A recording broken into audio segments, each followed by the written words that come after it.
Maggie and Perloff on the Infinity Sports Network. Under 6.5 to play in the fourth quarter. Brunson left wing, guarded by Nembhard. Right-handed dribble. Crosses over a couple of times. Pulls up, straight on three-pointer. Knocks it down! The Brunson burner. 110-105. 6:10 to play.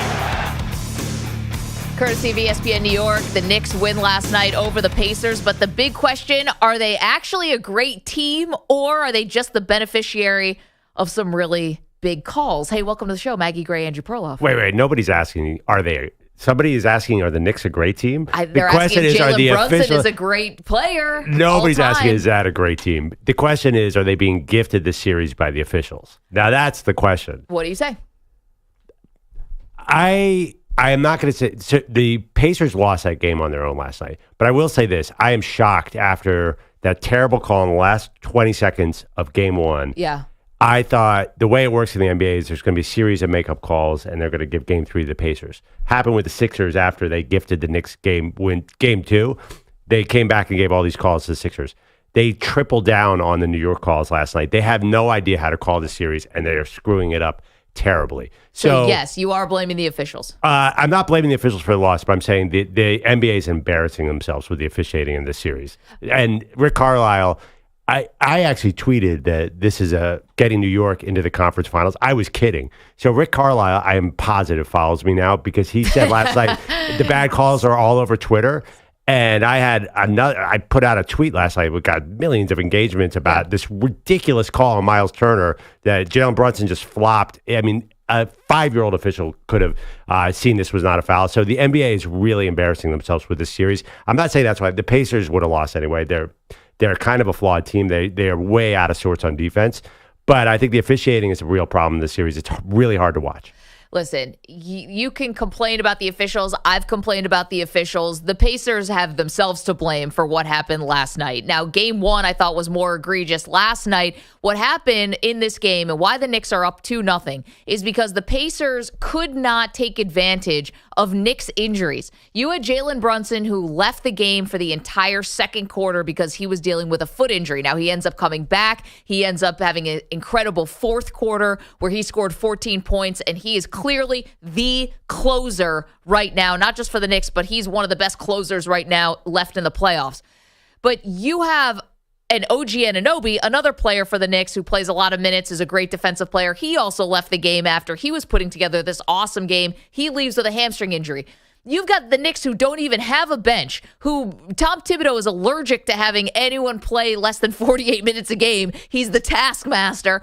And the Pacers could not, with their pace, they could not even pull the Knicks out to deep water and try to drown them. This was on the Pacers that they did not take advantage of an opportunity. And yes, injuries to the other team are an opportunity. And they couldn't do it. Let's hear from RickCarlisle, though, because, again, he took the high road after game one when he probably could have really lit into the officials even more.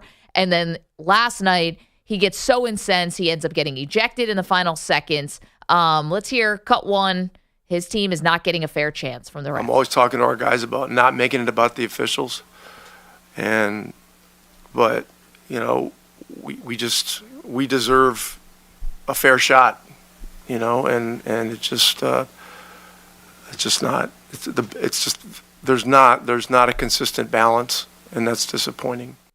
Actually, I disagree with you. I think game two was a much worse game for the officials. Really? I don't even think it was close. Game two was an outright joke, and all that stuff about the minutes with the Knicks, like that's all. I agree with all that, and Brunson has the heart of a champion and all that. It's overwhelmed by how bad the officiating. To me, the story of these two games is the officials are bad, and the NBA has a real problem on its hand because the Knicks are going to win this series. They're a way better team. I'm not saying, but people are going to look back and like these calls, like people are cutting them on putting them on social media. And if you don't watch the whole game, you have to wonder what the heck is going on here. Like, what are the officials doing? Oh, I agree. You pull back, and I don't agree that it's a small market team because let's face it, Minnesota and Denver's the defending champion. That's not a big market. And Minnesota's and OKC are probably going to meet in the Western Conference Finals. Those aren't big markets. So I don't think it's a market size. I just think that the officials got caught up in the home court last night and they're having trouble. The Knicks are so aggressive physically that they can't call it all, and they don't know what they're doing, and they're embarrassing themselves. The whole league is embarrassing itself. Okay, I will pause on that because I'm going to agree with you about the officials, and they're making it impossible. Even if you're somebody who doesn't want to blame the officials all the time, they are the story or one of the stories, certainly in these playoffs. But you mentioned about small market versus big market. That came up last night from Rick Carlisle. He says the small market teams are getting screwed. Small market teams deserve an equal shot. They deserve a fair shot, no matter where they're playing. Listen, I think the NBA did figure it out a long time ago that it's about the stars in the league. It's not about where they play. You know, Kevin Durant was one of the biggest stars in the NBA playing in Oklahoma City. SGA is one of those guys now. I mean, I don't think that market size really does play into it, but I will agree with you. There is a frenzied atmosphere in Madison Square Garden, and I think the officials are swayed by that atmosphere.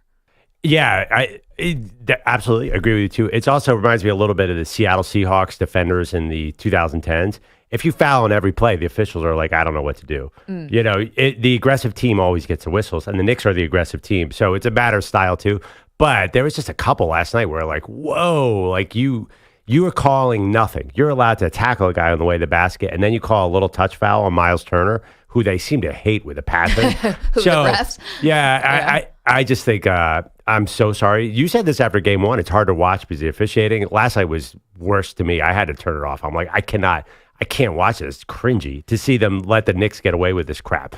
And the Knicks, by the way, I love this Jalen Brunson story just like everyone else, but please just try and call the game evenly. So this was Rick Carlisle, again, the Pacers coach, talking about how his team is being penalized for trying to match the Knicks' physicality. Give New York credit for the physicality that they're playing with.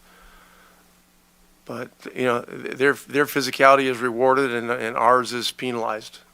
Just, you know, time after time. And so, you know, I'm just really disappointed. Just really disappointed. Yeah, we're getting that. We're picking up on that. But here's the thing. I will agree with you that the officiating has been inconsistent. This is what happens when you literally change the directive and the rules for the officials in the middle of the season. I mean, this is one of the biggest stories. Like, if you are a really big NBA fan or a basketball fan, this is the story of the season.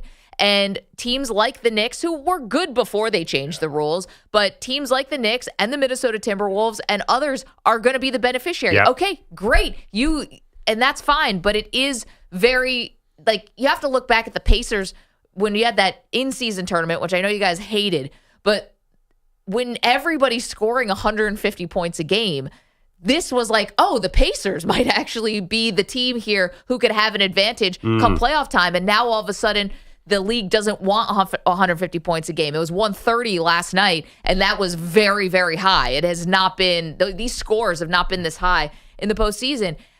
The officiating has been crazy inconsistent. Last night, though, the door opened for the Pacers, and they just couldn't walk through it. Yeah, that's true. You know? Well, also, Rick Carlisle seems to be playing the wrong guys. I mean, everybody saw TJ McConnell do a nice job on Jalen Brunson. Then he didn't put him back in. So, yeah, I'm just trying to argue both things are true. The officiating was bad, and the Pacers lost the game to the Knicks. And I agree 100%. They had that game in the palm of their hands. They had a quarter without Jalen Brunson, and then OG was playing a great game, and he went out. They had it, but they're a very flawed team. You saw it last night, and they'll probably win a game or two in Indiana, just because the Knicks are playing their guys so much. There's going to be some fatigue, and they're limited. I think Indiana, this series is not over by any means. I think they make it a longer series, right? They can't this can't happen every day. At some point, Indiana's going to win at home. They're going to get some calls. They'll get some home cooking.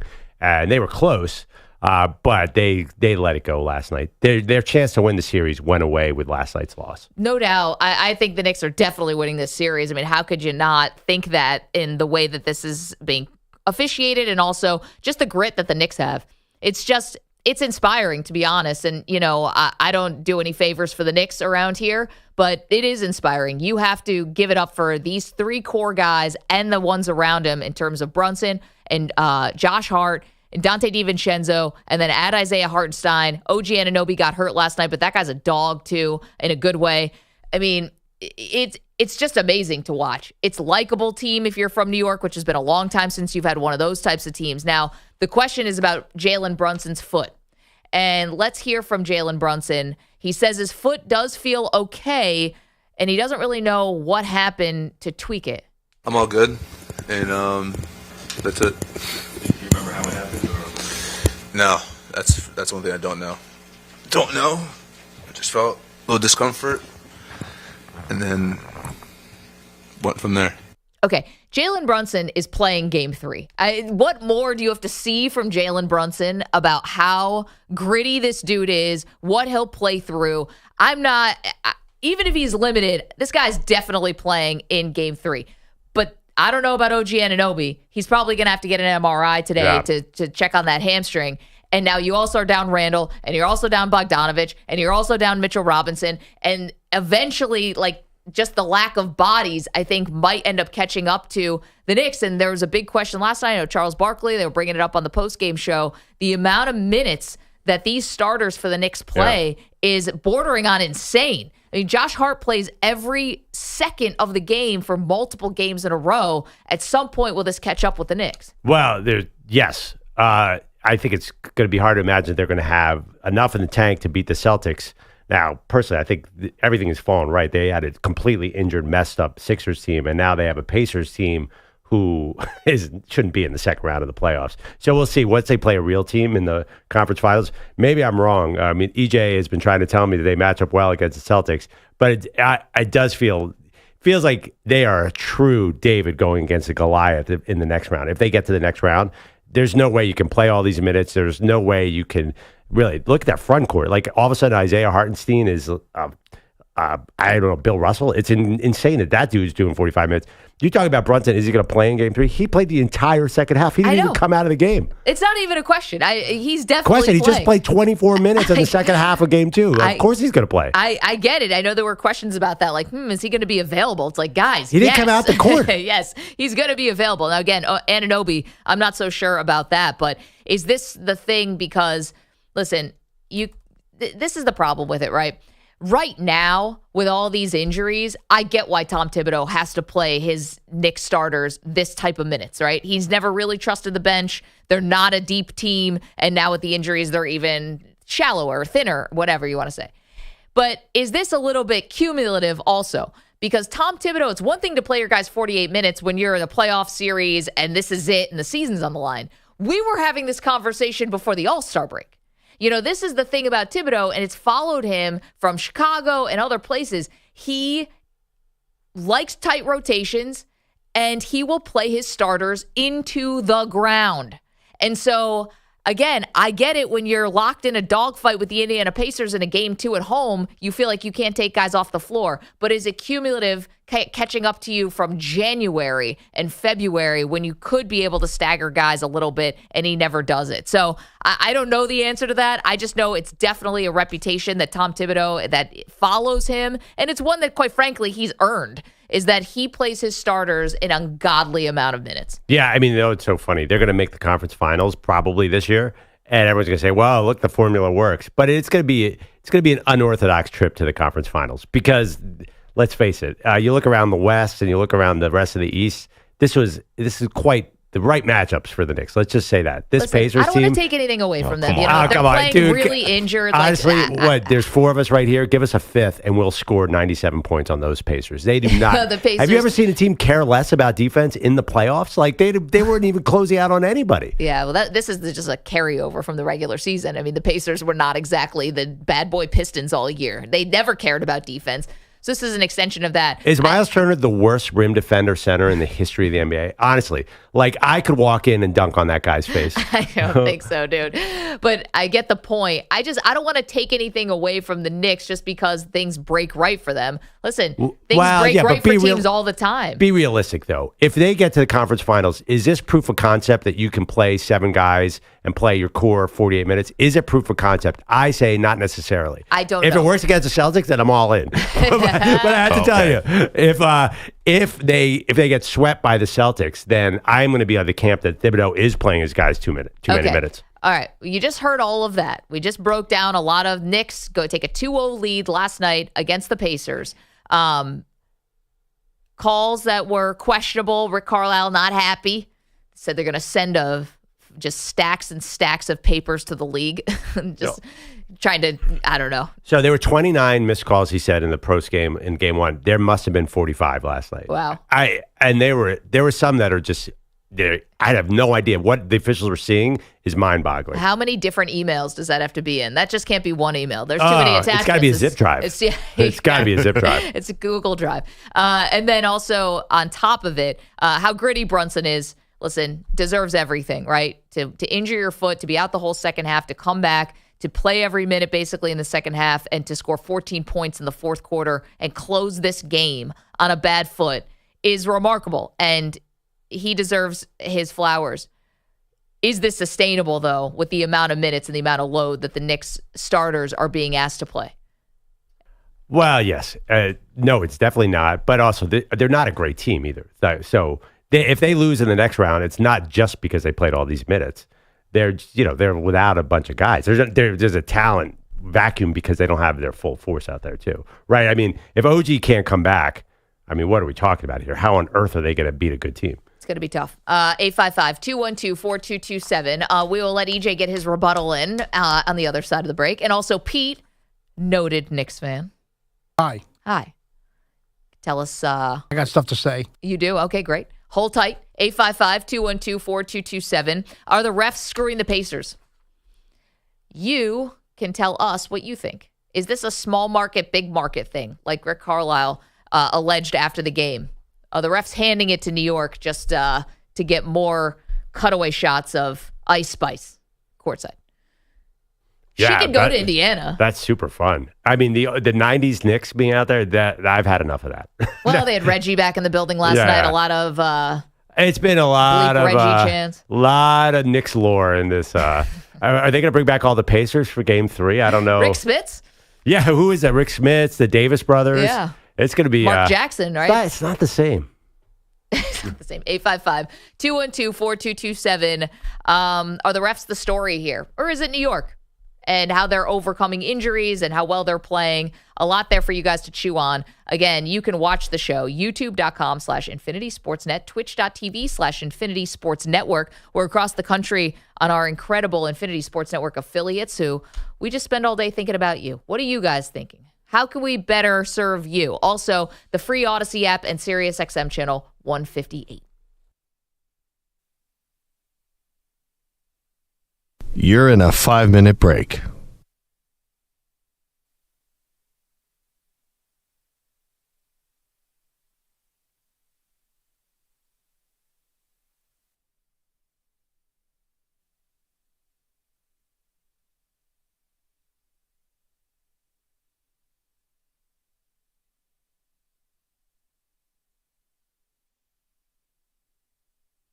Four minutes, 30 seconds remaining.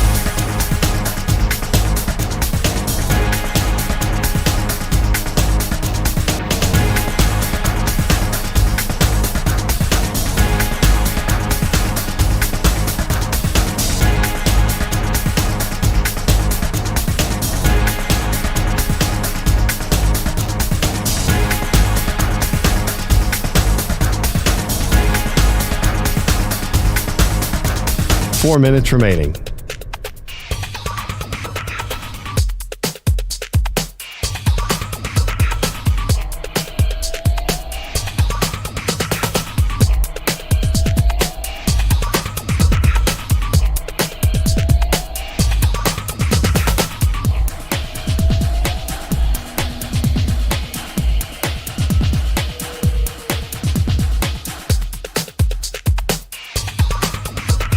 Three minutes, 30 seconds remaining.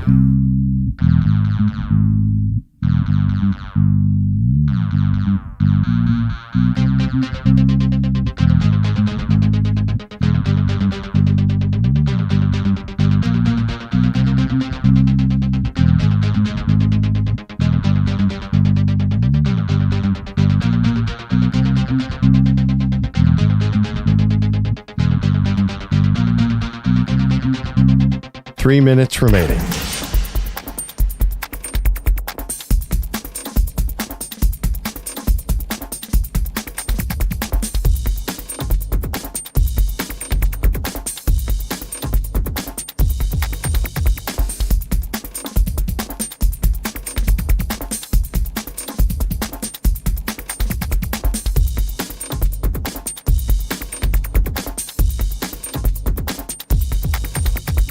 2 minutes, 30 seconds remaining.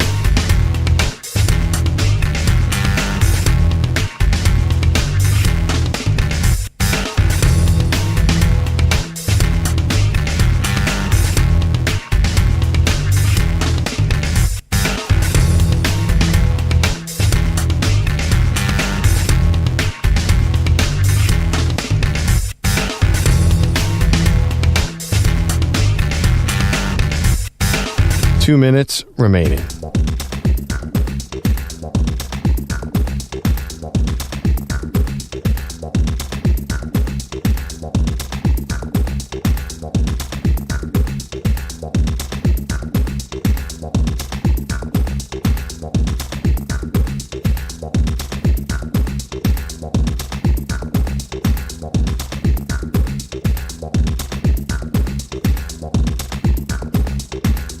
One minute, 30 seconds remaining.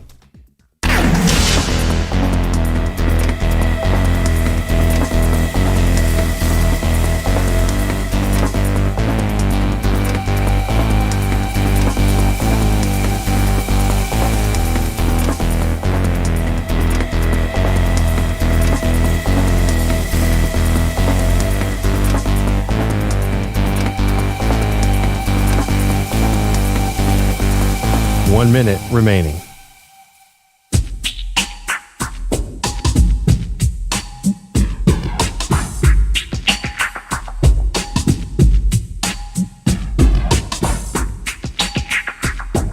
$45 seconds remaining.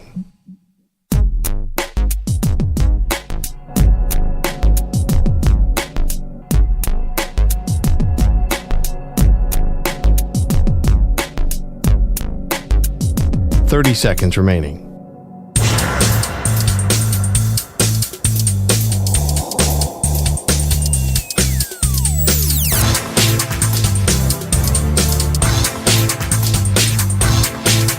$15 seconds.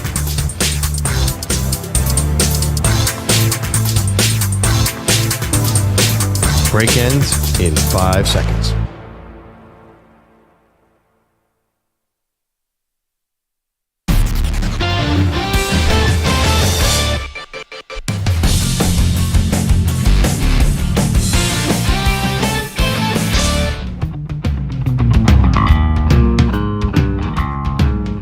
This portion of the show is sponsored by the new Hyundai Tucson, available with complimentary class-leading Blue Link Plus. Now it's easy to use your phone to control your Tucson. Welcome back to Maggie and Perloff. EJ Stewart, executive producer of the show, I give you credit for your restraint. I'm sitting here, seeing you on the other side of the glass, blaming the officials for the Pacers Game 2 loss, and I could just tell you're squirming over there. A lifelong Knicks fan. How does it feel to be gifted a series by the officials? You're lucky we're separated by a glass.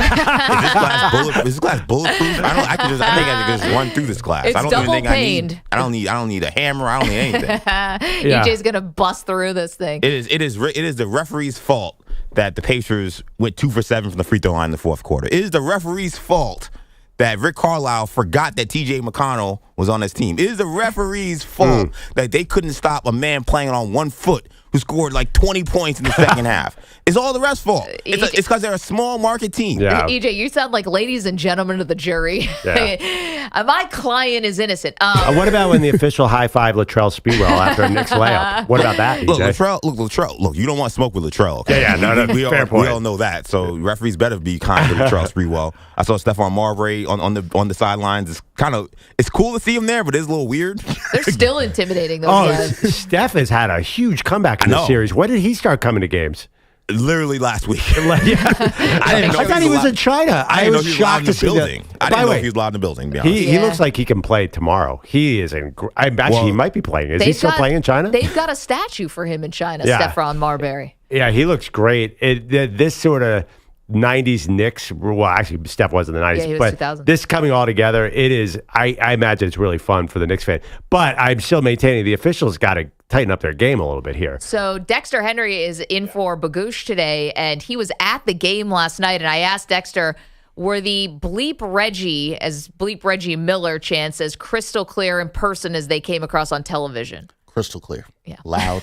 everything you want. Probably didn't want your kids around there to hear that, but it was crystal clear for sure.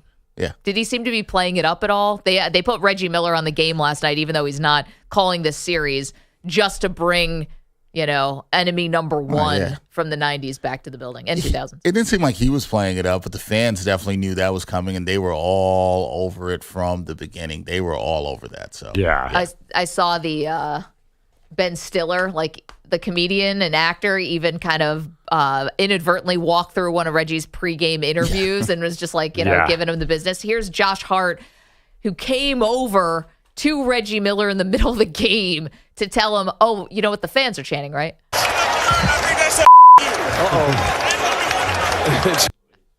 And that made it through on the broadcast last night, loud and clear. They did not bleep it, didn't get to it in time.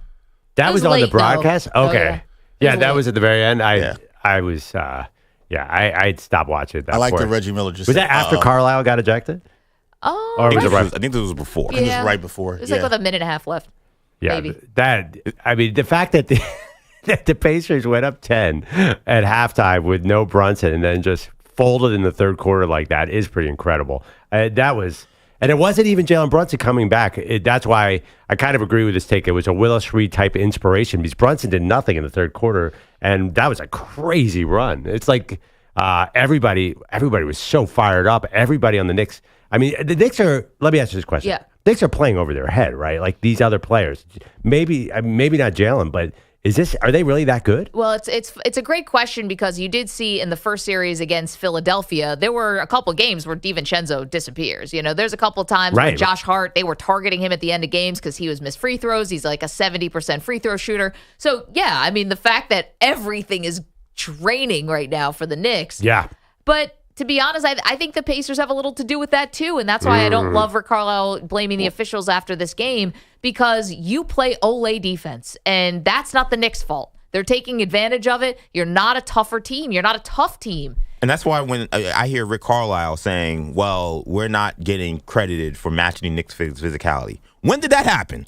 Sorry, your team is soft. They don't play defense. They don't rebound. You gave up about 5 offensive rebounds in the second half, fourth quarter. Is that the referees too? You can't. And I think some of this Rick Carlisle stuff, and I gave him a lot of credit for game one because I was like, you know what? There were some bad whistles that went against the Pacers. Yeah, he took the high road. And everybody on that team took the high road. Yeah. Well, that was a mistake, though. And there's look back on it. Well, I don't know if a mistake, whatever. Regardless, I think to come in game two and you get so badly outcoached. You don't know how to guard Brunson. You're sending double teams at him from 75 feet away, so guys are wide open for threes. You don't know why DiVincenzo is wide open. You're making all these coaching errors. You take McConnell out, put back Andrew Nembhard. I think Jalen Brunson's going to send a limo to get Andrew Nembhard back to the game whatever that stadium is in Indiana. Yeah. He's going to make sure he's going to give him first-class seat back to Indiana and make sure he shows up, make sure he gets a good meal, and that he plays as much as he can because Brunson is dogging Andrew Nembhard right now. He's not going to play and a lot. that's the matchup Rick Carlisle wants. I think he's doing a lot of this to take the blame off of him because he's coached 2 miserable games, so it's easy to say, well, the refs are screwing us. Give me a break. Here's one thing. I tell you, the Pacers are going to get calls in game 3. This is inevitable.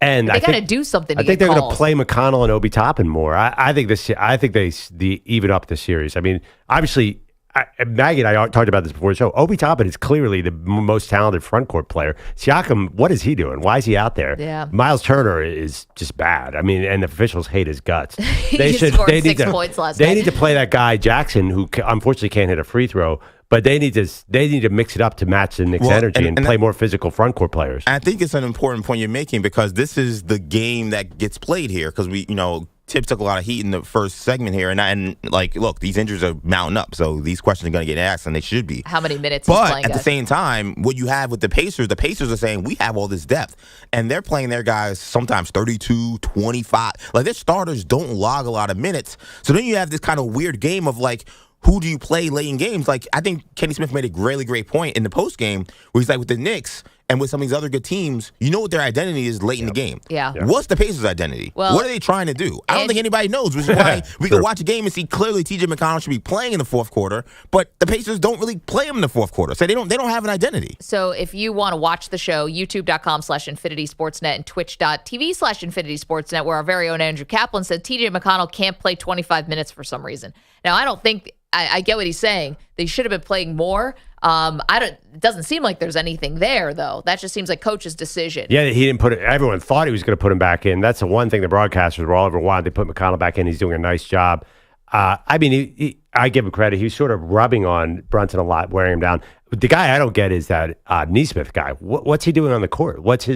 He's a defensive stopper? There was no defensive stopping. He was supposed to be heading into the series. Yeah. Supposed to be. Well, that's best laid plans. Yeah, RickCarlisle's got to adjust. I think he will. I show bet the Pacers come away with Game 3. I mean, the Knicks got to get. Aren't they tired? I mean, Jalen Brunson's going to nap. I don't know how they're going to do this. They are not getting the benefit of the schedule either. Like in the other series where you have Denver and the Timberwolves who got an extra day of rest, they're not going to play till Friday. Knicks are not getting that, and Josh already told you, Perloff, the one thing that actually makes him tired. No, what's that? It's not playing 48 minutes a game, multiple games in a row. It's arguing with his wife. That's the only thing that wears him out, he said, arguing with his wife. And I'm assuming there was another argument after that quote got back to her.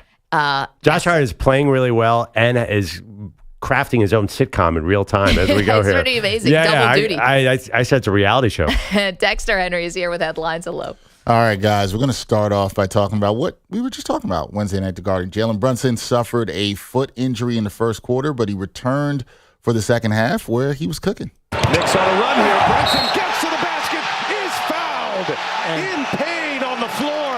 He's got a chance at a three-point play. And this crowd loves it with the man coming back. That's Brian Anderson, Stan Van Gundy, and Reggie Miller on the call on TNT. The Knicks point guard scored 24 of his 29 points in the second half as his team dropped the Pacers 130-121 in Game 2 of their second-round series. New York now leads the series with Indiana 2-0. Perloff, you think this is getting evened up, you said before. Well, I just think that the officials, I mean, it's natural to have a bounce back right here. Am I being like a conspiracy theorist to say the officials are going to hand the Pacers a win in Game 3? Yes. Yeah, you are. They're having pity on the smaller market teams. I mean, the calls were bad last night. I thought it was bad. I mean, there was one call that got a lot of attention where Miles Turner was just moving through the lane and Brunson flopped like crazy, but there was barely any contact. That the NBA knows what's going on. I mean, they know the officiating is a story. You also have to play the games, and you also have to win the games, and also have to play physical. You watch which they don't play. Watch Game 3. Well, all right, they'll get calls, but you know what? They got to step up at the end, and they got to finish it off. They haven't been able to do it, and if you could tell by the players in the post game, they exactly didn't go rah-rah with Rick Carlisle. They weren't going to go blame the referees. They blamed themselves, which they should have. Yeah, but that's fair. The coach should have to take the brunt of that for the most part. What else we got, Dexter? What else happened yesterday? All right, we got other NBA news yesterday. NikolaJokic, he added to his legacy on Wednesday. The Nuggets center won his third most valuable player award in 4 years. It was a runaway victory for Jokic. He garnered 79 first-place votes, a total of 926 points. Shai Gilgeous-Alexander was a runner-up. Luka Doncic finished third, and Giannis Antetokounmpo finished fourth. And Jalen Brunson, who we talked about before, he came up fifth in voting. By the way, most votes for an American, Jalen Brunson. The jury rests his case. Or the prosecution, whatever that saying is. Sure, however that goes. You're saying Jalen Brunson deserves to be on the Olympic team over Tyrese Halliburton? I don't know what you're talking about. Dripping with sarcasm there. Can the Olympics, is that roster set in stone? No. So they have to wait for an injury to get Jalen Brunson on the roster? Because I think that's going to happen. Two injuries have already happened. Embiid, I don't know if he's going to play, and I don't know what the deal is with Kawhi. I don't want him to go to the Olympics. I want him to rest. By the time they're done, it's going to be the start of the regular season again, the way the NBA works. Listen, not only is he going to be on the Olympic team, he's going to be starting games. So wow, I going think that far. Yeah. Well, I mean, listen, is he going to be able to dribble for 17 seconds out of the 24-second clock and shoot the ball 40 times in an Olympic game? He's not exactly an all-star type player. Are you saying that he will not be effective in the Olympic team? Yeah, what's Jalen Brunson's whole game is dominate the ball and wear out the opponent. Like, he's not going to do all that on the Olympic team. I mean, they probably should let him because he's the best American. He's the best American basketball player. But I mean, you have LeBron and KD there. They got to eat. You're not going to. They got to eat. What else happened last night, Dexter? There's more happened than just the Knicks game. There's more that happened than just the Knicks game. Okay, here we go, guys. Another odd twist in the story surrounding IPPEI Plea, the former interpreter for the Dodgers star Shohei Ohtani. Now, according to a report by ESPN, current cast member of the Real Housewives of Orange County, Ryan Boyajin, was the alleged associate who Mizahara wired money to in order to pay off excessive gambling debts to an alleged California bookmaker, Matthew Boyer. On Wednesday, the Justice Department announced that Mizahara pleaded guilty to 1 count of bank fraud and 1 count of subscribing to a false tax return. Mizahara allegedly stole nearly $17 million from Ohtani to cover gambling debts, taking the money from Ohtani's bank account without the star's permission or knowledge. I mean, the only thing this scandal was missing was some kind of member of the Real Housewives. Yes. It all makes sense now. Yeah, this collision course. Anyone could have seen this coming a mile away. Of course, and it's not one of the women. It's one of the husbands. Yes, one of the husbands. Which honestly, if you've ever watched Real Housewives, it tracks. All these people deserve each other. Yeah. They really do. It's trash on both sides. I meant the men and the women. This is amazing. Of course, reality TV, because this is such a ridiculous scandal. And I think the other part of this, too, we were talking about this a little yesterday, this has not impacted Shohei even one eyelash. Now, personally, maybe he's feeling it, but as far as like on the baseball diamond, he's having an incredible season. There's this massive turmoil in his personal life. Someone stole the closest person to him, just bilked him for $17 million out of massive gambling debt. And he's like, just hit dingers. Yeah, what's it? I mean, baseball, it doesn't really matter what's happening. You just have to go up to the plate and swing at a fastball. What's the, who cares if he's distracted? Really easy. I know. It's like the hardest sport to play, but sure. Yeah, I mean, you get up there 5 times a game. I mean, is it really that hard? Someone's throwing a weapon at you. You get hit with 90 miles an hour, you might die. I'm just saying, how hard is it to keep your head in the game for the 48 seconds you're actually doing anything? I think of course he's not distracted. Yogi Berra said the game was, 90% mental?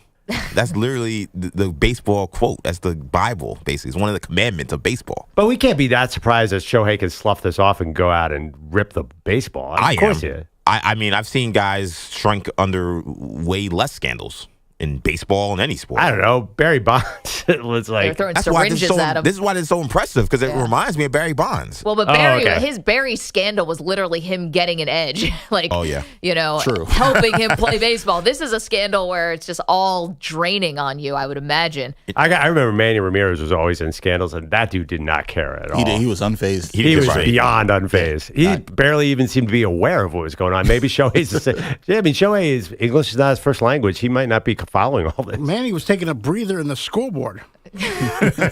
Yeah. There's a skill about being clueless that some athletes have. Like, right? Do you guys ever read Moneyball, where Billy Beane is a smart manager and Lenny Dykstra has nothing between his ears and just goes up and rips a baseball? He's like, I want to be like that. Yeah, well, that's what Lenny Dykstra said. He wouldn't read because he felt like it would hurt his eyesight. Yeah. He couldn't be able to see a baseball. There was always the legendary stories about Bernie Williams would just wake up from a nap in the clubhouse and ask what city they were in. Lack of preparation seems to be a thing in baseball. It's good. It's amazing. You don't want to get in your head. Just go out there and hit the baseball. It's simple. Just go out there and do this. Now, here's one other interesting thing here, guys. Boyajian's criminal attorney, Stephen Katzman, said that his client and Boyer have been friends for 20 years. He said that because there is an active investigation and Ryan is working with authorities, he can't confirm or deny what is going on. He did say he is not a bookmaker or sub-bookie. Question here is, are you guys buying that Boyajian is not involved in bookmaking here at is all? Andy Cohen going to show up in this depositions? And Sally from Wichita wants to know, were you associate number 1? Listen, they're clearly laundering money through the casino. It feels very cut and dry that we know what was happening here. The IRS has these guys, and they just dead to right. So, yeah, I'm excited to see how the Housewives community responds to this. Yeah, no, usually I watch Potomac. I'm going to have to move over the OC and see what's going on. Seeing what's going on that side. It's going to be a fun season. Yeah. Get a little more Botox just to make sure you're ready. All right, last thing for you guys. Last night in baseball, the hardest hit ball of the season came at Yankee Stadium. 1-2, driven down the left field line. Fair ball, it's gone. Gone, goodbye, Giancarlo Stanton. Oh, Stanton obliterated that one. Out of sight in left field. That's Emmanuel Barbari on WFAN. Yeah, New York Emmanuel. Slugger. There you go. That's my guy. Manny there with a nice call. New York Slugger Giancarlo Stanton hit a 119.9 mile per hour home run in the Yanks 9-4 win over the Astros. It was a 447-foot drive that came one night after Stanton rocketed a 118.8 mile per hour homer off Justin Verlander. Wednesday's long ball was Stanton's third hardest hit home run since StatCast began tracking back in 2015. Yeah. And are any of these home runs meaningful? No. I'm sorry. Good for Stanton, sure. You always say A-Rod never hit a meaningful home run, Perloff, and I'll disagree with you on that. Giancarlo Stanton does not hit meaningful home runs. You're disagreeing on A-Rod's home runs? Are you serious? Giancarlo Stanton is a marvel to watch, and he's overcome a lot of negativity in New York, and so good for him to keep his head on straight. It's crushed lesser men, but that guy has never hit a meaningful home run. It's always up 6, up 4. He is the king of the tack-on. He deserves the Alex Rodriguez Award for the tack-on home run. And so good that they're hit hard. Great. It is fun watching him hit home runs, though. He hits moonshots. There are no wall scrapers with Giancarlo. He gets his money's worth. It's funny, though. I don't consider him someone who has this really pretty swing, though. It's not pretty, but to me, that's what's great about it. It's violent.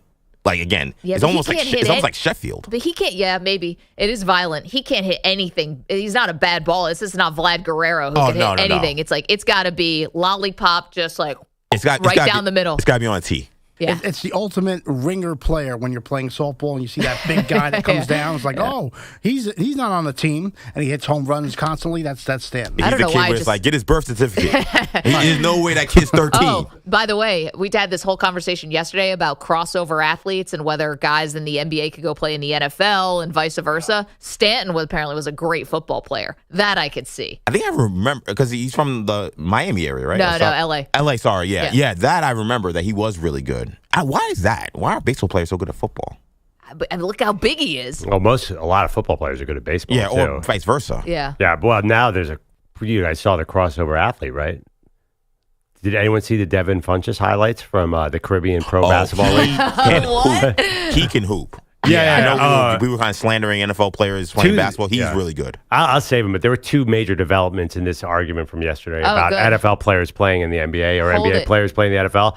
There was 2 shocking developments in this. I want to hear them next. I wish we didn't have to take a commercial break. We'll be back in just moments. Dexter, thank you so much for that update. All right, Perloff is promising an update to yesterday's conversation about whether NFL players could play in the NBA and vice versa.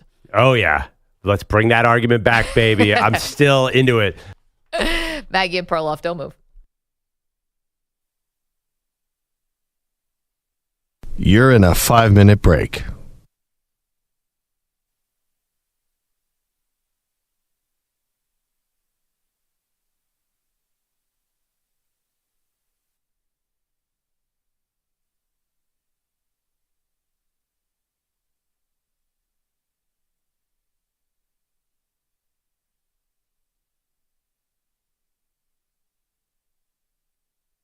Four minutes, 30 seconds remaining.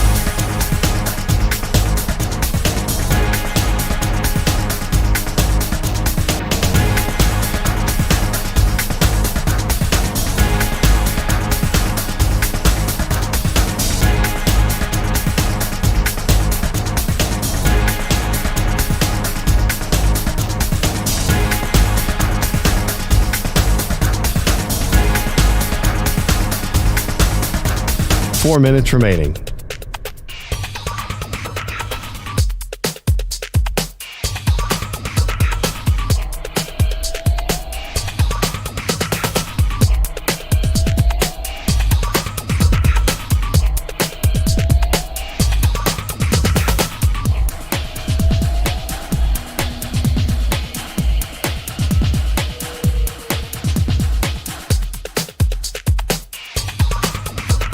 Three minutes, 30 seconds remaining.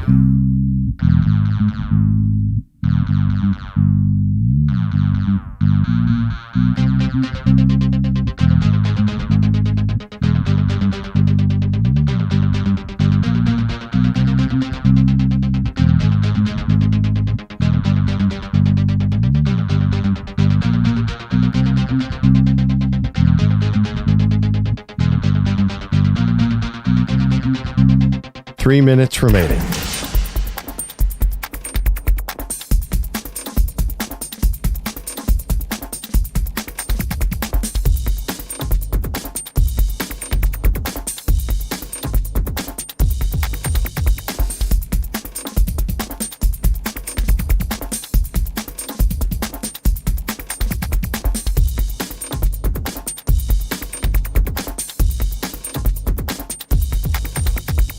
2 minutes, 30 seconds remaining.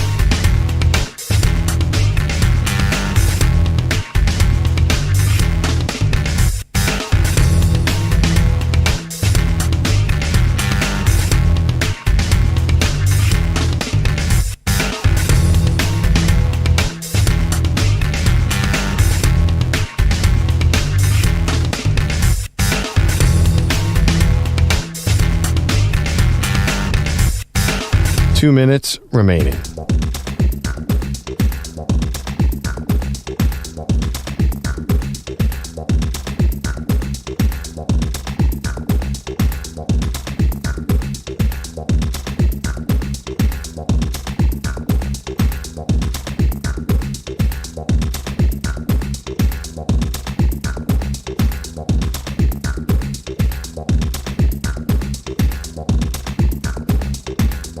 One minute, 30 seconds remaining.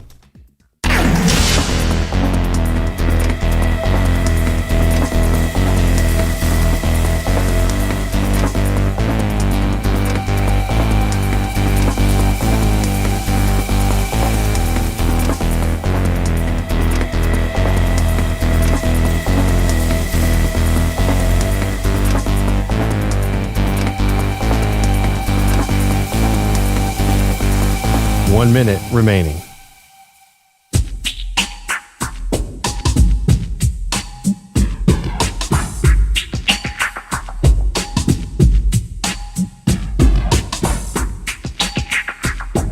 $45 seconds remaining.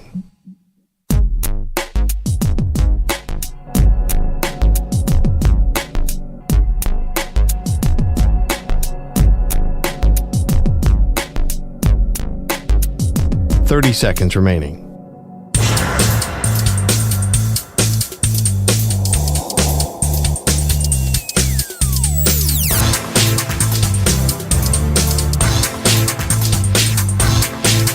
$15 seconds.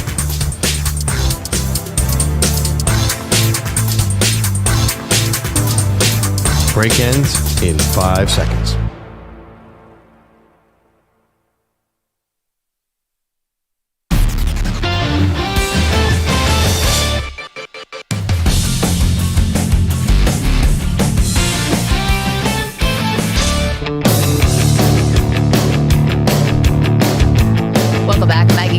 Perloff. All right, Perloff, you promised some updates to our conversation yesterday about whether, as Austin Rivers said, 30 players from the NBA could go play in the NFL tomorrow. So I came home after yesterday's show, and I was thinking about this topic all day long. I was like, I should have fought harder for my NFL guys that they could be hoopers. And then the internet came to my aid and showed some highlights of former NFL players and current, actually, one current and one former player just balling. Let's start in the Caribbean National Summer. I don't know what this league is called. The Caribbean Pro Basketball League with former, was he a wide receiver or tight end? What did Devin Funchess officially call himself? He was a wide receiver who looked like a tight end. Apparently he's killing it down in the Caribbean. De acercarse son 6 de diferencia, no es mucho. De bien con el triple. Ahí está! All right. There you go.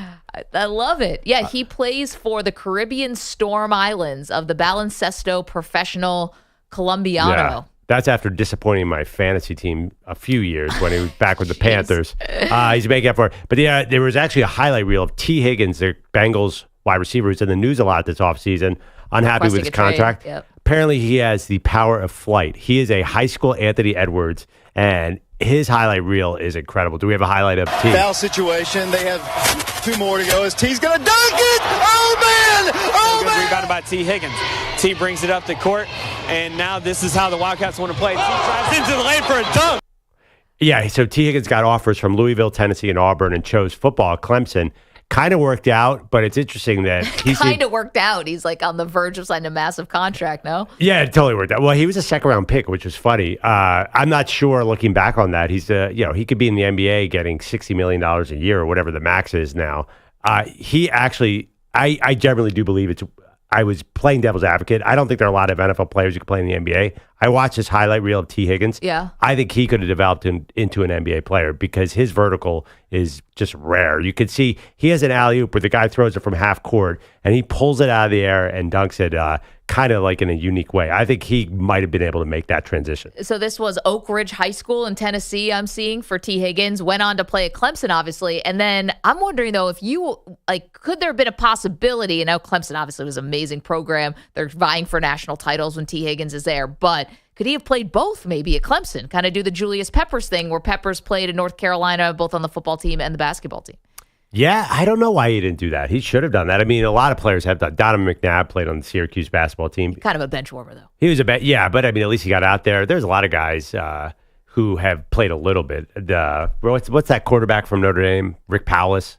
Was that? No, Greg Paulus. Greg Paulus. Yeah. Okay. All right, we got Rick Meyer and Greg Paulus confused. Confused. Yeah. So the guys have done that. Obviously, to get at the highest level, are you getting a little bit convinced that there are some NFL players that might have been able to transition to the NBA? Are you still I still think it's rare. I still think it's very rare, and I think it'd be more likely to go the other way, which is the NBA players going to the NFL, as Austin Rivers said yesterday, or 2 days ago now. I love my argument yesterday that Anthony Edwards couldn't even make his college team. Yes. But the fact that Anthony Edwards is the only NBA player out of Georgia who happens to be the best college football team, it actually gave me a little validity. I think it's almost harder to be a wide receiver in Georgia than the NFL. So I'm going to stand by that argument. Ant-Man, I love you, but no NFL for you. I don't want to hear it. Man, so that was a little update. I did not see the Devin Funchess, so good for him. I wonder, could you make I don't know, if you play long enough in the Caribbean, could you end up getting a dual citizenship with a country? I don't know with Devin Funchess if he was eligible for something like that. And then maybe you end up making like an Olympic team or something. Oh. Is that too much of a stretch? I mean, I may have oversold his basketball ability in the last segment because I've heard he's really good. Cutting his highlights of Devin Funchess, he looks like a football player playing basketball. Oh, this is Michigan Wolverines on the court? Yeah, he's 6'3", playing like a power forward. He's like a homeless man's Josh Hart. He's just running around doing stuff, as Jalen Brunson says. But he is effective, and he was scoring. I don't know what the competition level on this is, but that would be something if he actually made I don't know, like the Costa Rican basketball team or whatever. I was going to say something like that. Yeah. Maybe we get a different story here. Maybe he's becomes a legend. I think he might. Is this in Colombia? Yeah. Okay, so Colombia. So he could be part of the Colombian national team for sure. Why not? We got Joel Embiid here in America. That's what I'm saying. You can get dual citizenships. It happens all the time. How tall is Funchess? What's he listed at? 6'4", I believe. He's only 6'4"? Okay. Well, that's going to be tough. Yeah, 6'4". Yeah, I don't know. No, I'm sorry. I'm looking at T. Higgins as 6'4". Pardon me. No, you're second. right. Funchess is 6'4" too. Okay. So, yeah, it's going to be hard for him to cover LeBron. I'll admit that. It's not going to be an easy matchup. Well, also, he's almost 30. So we may have missed the window slightly. Maybe not. He's definitely the best wide receiver in Colombia right now. Yeah. But yeah, you're probably right. Way to go out on a limb. Yeah. Does Colombia have a national basketball team? I have no idea. I'm almost certain they do. Yeah. Almost every major country has one. I can't think of another Colombian hooper off the top of my head, though. Maybe I'm wrong. But this would be something for Funchess. I love it. Maybe, we have Shohei, who plays at least 2 positions in baseball. Maybe we start getting guys who are doing more of this crossover stuff just for the hell of it. Yeah, I mean, baseball to football is the real one. Do you guys remember Brian Jordan on the Braves? Kyler, that's what I would watch out for. I want to see Kyler Murray play baseball. At some point, why does he play till he's 32 in football and crossover? That'd be super fun. Yeah, the only problem is that if you've made $150 million or whatever, Kyler Murray's going to make $200 million in his career. Do you really want to start in the minors? Michael Jordan did that. I don't think Michael Jordan really ever thought he was just going to stay in baseball. I think he always probably thought he was coming back to hoops. But 32-year-old Kyler would probably be good enough to get to the pros pretty quickly. Were the A's going to bring him straight up to the major league team when they drafted him? I think that was a bargaining chip that Kyler said to make sure he was the number 1 overall pick for the Cardinals. But he was already 22 at that time. I mean, he wasn't an 18-year-old kid, and he was a number 9 pick. Is this like the future of sports now? Is just back to the we get all that 90s nostalgia. Do we get more Deons and Bo Jacksons now? We need a Bo Jackson. That'd be awesome. Crazy story coming out of Las Vegas with the Raiders. What is going on with that franchise? We will get to that next. Don't move. It's Maggie Perloff.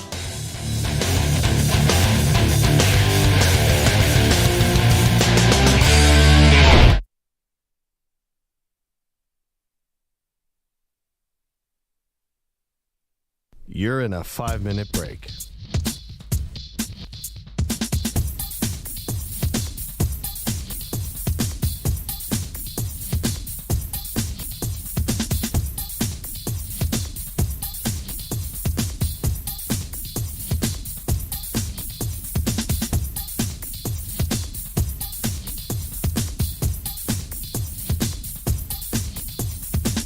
Four minutes, 30 seconds remaining.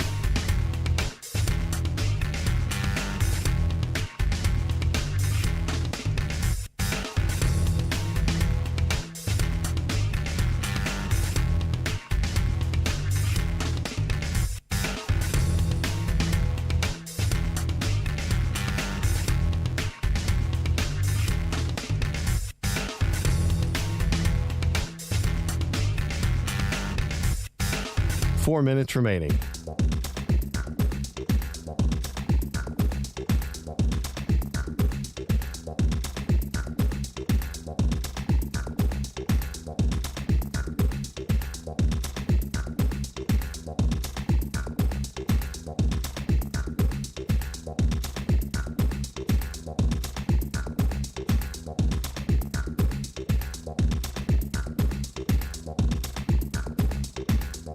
Three minutes, 30 seconds remaining.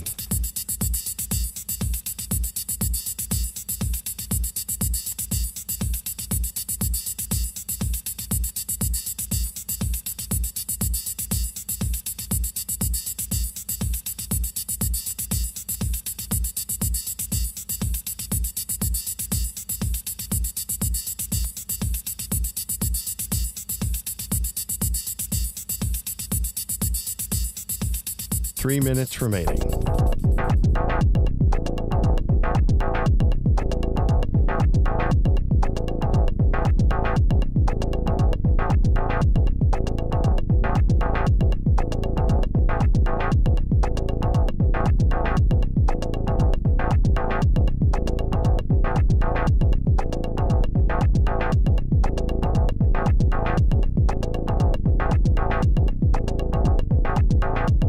Two minutes, 30 seconds remaining.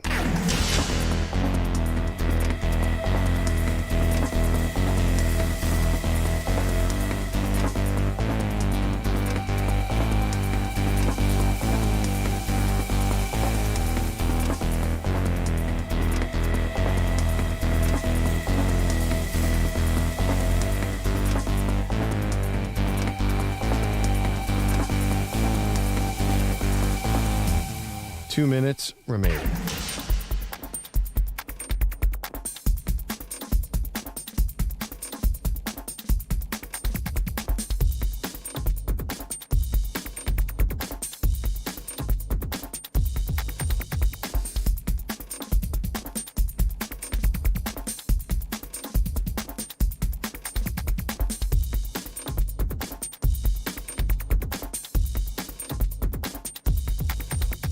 One minute, 30 seconds remaining.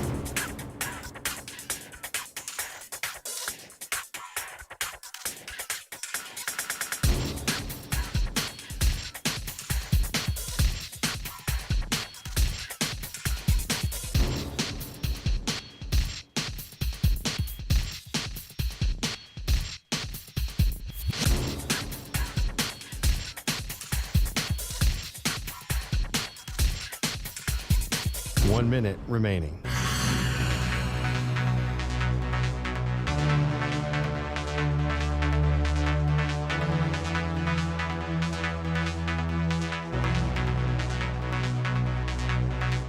Forty-five seconds remaining.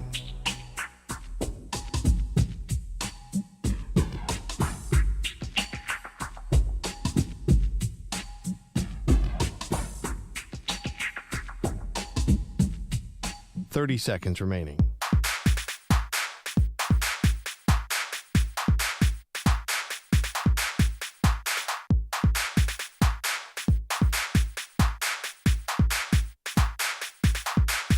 Fifteen seconds.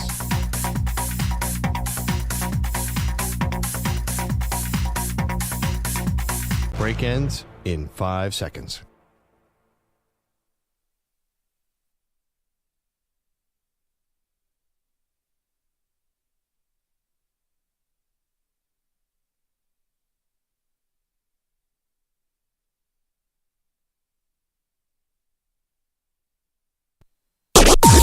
Maggie and Perloff on the Infinity Sports Network.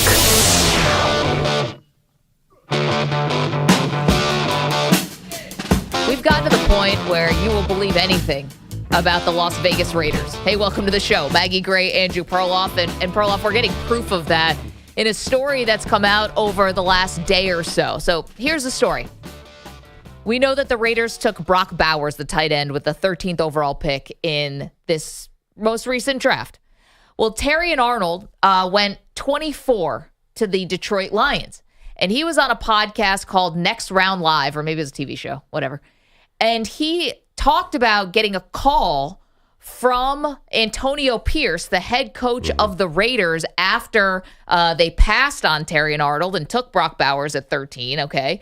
And here's what Antonio Pierce told Arnold. The Raiders coach, they called me after the draft. And they were like, we actually had a coin toss between you and Brock Bowers and landed on him. I was like, oh, wow. Wait, it's what? No, oh, no. Wow.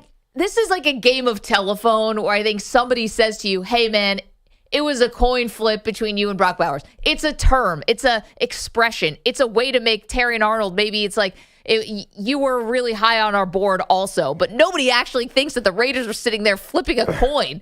Now, people are thinking that. I see it all over my social media feed. Everyone's like, oh, that quarter had more impact on the draft than any GM around the league. It was not. But, okay, the more we talk about it, would you theoretically bet your life on the fact that it wasn't a quarter? No. yeah. And why is that? That's because the Raiders don't get the benefit of the doubt right now. And this is the kind of stuff, and these are the kinds of stories that if you actually had a competent franchise with a franchise quarterback, with an owner that people trusted, and not a revolving door of coaches and all that, then this would quickly be dismissed. And because you're the Raiders and you have none of those things, now this becomes a story that the GM has to address, the assistant GM has to address, and something that Antonio Pierce, I'm sure, will address tomorrow when he does his media availability on Friday. And these things grow because people want to LOL you. People think that you are incompetent of a franchise and they don't trust you. And this is why stories like this would happen about the Browns or the Jets or things like that, where they're silly, but you can't totally dismiss them. And the Raiders are in that category right now. Oh, 100%. Yeah. And for me, it's all about the owner. It's organizational dysfunction. It starts with Mark Davis. It's, I'm not going to dunk on Mark Davis because his funny haircut and all that. But they've been doing it wrong ever since the Super Bowl year. And was that 2001 or 2000? 2002 when they lost to the Bucs. Everything has gone wrong. Honestly, even if they did have a franchise quarterback, Maggie, I don't know that they would be able to hold it together and actually get the most out of that guy, because it seems like they keep finding the banana peel. I didn't understand the Brock Bowers pick 100%. Is that who they needed? Felt like that's like the best guy left. Yeah, I mean, maybe it was just they were really just going best available on the board. But at this point, why are you not drafting for need? Like the biggest real screw up for the Raiders this year, and I don't know how much you want to blame them for this or not, which is they didn't come away in a draft where 6 quarterbacks go in the top 12 and they're picking 13. And they didn't come away with a quarterback in a year when the quarterback is the thing in this draft. And instead, they're going into the season with Gardner Minshew and Aiden O'Connell when you're in the AFC West with the likes of Mahomes and with Justin Herbert. So I wouldn't say that it's all about the owner. I don't know if he's helping, but we've seen this with other franchises who have been sort of a joke, and then they do get a great quarterback, and then nobody talks about this stuff anymore. Give me an example. The Cincinnati Bengals. They were always kind of known for being sort of cheap and that, then here comes Joe Burrow, and now they're like right there with everything. Right, but they made the playoffs, I think, like 4 out of 7 years or something. Like but then what was the knock on it? They couldn't win a game in the playoffs. They couldn't win a game in the playoffs, but they certainly had some really good players. They had, like, you remember when Vontaze Burfict was out there murdering people? They had AJ Green. They had my guy Andy Dalton. Like, they were not where the Raiders are. How many playoff appearances the Raiders made in the last 20 years? Yeah, it's been dreadful. I think, right? Dreadful. Yeah. Yeah, I think the Raiders are even worse. And also the Bengals did spend. I think the Raiders, that Mike Mayock, John Gruden era, they made so many bad draft picks that it's going to take a long time to get out from underneath that. And unfortunately, I just don't think they're setting up Antonio Pierce for success there. I like Antonio Pierce. I think a lot of people do. But this feels like the toughest spot. You're in the AFC West. I mean, Is Brock Bowers going to be the difference maker when you're trying to stop Patrick Mahomes and Justin Herbert? Absolutely not. I mean, they should have taken Terrion Arnold, to be honest. I think they should have taken the corner, but you do have Max Crosby, you do have Devontae Adams, so you got this sort of top-heavy roster. But if you don't have a quarterback that people are actually scared of and game planning for, then I don't think you have a prayer. No disrespect to Minshew, but I don't think Minshew's a high-end backup who had a nice season last year with the Colts, but that's not somebody who you really think is coming in to solve any kind of problem. So what are you doing? You're basically just punting another season with Devontae Adams and Max Crosby where you're not going to be a contender. And we keep talking about what is Devontae Adams doing there? This doesn't make any sense for why he would want to stay in Las Vegas. Now, Pierce might have a shot because at least Perloff, it seems like he can try to build a little bit of a culture. It seems like the players do want to follow him. The stars want to follow him. And I guess that's step one because, they're the Raiders are still the team falling for, hiring Patriots assistants, like how many times does that have to be disproven over and over again? And they're still getting themselves out from under that. Well, what do you mean they have a shot? To be 9-8, 10-7? I think the other thing too is you're in the shadow of Kansas City. You got to try something radical here, and you definitely need a quarterback. I love your point. There were 6 quarterbacks in the top 13, and they didn't get one. Atlanta got one. Atlanta didn't even need a quarterback, they got one. And the Raiders come out there. This has been a bad offseason. I mean, I'm looking at if you look at their draft history over the last 10 years, it's one of the worst runs in NFL history. They just have made the wrong choice every turn, and you would think that they've corrected things, but they aren't correcting them. It's going to be tough. I agree with you, Pierce. It's going to be a tough coach. They're probably going to gut out 7 or 8 wins. I think so. And when I say have a shot, we're talking about the Raiders right now. There's a story circulating that they literally flipped a coin about whether to take Brock Bowers or Terrion Arnold in the draft. Clearly, it was a turn of phrase. Clearly this was Antonio Pierce calling a guy who they didn't draft to sort of say, hey, you were great too. And it came down to a coin flip. No one actually thought they flipped a coin. But these are the kind of stories that come out when your team does not have a great reputation for winning and where people think you make bungling moves. And so when I say that they have a shot under Antonio Pierce, I don't think they're going to be a playoff team. They have a shot to at least start to build a culture for when they do get that franchise quarterback, hopefully, that there's actually some kind of identity that this person walks into. There's some kind of bedrock of, stability or something. And maybe Antonio Pierce can start building that. I don't know. Or this crashes and burns and he's fired midseason. Well, to get that franchise quarterback, they would have to be really bad because it's not going to be a heavy quarterback draft next year. Maybe Shedeur Sanders is a top 5 pick, maybe Carson Beck. To get them, they're going to have a 3 or 4 win season, which would be really tough. Also, I don't think Antonio Pierce has any interest in tanking. No. This does not strike me as a tanking coach at all. So they're going to be probably stuck in quarterback limbo again. They'll probably be the 11th pick. Is that going to be there in the 2025 draft, Maggie? Probably not. No, and I don't know if did you guys see a lot of stories about how aggressively the Raiders were trying to get up in the draft? I don't know. Yeah, I mean, there was a report that they were trying to trade up for Penix. Okay. James Palmer had that. And the Jets also were, in the video of the Jets, there was some talk about the Raiders trying to move. So I assume it was for McCarthy or Penix. I'm going to be honest, if I were them, and I don't want to play Monday morning quarterback on this one, but whatever the Cardinals were asking for, I'm thinking now, why didn't I entertain that? Now, not if it's, 3 first-round picks or something stupid, but... Well, that would be to move up to number 4. Yeah. And Penix went at number 8. Would 4 have been too rich for Michael Penix? Listen, from what I'm told is the people who defend the Atlanta Falcons for taking Penix is we didn't know what everyone's board looked like, right? And we didn't know how high these guys were. Some people thought Penix was the second best quarterback in this draft. So Penix. Yeah. Yes. Well, who was number 7? It was the Titans, right? That's where they could have traded up. I think the Titans were open for business. There are all these reports that everybody wanted to trade down in this draft.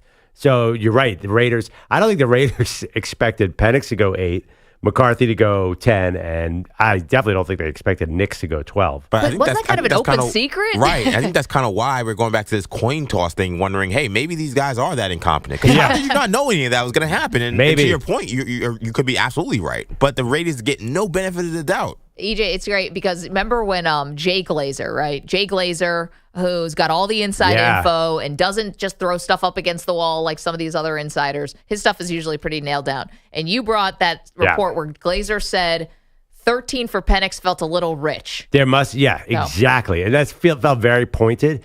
And I think, I'm not sure that Jay Glazer has strong connections to the Raiders. Oh, I'm sure he does. So there must have been Antonio Pierce, I think he has connections. Yeah, I mean, remember he told that story about basically what happened with Josh McDaniels and the whole, hey, don't talk about Bill Belichick in my presence. That was a Jay Glazer. Yeah. So Jay must have been hearing something in the Raiders that they thought that the quarterback would be there. But then the Raiders might not even want Penix, so who knows what they're doing. Jay Glazer got married yesterday, by the way. That was pretty awesome, our buddy. So regardless of that, the Raiders are kind of lost right now.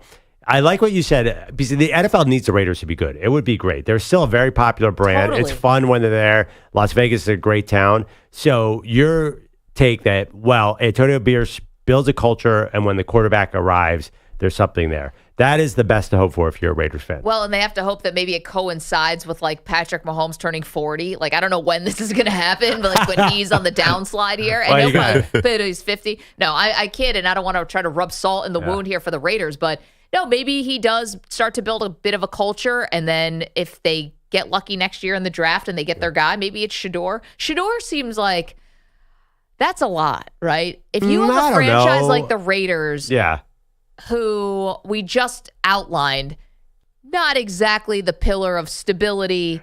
Do you want Shedeur, and I'm not saying this about anything negative about Shedeur as a football player. He's super talented, but you're getting Dion too. And Dion's going to be, whenever he's bored, he's going to jump on social media and he's going to air out the team if he feels like he needs to. I understand what you're saying, but Dion being a football dad in Las Vegas just seems way too perfect. Can you imagine the celebrities that would come to Raiders games to watch Shedeur?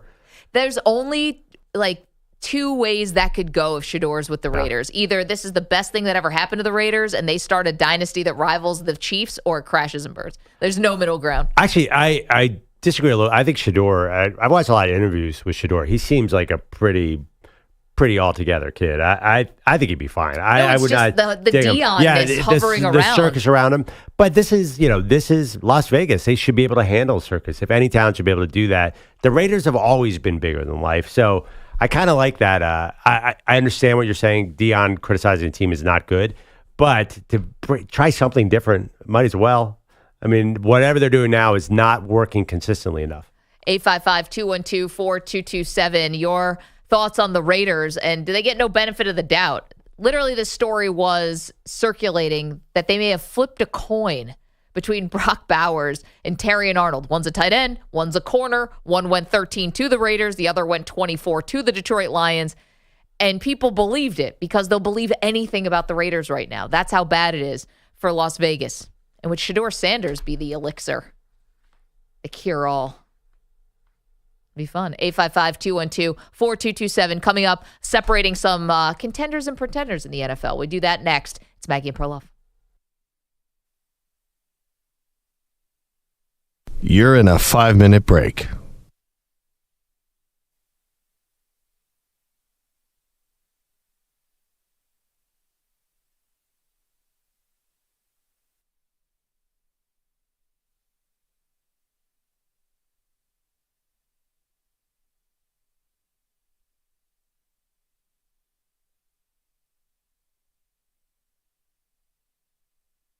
Four minutes, 30 seconds remaining.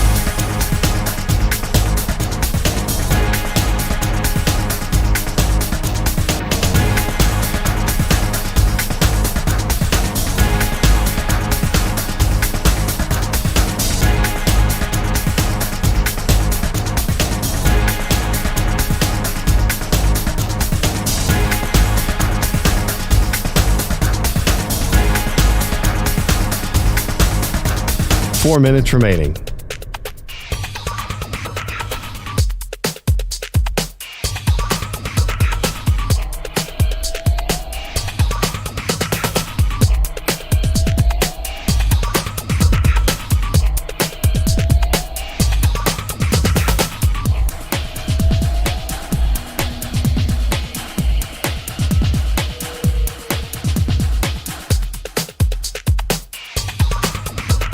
Three minutes, 30 seconds remaining.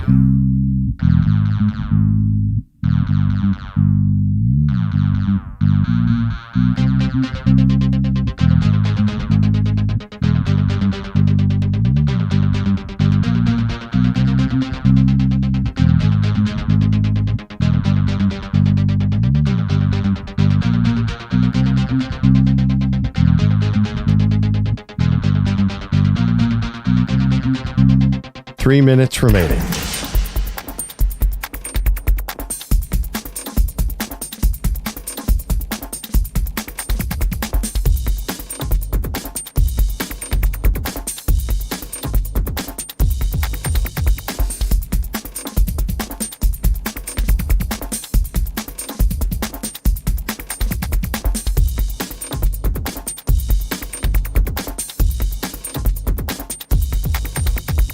Two minutes, 30 seconds remaining.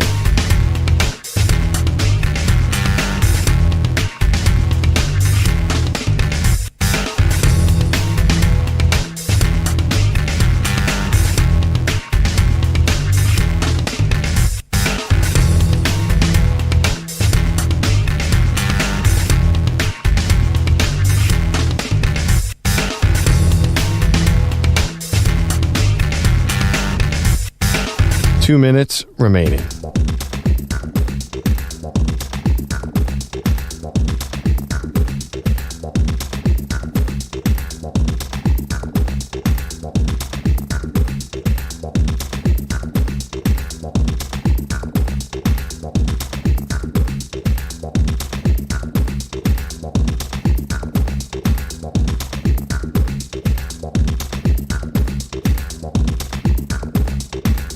One minute, 30 seconds remaining.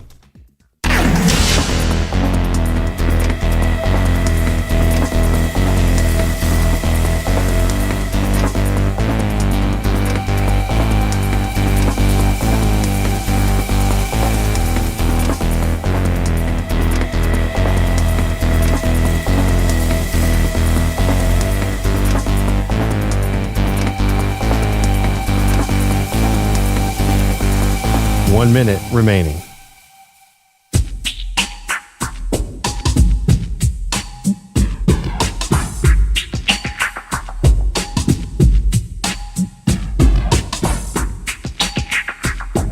Forty-five seconds remaining.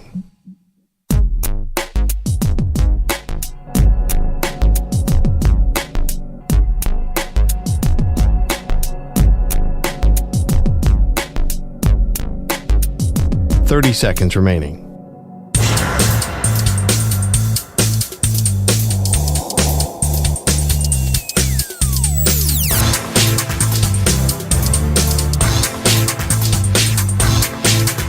Fifteen seconds.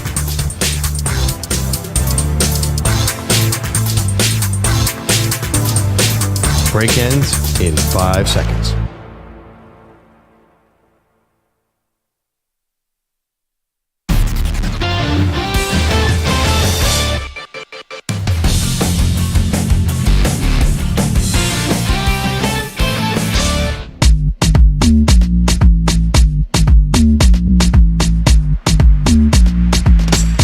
Welcome back to Maggie and Perloff. Hope everyone's enjoying the NBA playoffs, but let's talk a little bit about the future NFL playoffs. Look at some teams, Maggie, here. I'm starting to think about my predictions for next year. I already have like 4 Super Bowl favorites. I have to winnow that down at some point. You really can't pick 4 teams.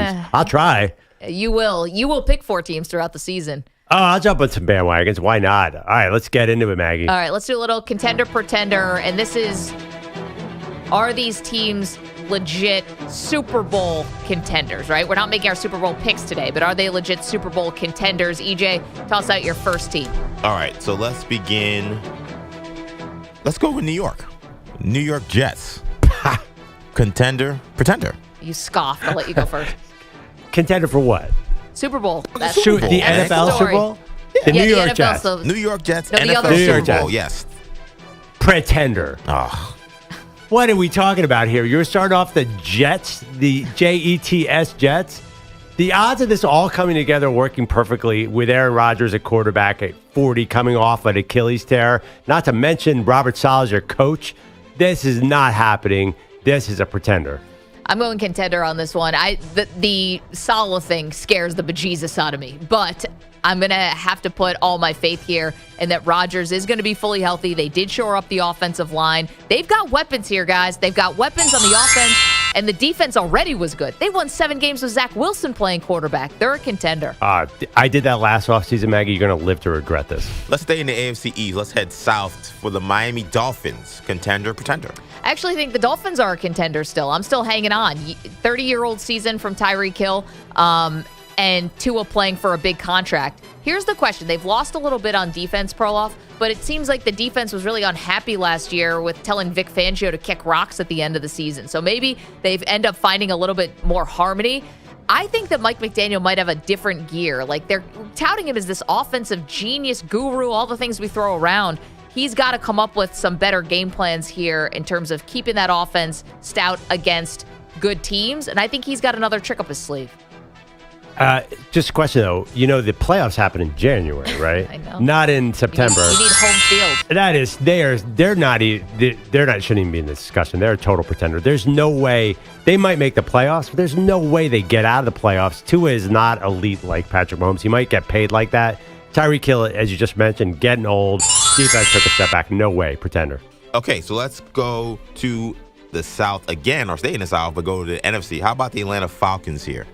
Contender, pretender? Pretender. They're going to win that division maybe, but they have no chance in the playoffs. They are not actually a very talented roster. They made a lot of bad draft picks over the last 10 years. Kirk Cousins, I like everybody. I like Kirk Cousins, can deliver a very catchable ball, but they're a lot thinner than people think. We'll see. A new coaching staff, I like those guys, but it's a tough challenge. No way are they getting out of the NFC. I got to go pretender here, but I'm tempted. I'm tempted just because Cousins should be fully healed from the Achilles. You're saying the roster's thin, but I think a lot of people see this roster as a little bit of a sleeping giant. Like, you already have all the offensive weapons, and defense, they're not bad. They have a good offensive line. Get better coaching in there. Get at Kirk Cousins delivering the ball. I'm going to go pretender on this, but I was tempted. But Kirk Cousins couldn't make the Super Bowl on a stacked Vikings team. I mean, you can't draft running backs and wide receivers every year and still be good all around. No, you can also draft quarterbacks and just have them sit. You got to maybe draft a lineman once a decade. Well, who's next, EJ? It's Carla from Idaho's least favorite team here, the Dallas Cowboys. What do we think about Big D here? Pretender or contender? I just see this is not going to be a good season for the Cowboys. I think this is total pretender. They didn't get better. And I feel like the Dak Prescott, Mike McCarthy, are they telling us without telling us that they really don't want to move on with these guys? Feels a little bit like, all right, we're going to see how this season goes. They never got CeeDee Lamb any meaningful help. I just don't see how the roster got better from last year. Yeah, I mean, I like their draft because they did a lot of things to help stop the run and to run the ball. I thought it's going to be an underrated draft, but I think they're just too far behind roster-wise. I don't think they're good enough, and I don't think Mike McCarthy is at the top of his game either. Pretender. All right, so final one here. Let's go to Green Bay. A lot of expectations for Jordan Love and the boys. How about the Packers? Finally, pretender. Finally, a contender on this list. Finally, we get somebody we might actually see in the New Orleans Super Bowl. Jordan Love, it's time. He's arrived.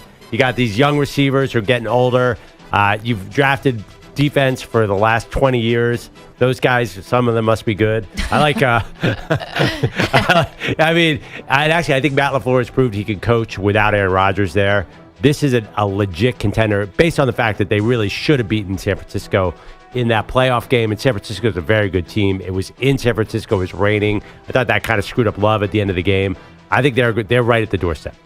I'm going to have to go contender here, too. I'm not so sure that Jordan Love's just going to go out of the gate gangbusters like Perloff thinks and that he's going to be this MVP candidate. But, I mean, they've shown that they can obviously step their game up at the biggest moments. They took out Dallas. They nearly took out San Francisco. It'd be naive of me to think in the NFC that they're not going to be a contender. And we'll see how this second year as a full-time starter for Love goes. So there you go. There's a little contender, pretender, NFL edition.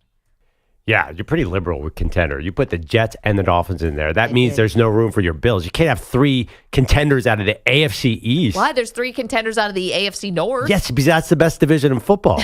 I also think, and I do think that the Packers for sure are contenders. And again, I was tempted with the Falcons. I was.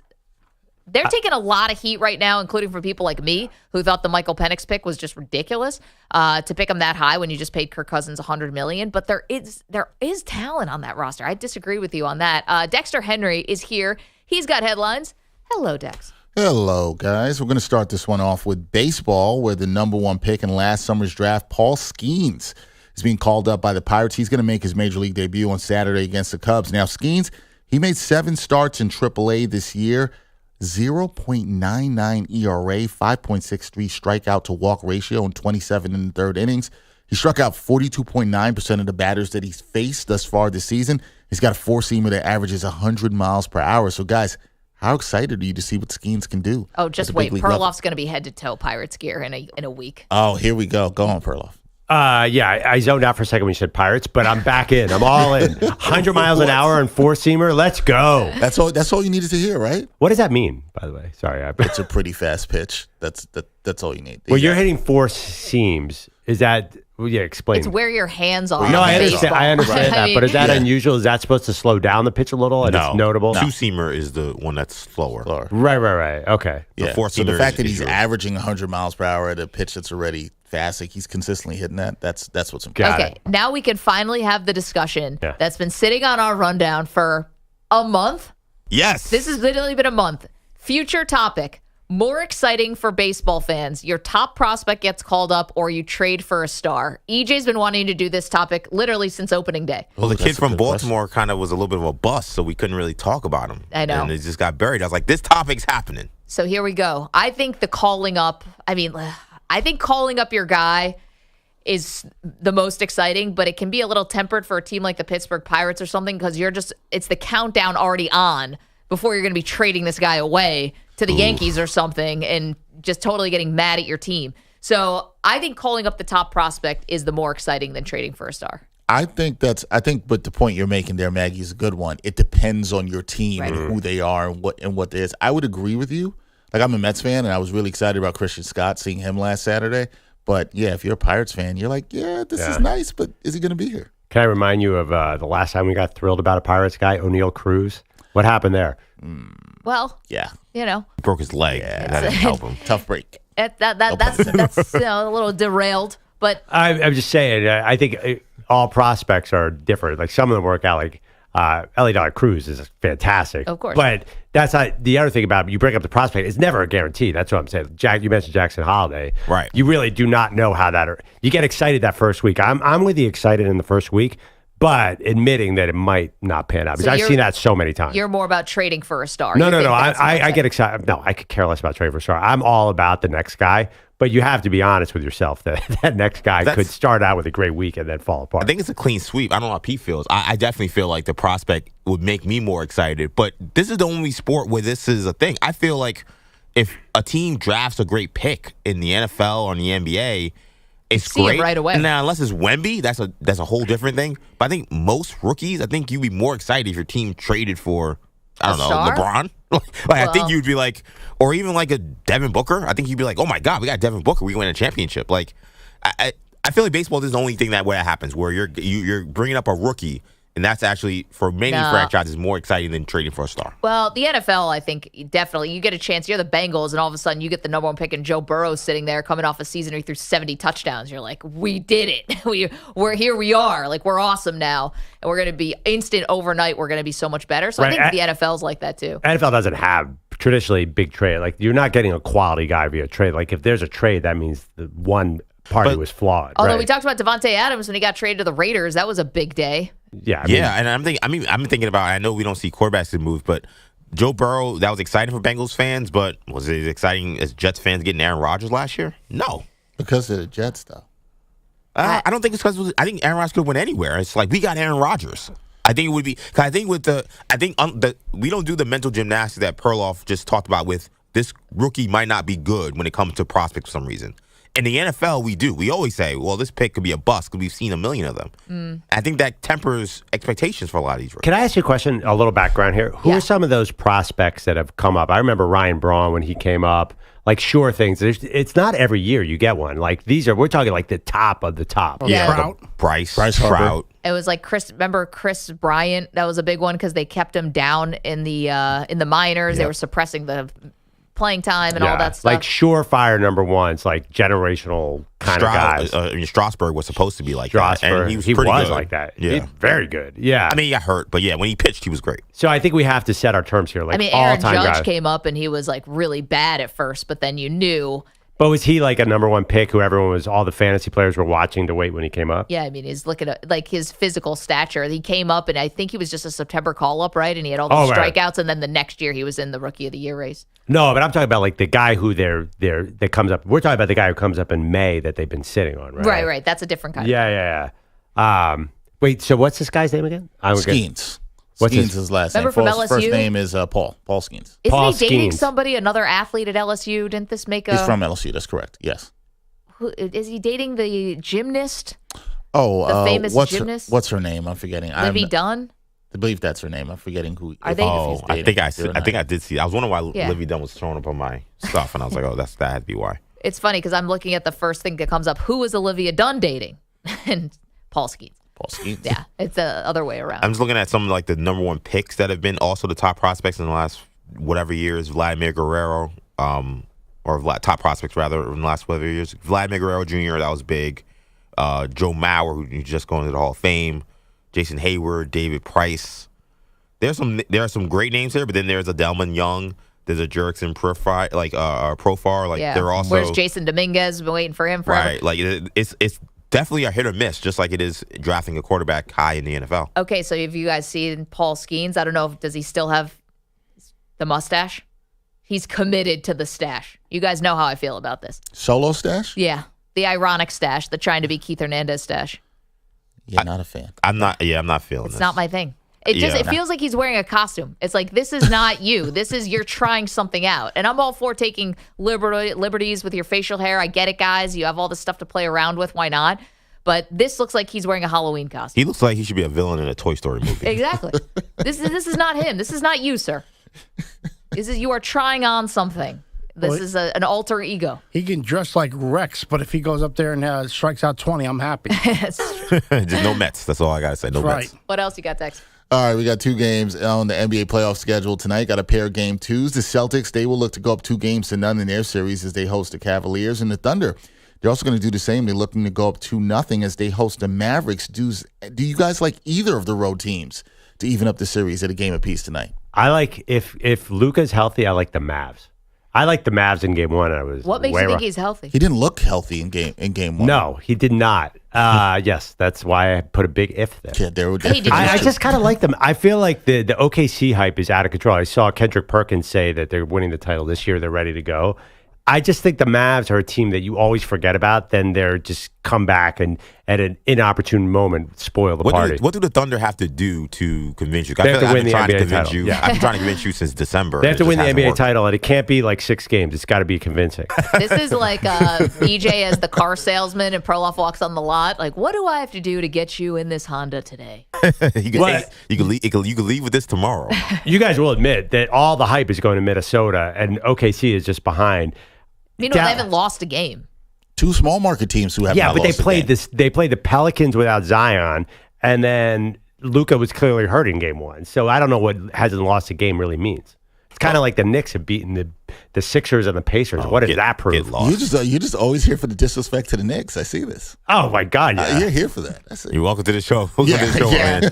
He's a bitter semi-76ers fan. I see. And not even a full 76ers fan. You're right. It's because of the traffic jam for all the victory parades that are going on in New York for beating these teams in the early playoff rounds. There's no victory parade. I saw one last night on the street. It sure looked like a victory parade. Don't worry. There's no traffic in Cancun where Joel Embiid and Tyrese Maxey are.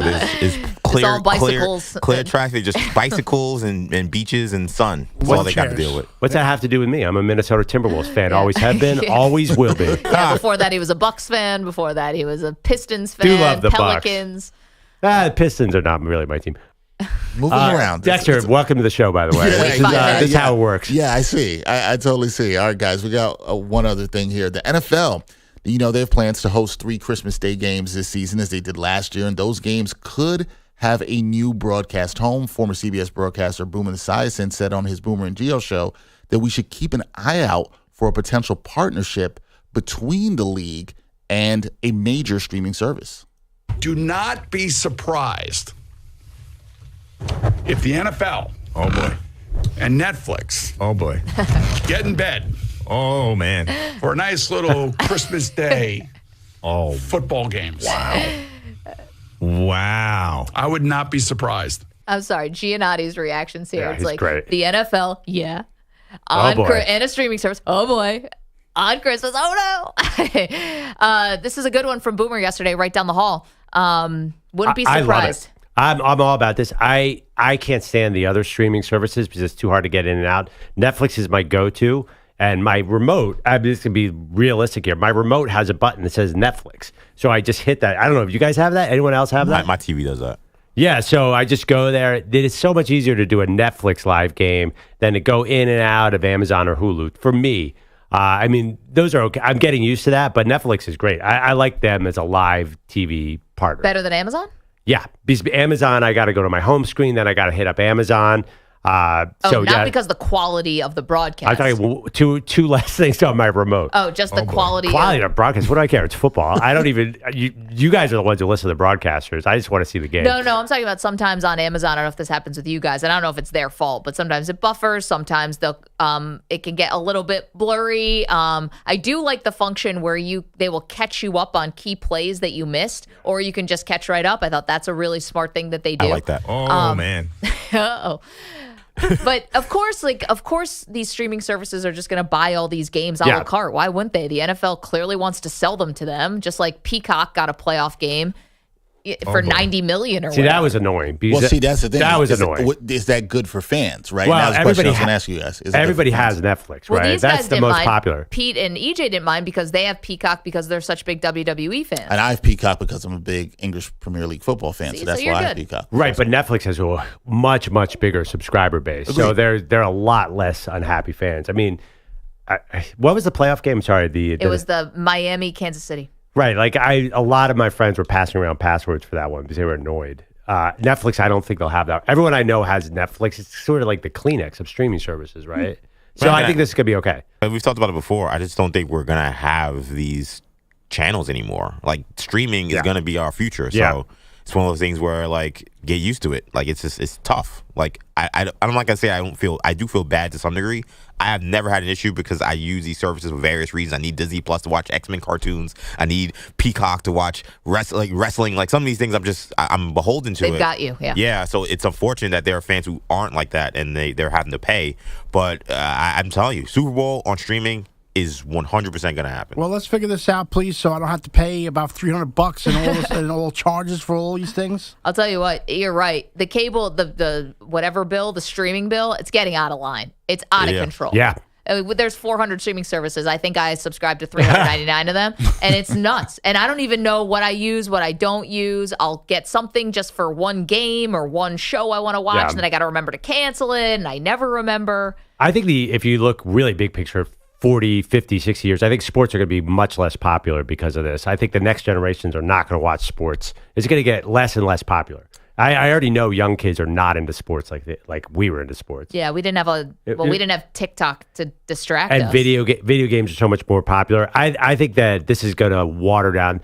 I've heard a lot of numbers that like 15-year-olds do not watch sports live like they used to. It's just going to get worse and worse. The harder they make it, it's just natural. It's going to be less eyeballs. Yeah. So then I think that'll snowball and people are going to talk about other things.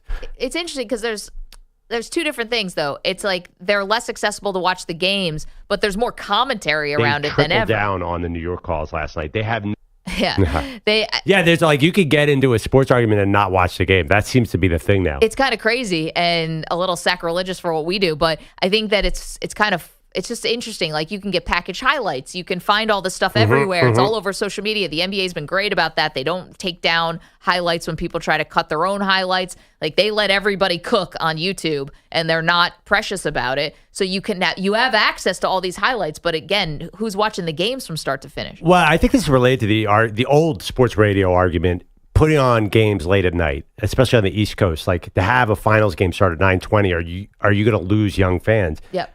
I think over time you did lose a lot of young fans, and I think it's going to be even worse when you hide behind streaming services. Yep. Not everyone's going to be able to afford these forever, so I think you're going to lose a lot of eyeballs, and especially young ones. So that's an issue. Like And also, both the NBA and NHL right now, I think the games are too late. I'm sounding like an old guy, but it's just a little too late for kids. They're really going to be put to a test, especially if you get a Minnesota Celtics NBA Finals, and it's really more of an East Coast, middle of the country type crowd that are watching, and they're starting games at 9 o'clock. Yeah. I mean, what about I heard this. NHL has a big looming. So they have Connor McDavid, but he's stuck out in Edmonton.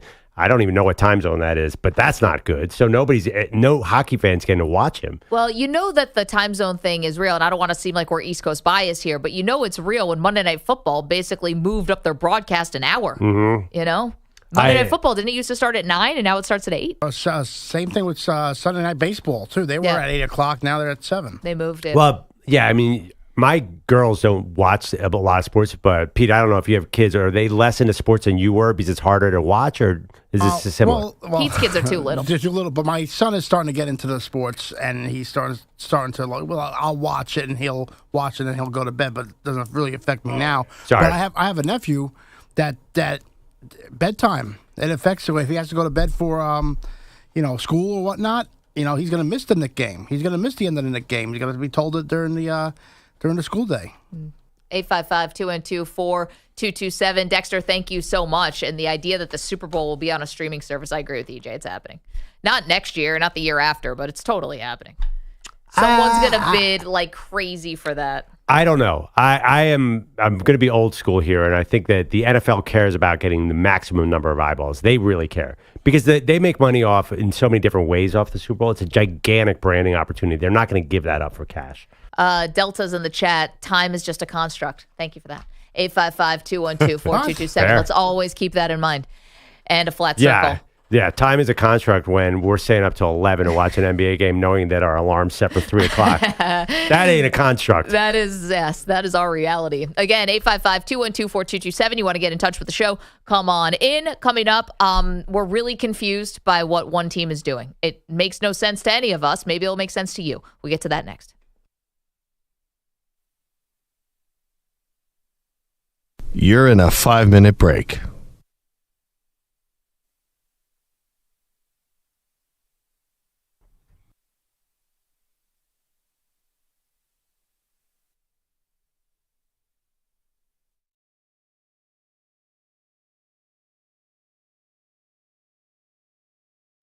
Boogles and swoosh, talking about the game.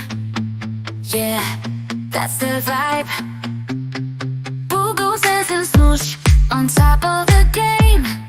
NBA refs and dating advice. It's all the same. Whistle blows, foul, no foul. Refs calling shots, but when it comes to love, we got that knowledge too. Listen up, 'cause Boogs and swoosh dropping truth for you. For you. Refs and romance, a serious combination here to give you. Boogs and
the chat. And your bogus high on display. Road trip blues won't go away. Left behind, feeling bound to lose. Perloff's off to San Antonio, no excuse. Can't believe his eyes, what a sight. While Bogus stays home, feeling so uptight. Betting against Wembayama. Perloff took the fall, but it's Bogus left behind. Feeling small, a loser in his own right. Can't catch a break, road trip dreams shattered for goodness sake. Counting minutes ticking like a clock, while Perloff cruises highways, laughter in stock.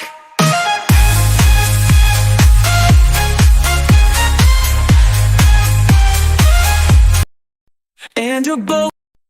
Peter Blatty's got something to say about Tom Brady and a roast on that day. He's angry and he's speaking his mind, saying Brady was out of line.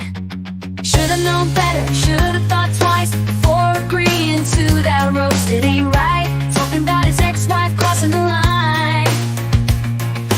Peter Blatty says someone needs to find that children shouldn't have to hear all of that. It's not fair to them, it's a matter of fact. 45 seconds remaining.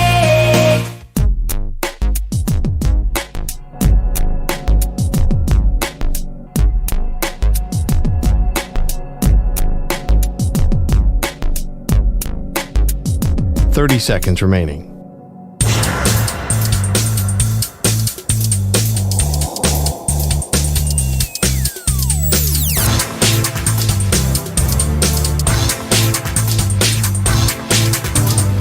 Seconds.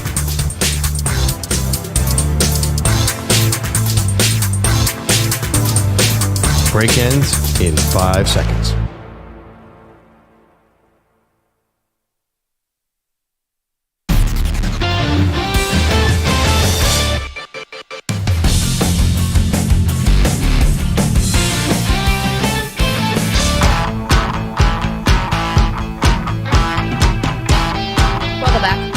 Maggie, great, Andrew Perloff. This one is just kind of confusing. I get it. The New England Patriots are entering into this new era without Bill Belichick and Brady's long gone and all of that. But why can't they just get the simple stuff right? Why has it become a story when they don't have like a GM? They're still hiring, or excuse me, they're still interviewing guys for a de facto GM role when they've already gone through the entire draft process with Elliot Wolf, who was already in the building, and it seems like he has the job, Perloff. I don't get this. Yeah, I do honestly do not understand it. Now, I understand they did already cover the Rooney Rule. So yes. the NFL came out and said they were in accordance to that, but they never said who they interviewed. And now they're interviewing. You're right. It is very confusing. I don't understand. If it's going to be Elliot Wolf, why wasn't it him all along? I have to be honest. I have no answers on that one. It just seems kind of clumsy, like the end of this Belichick era. And to be honest, it feels like the Patriots are still wrapping up old business. You know, the Dynasty documentary where everyone's kind of airing their grievances and Belichick looked bad and who's responsible for all their success. Then you go to the Tom Brady roast that happened on Sunday, and you got all these guys back in the same room, and they're throwing barbs at each other and roasting Brady. And it just felt like Julian Edelman, I saw, said this on a podcast. He said the tension was so thick between Belichick and Robert Kraft at that roast. They said it was uncomfortable. I think there's just so much of the old stuff that has to get wrapped up. It's like the new stuff feels like it's almost being neglected a little bit. And this has been very clunky, very clumsy. And listen, we'll see how Drake May plays and we'll see how Gerard Mayo coaches and all of that. But so far, they're not off to a great start here in the post-Belichick world. Well, I think Belichick's last 4 drafts have been terrible, so they have no chance. This is as obvious a rebuild team as there is in the NFL. So none of that stuff really matters. I mean, you can do all the roasts you want. The fact is they're going to be a 5-win team at best, no matter what happens here. So I don't know that it even matters. Honestly, this might be the best thing in the sense that you don't want to be in limbo where you're like a 7 or 8 win team. Right. It's probably going to be better for them to be terrible for a while to get good again. But I don't know how patient people are going to be in Foxborough for that. Oh, they don't care. Nobody cared about the Patriots before Brady got there, I meant the owner. Like, are they going to get itchy if it's 4-win season, 5-win season? Like, hey, we're used to winning around here. We have a certain standard, and then all of a sudden you're firing your coach, and then you're bringing in a new guy, and now you start these cycles and the things that bad teams do. You start getting into that trap. I see what you're saying, but the truth is, Gerard Mayo has got an impossible task. He's sort of a sacrificial lamb here. He's probably going to have 2 or 3 bad seasons, be gone. But if Drake May hits, then you got something. Kind of like, it feels like Justin Herbert with the Chargers. They have not been great since he got there, but you're still kind of happy because you got Justin Herbert. Right, you don't give up on the talent. That drew Jim Harbaugh to town, so there is a way out here. 855-212-4227. George is in L.A. Good morning, George. How you doing? Hey, good morning, guys. Nice to talk to you again. I think the Rams are definitely a contender, and I'm not just being a homeschool bias boy, but they got 2 really nice defensive linemen in that draft, and I know we lost Aaron Donald, but the Rams have Matthew Stafford, still one of the best quarterbacks in the NFL, and they got all the pieces, and I look forward to this season. Thanks a lot, guys. George, thank you. We were doing contenders, pretenders. We didn't put the Rams in, not because we don't think they're good. We just didn't have them in that particular list. So here's the thing with the Rams. I understand. They're on fire in the draft. The Rams are super hot in the draft, but they lost Aaron Donald. I can't get over that. Aaron Donald single-handedly lifted them to that Super Bowl title. He won the game in the fourth quarter. How can you call them a contender when you lose a player of that caliber? Well, and I also am a little suspect on Matthew Stafford. Some of the injuries that he's sustained over the last couple of years, these are not small, insignificant things, Yeah, I hear you. I know you said he's going to be future Dallas Cowboys quarterback, I believe you said at one point, Matthew Stafford. Oh, yeah, like going back to Highland Park. Let's do it. But I don't know. I'm a little concerned about that because you really didn't bring in a backup, like a high-end one. So you basically are expecting Stafford's going to be there healthy the whole year. Yeah, I mean, one thing I will say, I'm looking at their draft history. Last year, I mean, they had an all-time draft. They got Puka Nacua in the 5th round, but they also got Steve Avila, who I know made first-team all-rookie, Byron Young and Kobe Turner. Kobe Turner looks like a star, too, the defensive lineman. And it looks like they did really good this year. I can't believe Jared Verse was sitting at 19 for them to take. So I think you have a lot of optimism as a Rams fan. It's just hard to imagine. I agree with you, too. Stafford keeping healthy. I'm sorry. I forgot they signed Jimmy Garoppolo as the backup. But again. Yeah. Well, regardless. So, I mean, you need Stafford. To be a contender, you need Stafford to play into the playoffs. I like where the Rams are doing, but it's not happening this year.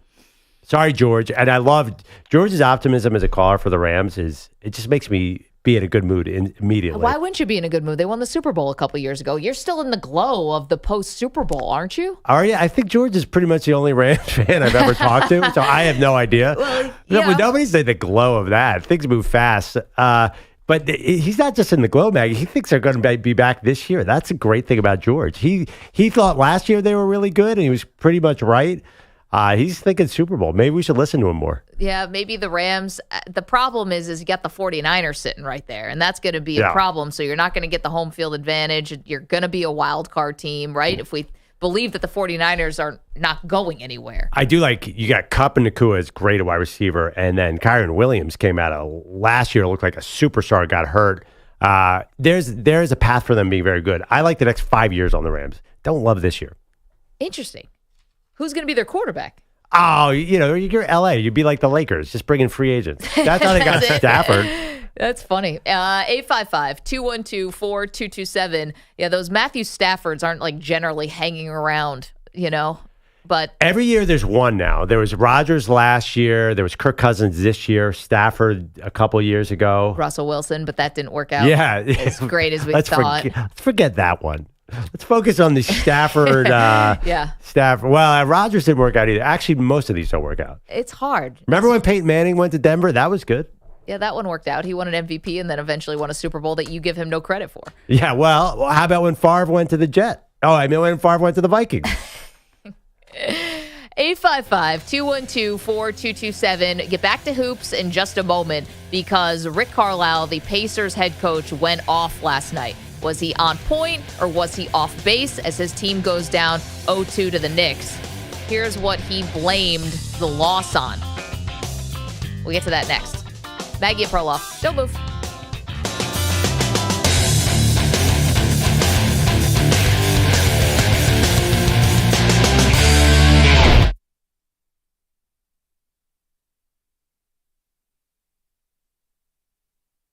You're in a 5-minute break.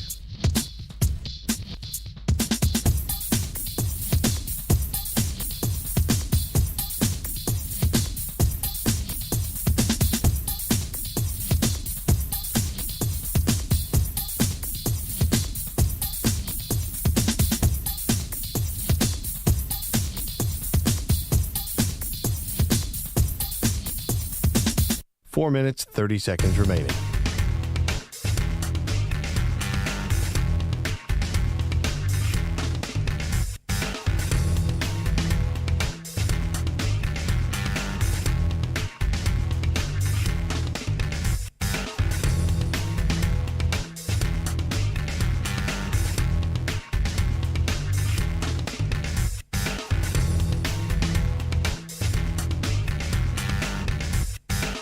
Four minutes remaining.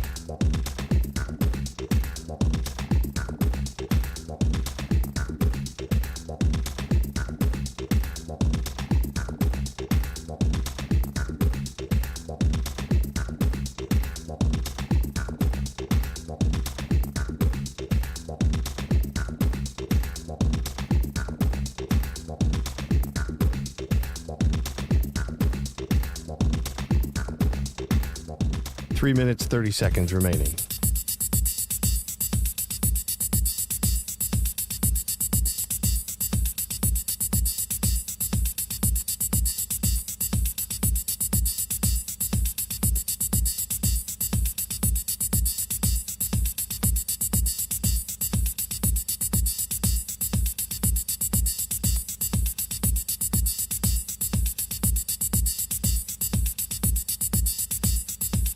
Three minutes remaining.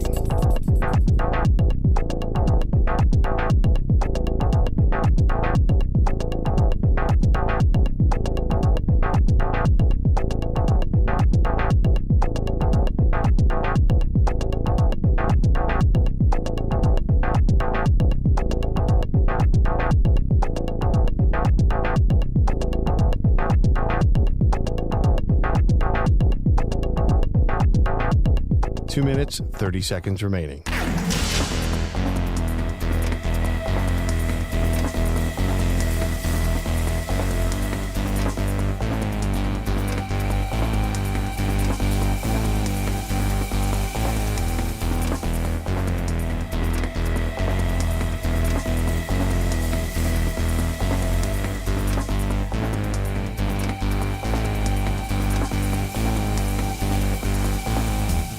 Two minutes remaining.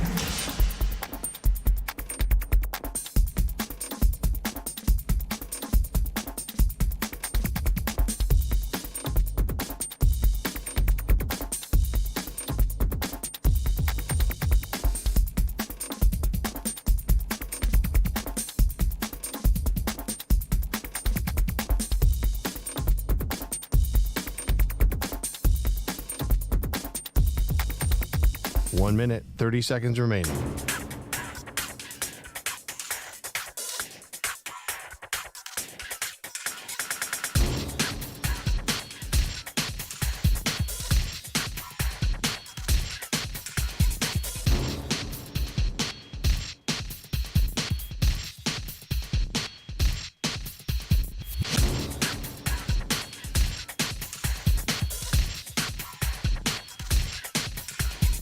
One minute remaining.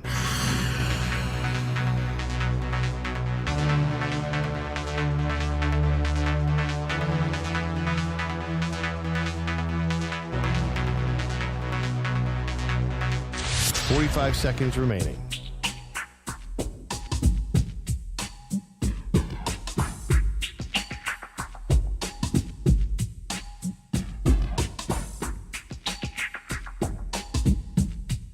Thirty seconds remaining.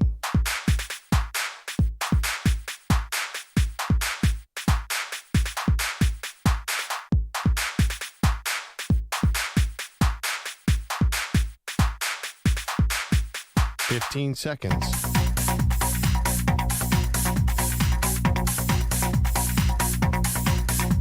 Break ends in 5 seconds.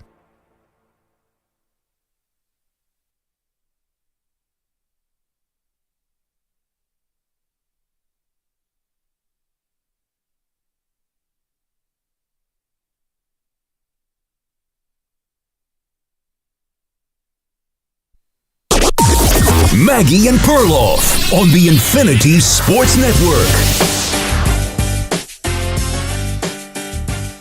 Are the Pacers getting screwed because they're in a small market? That's what their coach is alleging. Hey, welcome to the show. Maggie Gray, Andrew Perloff. Knicks beat the Pacers last night. They take a 2-0 lead in this series, Perloff, but it was all sour grapes after the game from head coach Rick Carlisle. It's been 2 games with questionable calls, but to be honest, the officiating has just been awful throughout the entire NBA playoffs, no matter which conference, no matter which series, it's been questionable. And he blamed the small market. Let's hear from the coach and how he thinks they're getting the short end of the stick. Small market teams deserve an equal shot. They deserve a fair shot. No matter where they're playing. I'm always talking to our guys about not making it about the officials. But you know, we deserve a fair shot, you know, and it's just there's not a consistent balance, and that's disappointing. I like Rick Carlisle here because he's trying desperately to work the officials here to get something in Game 3. I mean, the last night was absurd. The calls were so bad for a stretch in I think it was the third quarter where they started calling the whistle on the Pacers on everything and nothing on the Knicks. So it was even worse than Game 1 to me. And Carlisle later said, if you go to Twitter, you can see all the calls. I think he's referring to my feed, actually. Is that right? And that's you. I think Rick follows me, which is sad because I killed him for not putting TJ McConnell back in the game. But regardless, this small market idea is just absurd, though, because let's look at some of the NBA champions of yore. The Denver Nuggets last year, 17 size market. Golden State, they're pretty big, 10th. Then Milwaukee, 38th market. The Lakers, big one. Toronto Raptors, I mean, that's not a big market. Cleveland Cavaliers, that's not big. So they have not been, if they've been having conspiracy to help the big markets, they're doing a terrible job at said conspiracy, Maggie, because obviously small market teams have a shot. They've been winning the title year in and year out. Yeah, this one, I agree with you. This is Carlisle working the refs. This is pent up, I think, from Game 1 now to Game 2. And it falls a little flat for the coach, considering you got a couple breaks that did go your way last night. And the breaks were that Jalen Brunson left the game for the entire second quarter and was dealing with a foot injury. OG Anunoby also had to leave the game. He's got a hamstring issue for the Knicks. So add that on top of Julius Randle's out and Bogdan Bogdanovic is out and Mitchell Robinson is out. I mean, these are the kinds of things you have to make go your way. And they got a good game from Tyrese Halliburton last night. After he was garbage in Game 1, he was great last night. And for parts of the game, that was a weak effort for him in the third quarter. Okay, I'll give you that third quarter and some of the free throws. Okay, but he actually showed up and had, 34 points last night or something. So you got what you wanted to. The other guys, you know, the Miles Turners and those dudes didn't show up on the road last night. So you're not going to get, you might look at the Knicks and go, who are a lot of these guys? These are not the superstars of the league, but they're a good team that plays together, and the effort is always there. Yeah. So when you get a little sliver of the door cracked open where they suffer 2 injuries last night, that's on the Pacers to bring it home. That's not the referee's fault. That's not league conspiracies. That's the Pacers' fault. Yeah, no, the Pacers, they don't seem to really be interested in closing out on anybody's 3.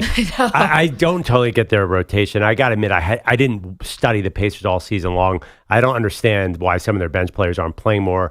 I don't think I'm alone in that one. The one thing about the tight rotation. Yeah, with Tom Thibodeau. Yeah, I mean, you're playing, 6, 7 guys now, but you do have the 3 officials on your side, too. So that's actually 8 guys. Well, so that's the bench, is the officials in this game. It was tough. It was just really tough last night. There was one play where a Pacers guy came in, and Hartenstein got credit for the block. He mugged the body of the player. Then somebody else hit his arm. And the announcers, who I don't know what game they're watching, was like, what a great block by Hartenstein. He barely got any ball.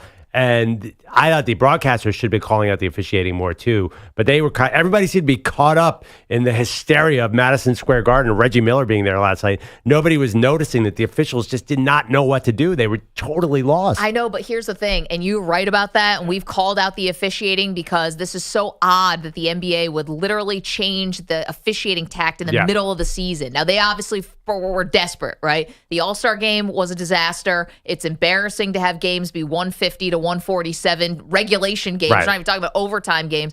And I think they were embarrassed, and definitely Silver clearly ordered the code red. Yeah. Like, you have to swallow the whistle. Don't give into any cheap fouls. Now, they're not perfect with that, but everyone's flying blind here. Like, from one crew to the next, from big things to small things, it is just a problem. And so, I feel for Carlisle after game one and even some questionable calls last night, but you can't blame the small market, big market when the officiating's been bad all across the board. It's just... It seems silly. It's unbecoming of someone of his stature, a Hall of Fame coach, future Hall of Fame coach, and he seems desperate here. Well, there is a line, though, where the officiating is so embarrassing that you can't say it's being applied equally to everybody. And I think couple calls, they crossed the line last night. There was an offensive foul. So they're letting all physicality go, but if Miles Turner just kind of brushes his hand by somebody, it's a foul. It doesn't make any sense. They're not doing it consistently. Yep. That's what's going to burn them. And this doesn't matter. The second round. Wait till the finals. There's going to be a crucial late-minute call. They got to get, you're right, they need a consistent level of physicality. What are they allowing? They need to be clear about it, and so far they're not. It'll be interesting, too, because you had a great point. The physical teams like the Knicks and the Timberwolves, maybe the Thunder, they're going to get through to the finals. So then you're going to have two physical teams going against each other, which is going to be even harder to officiate and less consistent. All right, so we're getting called out here on our geography in the chat. If you want to watch the show, youtube.com/InfinitySportsNet, twitch.tv/InfinitySportsNetwork. Toronto, largest city in Canada. Not a big market. That's Delta. To Louis says large in population or square miles. We did not say. I'm looking at a list from Sports Media Watch and market sizes. Yeah. I did my homework on there. They didn't put Toronto in here. Oh, man. They gave me everything. I was actually surprised that Denver is bigger than Miami. Who knew that? There you go. Didn't know that. But they're clearly not helping the big market teams, because why wouldn't we have the Knicks Lakers every year or any year?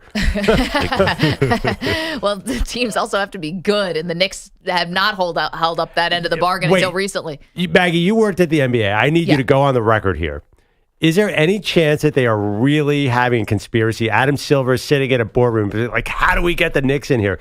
I put it out on Twitter. I was half joking. They don't really have this conspiracy. What's happening is more subtle. It's officials being influenced by the home court. Yeah, I think that happens everywhere. No, I don't think there's some big conspiracy to get the Knicks into the finals. But I do think that we talk about this in the NFL a lot. The league's better when so-and-so is good. Like the NFL's better when the Raiders are good. The NFL's better when, I think, when the Browns are good. Yeah. And, you have some of these teams. I think the NBA is better when the Knicks are good. I don't think that's being biased. We live here in New York, but I don't confuse me for having a lot of Knicks love.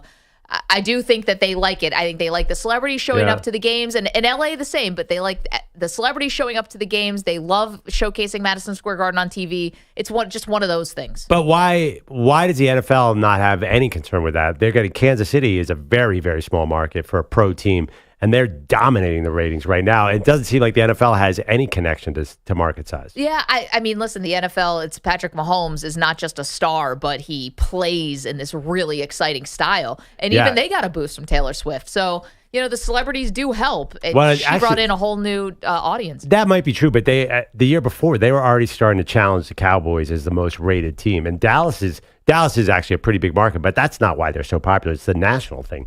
The NFL seems to transcend that mark. So and a star will, like the Warriors. Well, that's what I was going to say. Is it possible that Anthony Edwards becomes the face of the league and then he rates? Because Cleveland, everyone was tuning in to LeBron when he was in Cleveland. Nobody cared about how big the market size. So I think that you're right. I do think that they like New York being good, but I think a superstar can save them. Like a small market superstar will get huge ratings. Yeah. If Anthony Edwards wins the title this year and goes to the Olympics and kicks butt, the Timberwolves are going to start to get ratings. Listen, Kevin Garnett was definitely a huge star in Minnesota. Yeah, but he didn't win a title there. Because they couldn't do anything. He's also a big man. I think Anthony Edwards being the high flyer is going to really help. Being sort of the heir apparent to Jordan as a guy who could win the dunk contest and be the best player. And let's be honest, he's American. It's different than Jokic or Doncic. I think he could be maybe the savior ratings wise. I do think the Knicks, if the Knicks are in the finals, the NBA would be happy. But if you're just going to talk ratings, a Boston Thunder series is not going to do it. Well, we'll all find out, right? Adrian is in Maryland. Hey, Adrian, good morning. Hey, good morning, guys. How you doing today? My thing about this reffing thing, the Knicks play hard. I don't care what you say. The refs aren't giving them the game. I love the way they play. Brunson is unbelievable this year. But the NBA set themselves up for this because they wanted the eyes, they wanted the views during the season. So teams are scoring 120, 130. And now when you get to the playoffs, you see teams barely getting to 100 points. Mm-hmm. And people are saying, oh, it's the refs. The refs are making bad calls at bad times. But this is how it should have been called during the whole season. Yeah. So that's my thought. It's not the refs. It's just they're calling it the correct way now. Well, is that correct? Are they though, Adrian? So I like this better. I'll agree with you because I hated the cheap Harden calls and watching Harden go to the line 25 times or Dwayne Wade go to the line 25 times even back in the day. I thought was so boring. But Adrian, here's the thing. The NBA does this thing where they send out a 2-minute report the day after a game, and they'll admit, like they did after game 1, that they got 4 calls wrong in the final minute of the game. So what are you supposed to do as a fan there? Because you're watching in real time when all these bananas wild calls are happening, and some are overturned, some are not overturned, and then the next day we get the autopsy report, and it's like, oh yeah, they were stabbed. It's like, oh, well, thank you for that. We all watched it on national TV. And I agree with you 100%. That 2-minute thing, they shouldn't even send it out because then you get the teams all riled up, you get the fans all riled up. Oh, we lost the game because of the refs. And Indiana's had double-digit leads both games, and they lost it. Brunson went out for a whole quarter last night. They still lost. OG went out for the fourth quarter. Brunson took over. You got to. The Knicks won the game. The Pacers had it's weak last night to blame the refs. I think it's pent up from game 1, but it's weak last night to blame the refs when you got the door cracked open with those injuries and you couldn't close it out. Adrian, thank you so much for the call, dude. Good to hear from you. Yeah.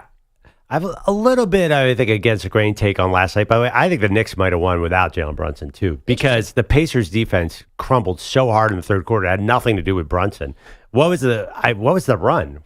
It was some insane run where all of a sudden the Pacers just don't have any want to on defense. They do not want to close out. Miles Turner barely runs the floor, does not try to block shots as guys come in.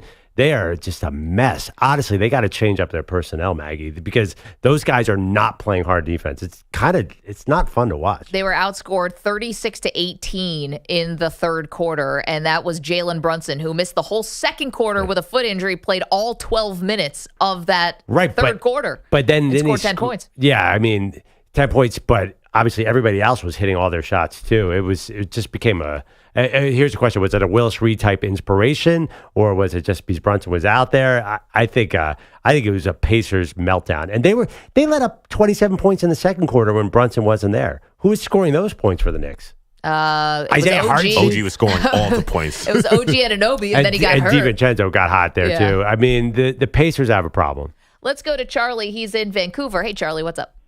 Hey, guys, I have so much respect for you, but Mags, I think you're way off on this one. When we talk about the NBA having something to do with it, how can they have anything to do with the injuries? And Perloff, you're talking about Pacers should have shut the door in the third quarter. You talked about how they got screwed on every single call. I mean, I can say I have a lead, but if you put my hands behind my back, guess what? I am going to screw up. Yeah. I am going to suck. And I have so much respect for RickCarlisle. I thought he did a good job. I think he's wrong on big market, small market. I think he's right if he would say it's the story. And stories draw ratings. Yeah. It doesn't matter about how many people are watching the game. Like the story I'm talking about now, the NBA, I don't think, doesn't have – they can't love a 7-foot guy from another country being the face of the NBA, winning so many championships. And I think there's a bigger thing if they can hand it off to Anthony Edwards and the style that Minnesota is. I'm not saying that they 100% influence it, but, man, I mean, and I know basketball. I coached high school basketball for 25 years, and there is no way that those games were evenly reffed. And that's all you ask for. You talk about sucking. Yeah, they suck, but they suck one way in those games. Yeah. And that's just brutal, and it makes it unfun to watch. It makes it look more like you're watching a movie that you know the ending of rather than just a basketball game. And So wait, Charlie, just to be clear on this, you do think that there is either conscious or subconscious bias that wants the Knicks and their story or Anthony Edwards and his story to advance? Absolutely. And I'm not saying they're going to decide it all the way, but boy, damn, it sure looks like it. I mean, I'm not a Nuggets fan, but when I watched the guy setting the screen and he just threw over another guy and just walked over him, I think it was Jamal Murray, and Barkley's going, that's a foul, and he's right. And Shaq's going, no, it's not. They just grow up. Well, dude, when you're 6'3", Good Shaq impersonation. It was brutal. Anyway, thanks for the time. Thanks for letting me bet. Yeah, Charlie, have yourself a good day. Listen, he's right about storylines and stars. Again, last night I can't get behind it because the Pacers had every opportunity and they just couldn't. They couldn't win the game. That's not the Knicks' fault. Listen, officials and the NBA, they have eyes. There are going to be so many makeup calls in Game 3. I'm betting a lot on the Pacers. They must know that this is not a good look. How did you ever make the bet last night on Jaylen Brunson? I make the bet? And thank God he was out the second quarter. 37.5 was the over-under on Jaylen Brunson. I'm like, they can't put an Nembhard on him again. They're never going to do this. They are going to make other Knicks beat them. So Brunson goes out the second quarter and still almost gets to 30. I know. So Perloff was yesterday just basically begging EJ and I to get in on this bet with him about Jaylen Brunson under 37.5 points scored, right? He's like, this is a lock. This is a lock. And it ended up cashing, so good for you. Out of pure luck. Out of pure luck. It has nothing to do with your betting prowess. It was only because he suffered a foot injury. I know. But I think that Perloff might be onto something with some of these NBA bets, guys. Yeah. If you're paying attention, Perloff is subtly nailing these NBA playoff bets. I think you should start giving out like a bet a day or something. No, but then they'll go bad. But what else? I have the T-Wolves at plus 170 in that series, but Dave Portnoy Barstool put 100,000 on that. That is a good bet. That the T-Wolves would beat the Nuggets. I'm looking at my bet history. Way to go out on a limb. No. He put it before this year. Now they're big minus money. I'm looking at my draft history. Loss. I only share the wins. Don't you know how this works? Don't you know? But one of those wins he shared was the Knicks beating the Sixers, which was purely an emotional hedge. Honestly, we did. You still owe me $5 for that. I gotta tell you, we did NFL picks this fall, and I came out just barely on top. And you know what saved me? Betting against the Eagles the last quarter of the season. You did. I've had a lot of success betting against Philadelphia teams. Is that's wrong, right? That's terrible. I feel embarrassed about that. Will Smith is shaking his head right now. Oh, that's who you got? Yeah, I was gonna say. Meek Mill can judge me. Will Smith cannot. 855-212-4227. All right, we got so into the playoffs right there that we have neglected the multiverse. We do that every Thursday at this time. We will get to that. We got a doozy for you. Sports greatest what ifs and what could have beens. We bring that to you next. Don't move. It's Maggie Perloff. You're in a 5-minute break.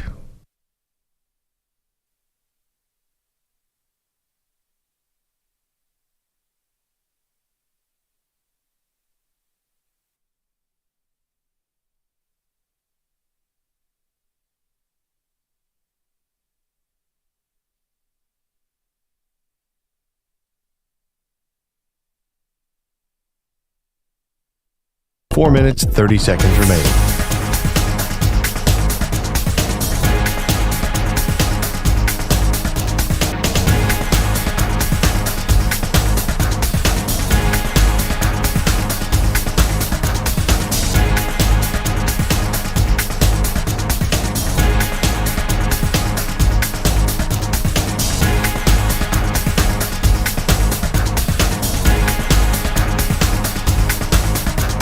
Four minutes remaining.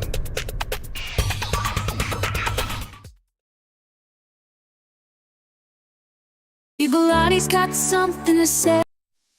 Bugatti's got something to say. Infinity's mice. He's feeling the dismay. No NBA on NBC. What a shame. Just JJ Redick's wine ain't the same. Peter Bellotti is getting upset. Maggie Perloff, can you hear his plea? Bring back the NBA on NBC. Set his spirit free. He misses Mar. Co-stars and the crew. Those were the days. Pete cries out boo, boo. Bring it back. oh can't you see? Bring back the NBA on NBC. Let it be. Pete's mad, he's feeling sad. Bring it back, oh make it right.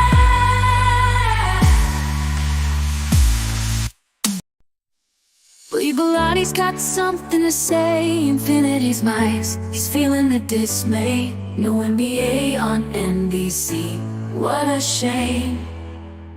Just JJ Redick's wine ain't the same. Peter Bigliotti is getting upset. Maggie Perloff, can you hear his plea? Bring back the NBA on NBC. Set his spirit free, he misses more. Co-stars and the crew, those were the days. Pete cries out boo, boo. Bring it back, oh can't you see? Bring back the NBA on NBC. Let it be. Pete's mad, he's feeling sad. Bring it back, oh make it right.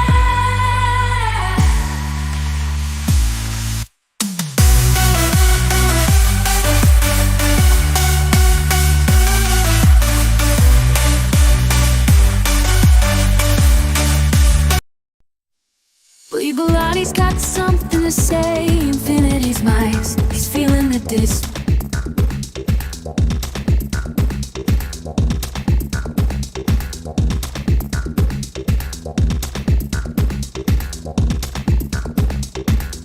One minute, 30 seconds remaining.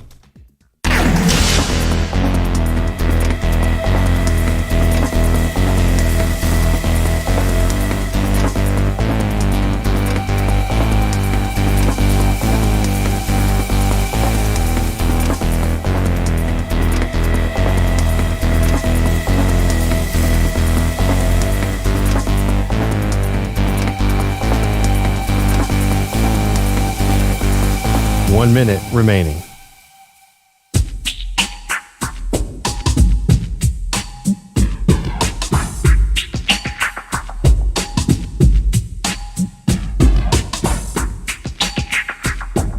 "45 seconds remaining.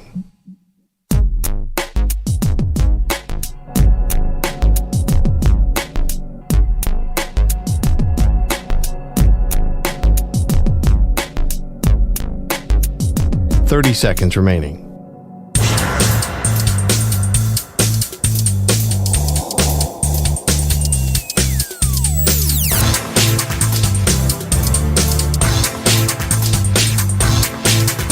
"15 seconds.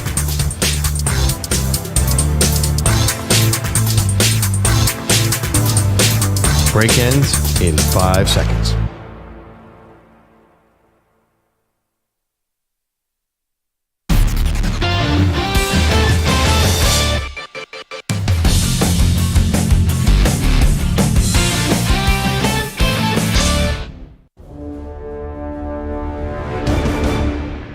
Exploring sports' biggest what-ifs and could-have-beens. Let's dive into the multiverse of Maggie and Perloff.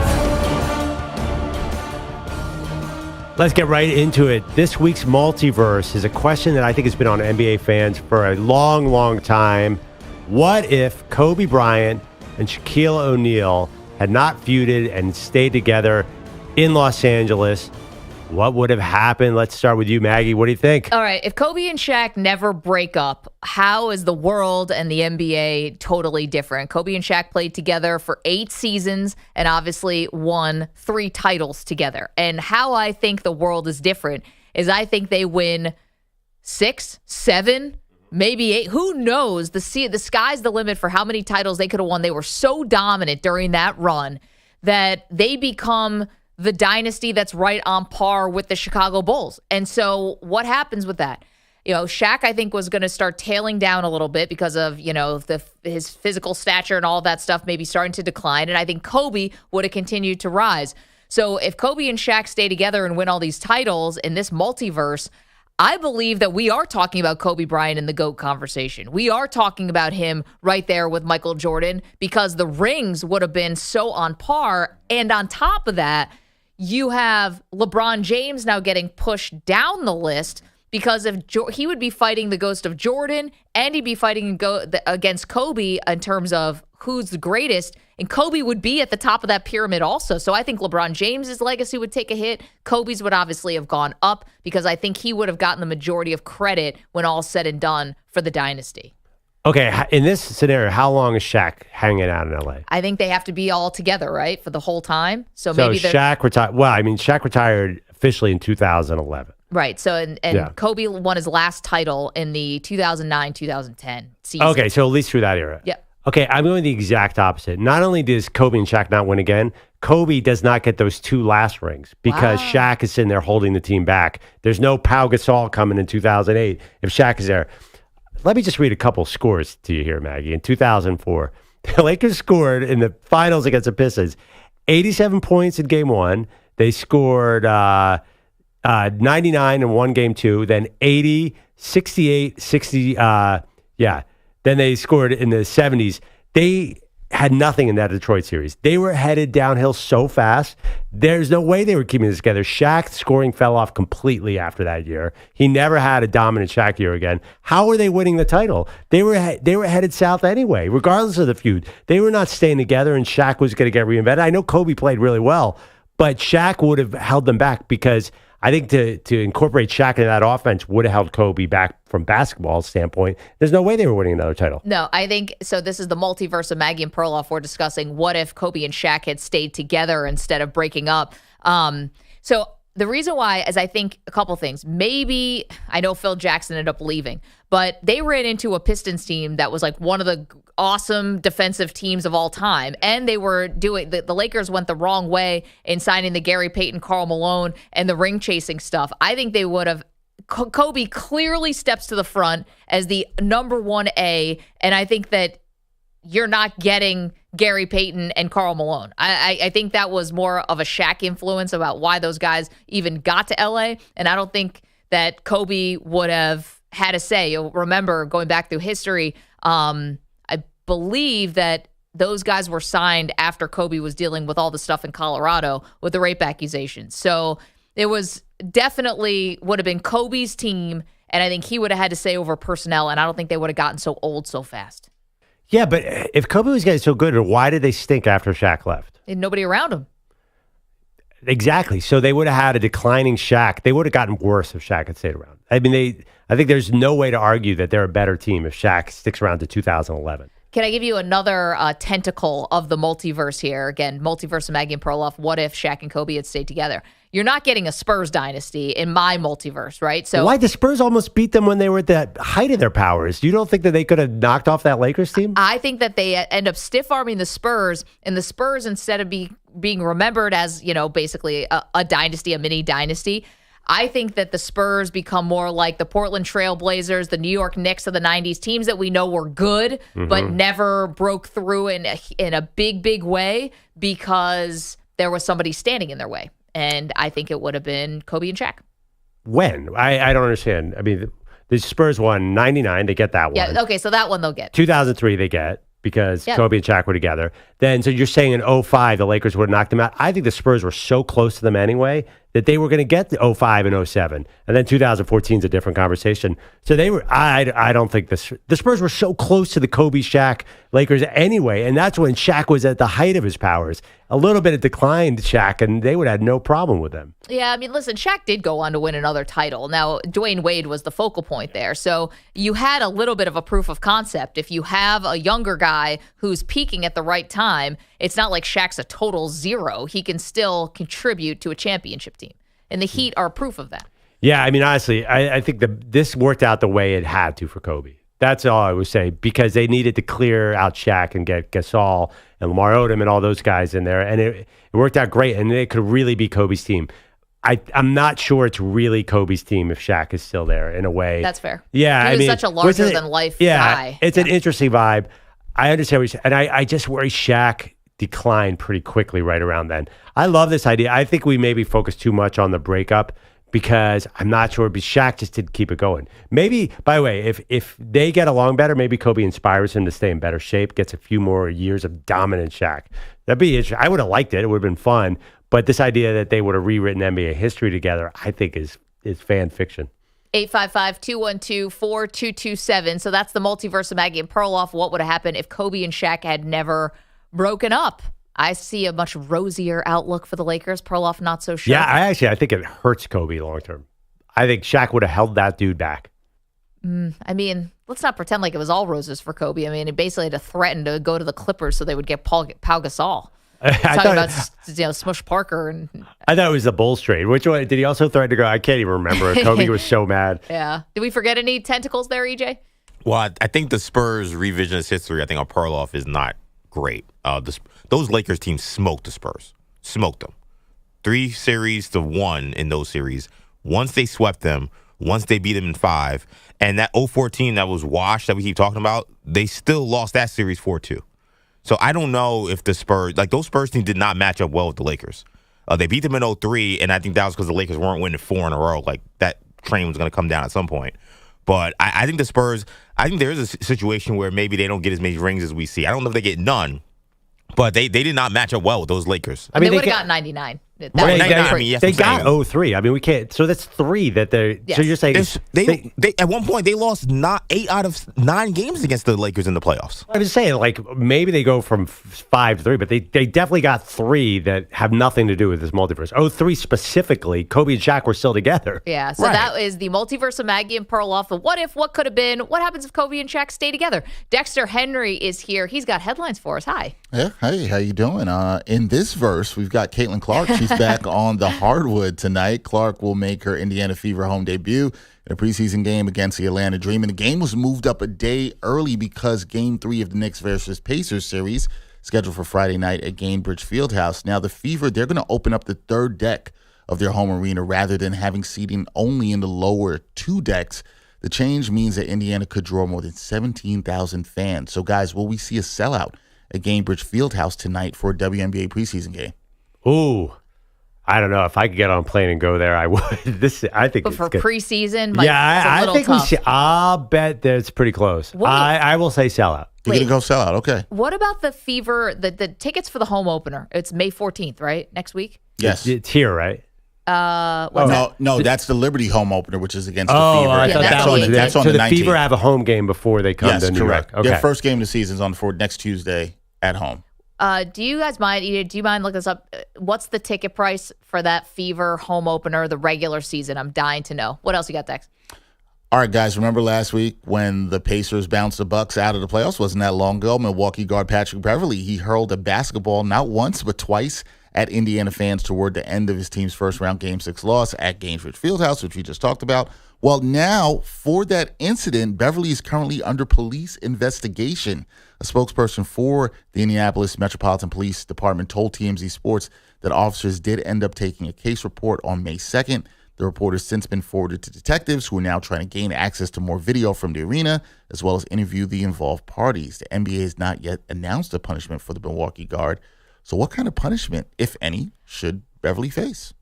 Well, he should definitely face suspension. I mean, who knows what team he's going to be on next year? But yeah, he's not signed with the Bucks. I mean, he's a free agent. The guy's been on one-year deals. He's a free agent. Yeah, so that's a tricky part of this. How do you suspend a free agent who may not make an NBA team? I don't know, maybe whatever their version of the commissioner's exempt list is. But the other part of this is, so nothing meaningful is going to happen to Patrick Beverley here. Let's call it. It's not going to jail. Nothing's happening here. This helps him.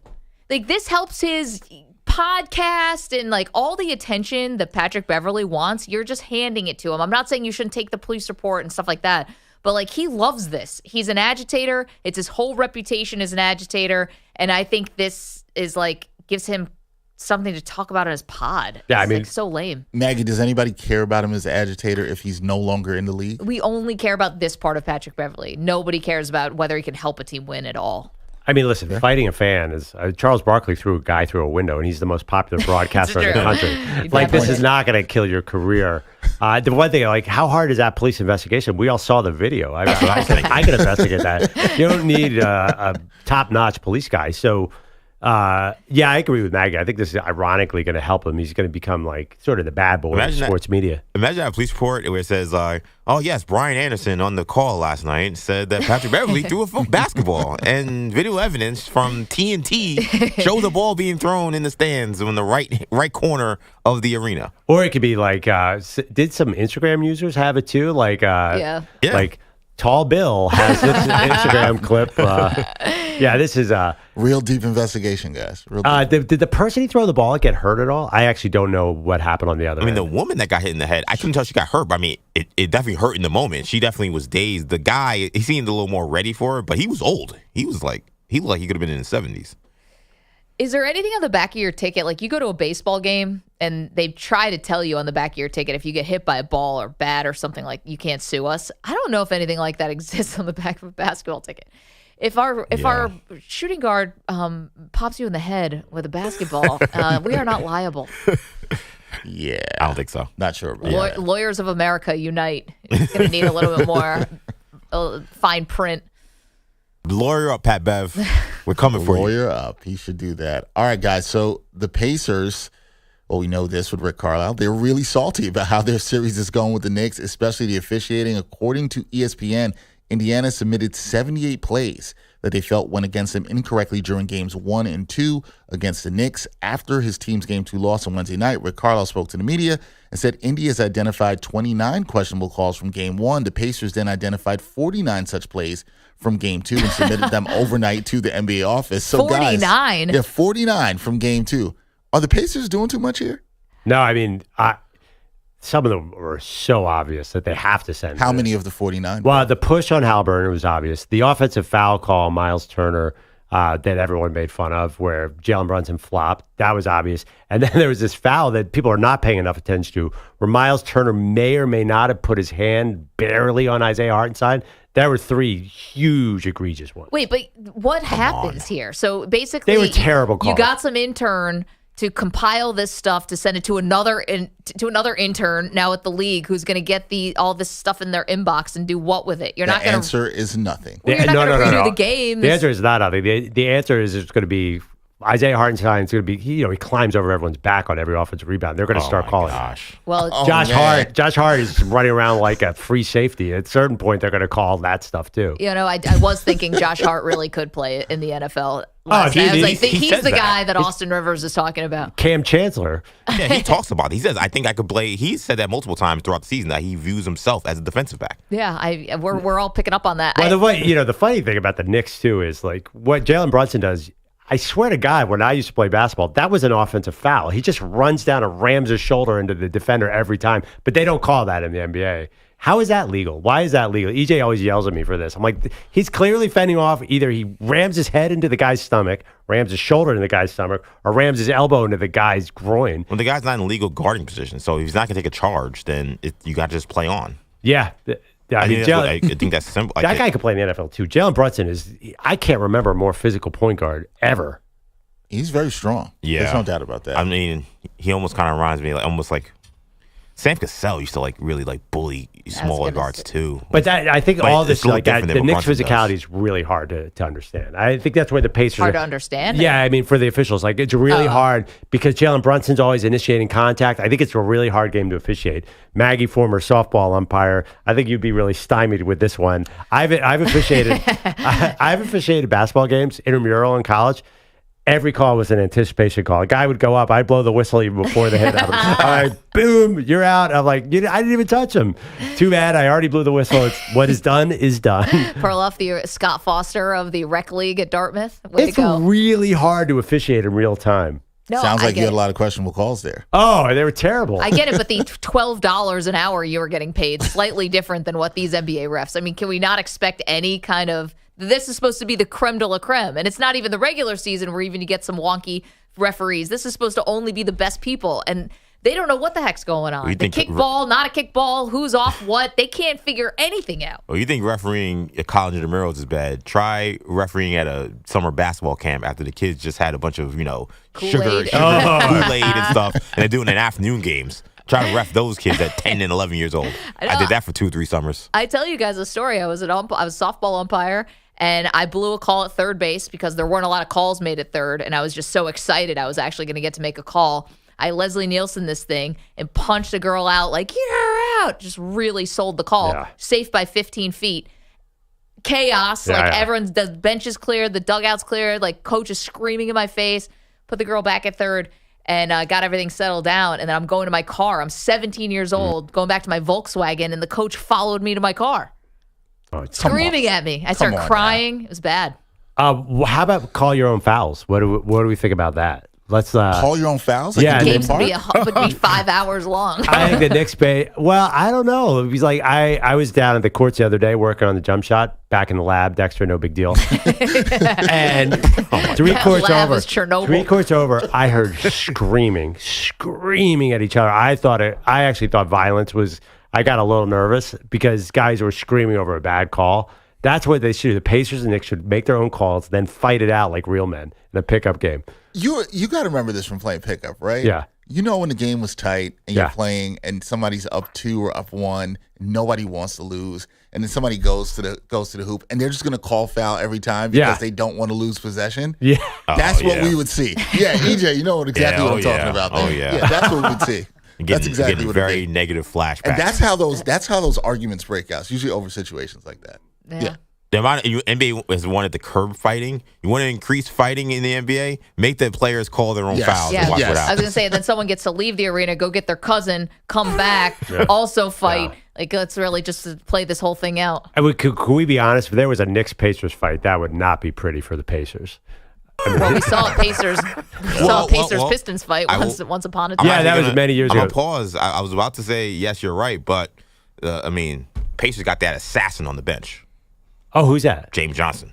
Oh, he's still there? He's the dude with the... Nobody knows it because he's wearing, like, these long blonde dreads. He looks nothing like he's ever looked in his entire career. But he's on that bench, and every time I look over there, I'm like, oof. The Pacers want to change the series. Throw him in there for a couple of minutes, and maybe this won't be as physical. They should have him take a couple fouls. That guy is a legit, like, trained MMA type. Yes. Like, he can hurt people. Also, they play everyone else on the bench. Why not him? I know. They're playing like 11 guys. Right. What else we got, Dex? Actually, we don't have any time for anything else. No. We'll hold that to the next one. Kick that to the next hour, and we'll get back to those updates. Meanwhile, we have a major question for one of the top draft picks from the NFL draft. We'll attempt to answer that next. It's Maggie and Perloff. Don't move. You're in a 5-minute break.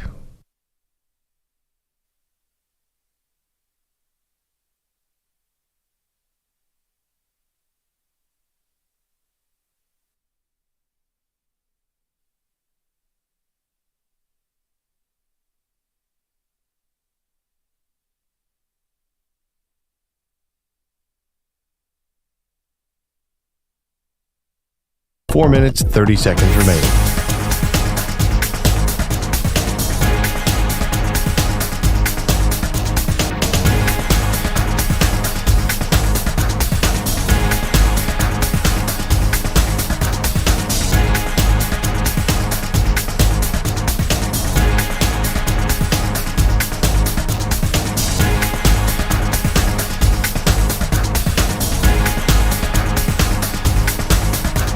Four minutes remaining.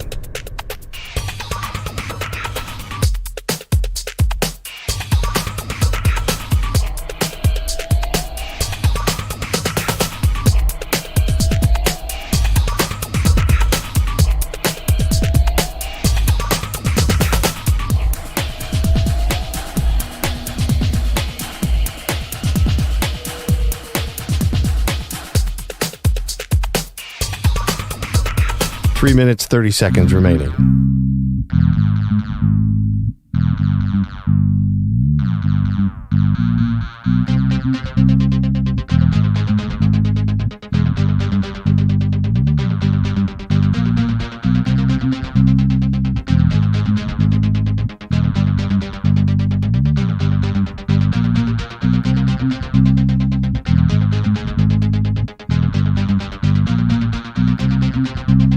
Three minutes remaining.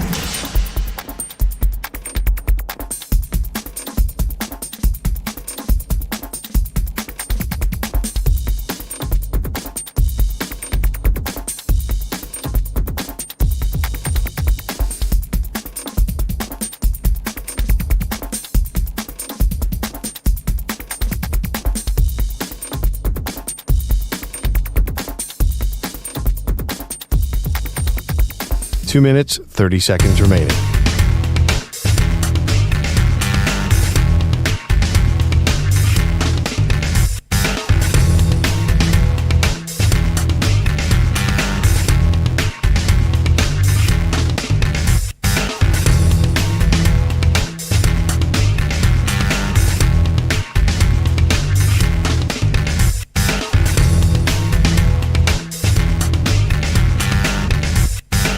Two minutes remaining.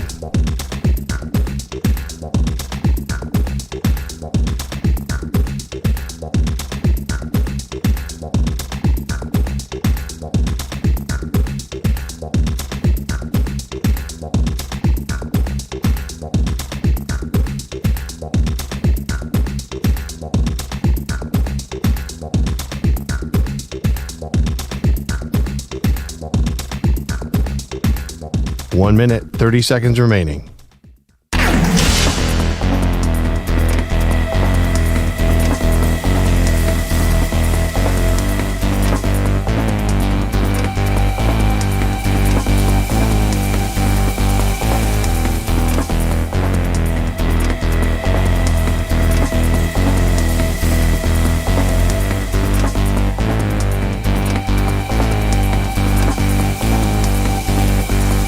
One minute remaining.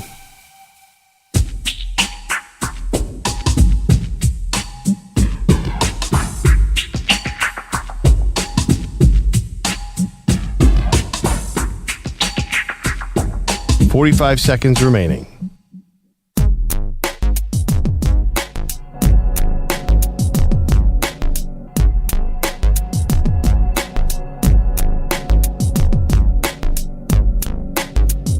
$30 seconds remaining.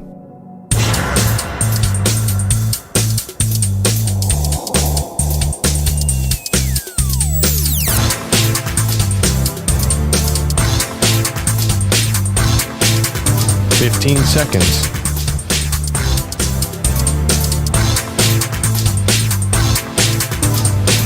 Break ends in 5 seconds.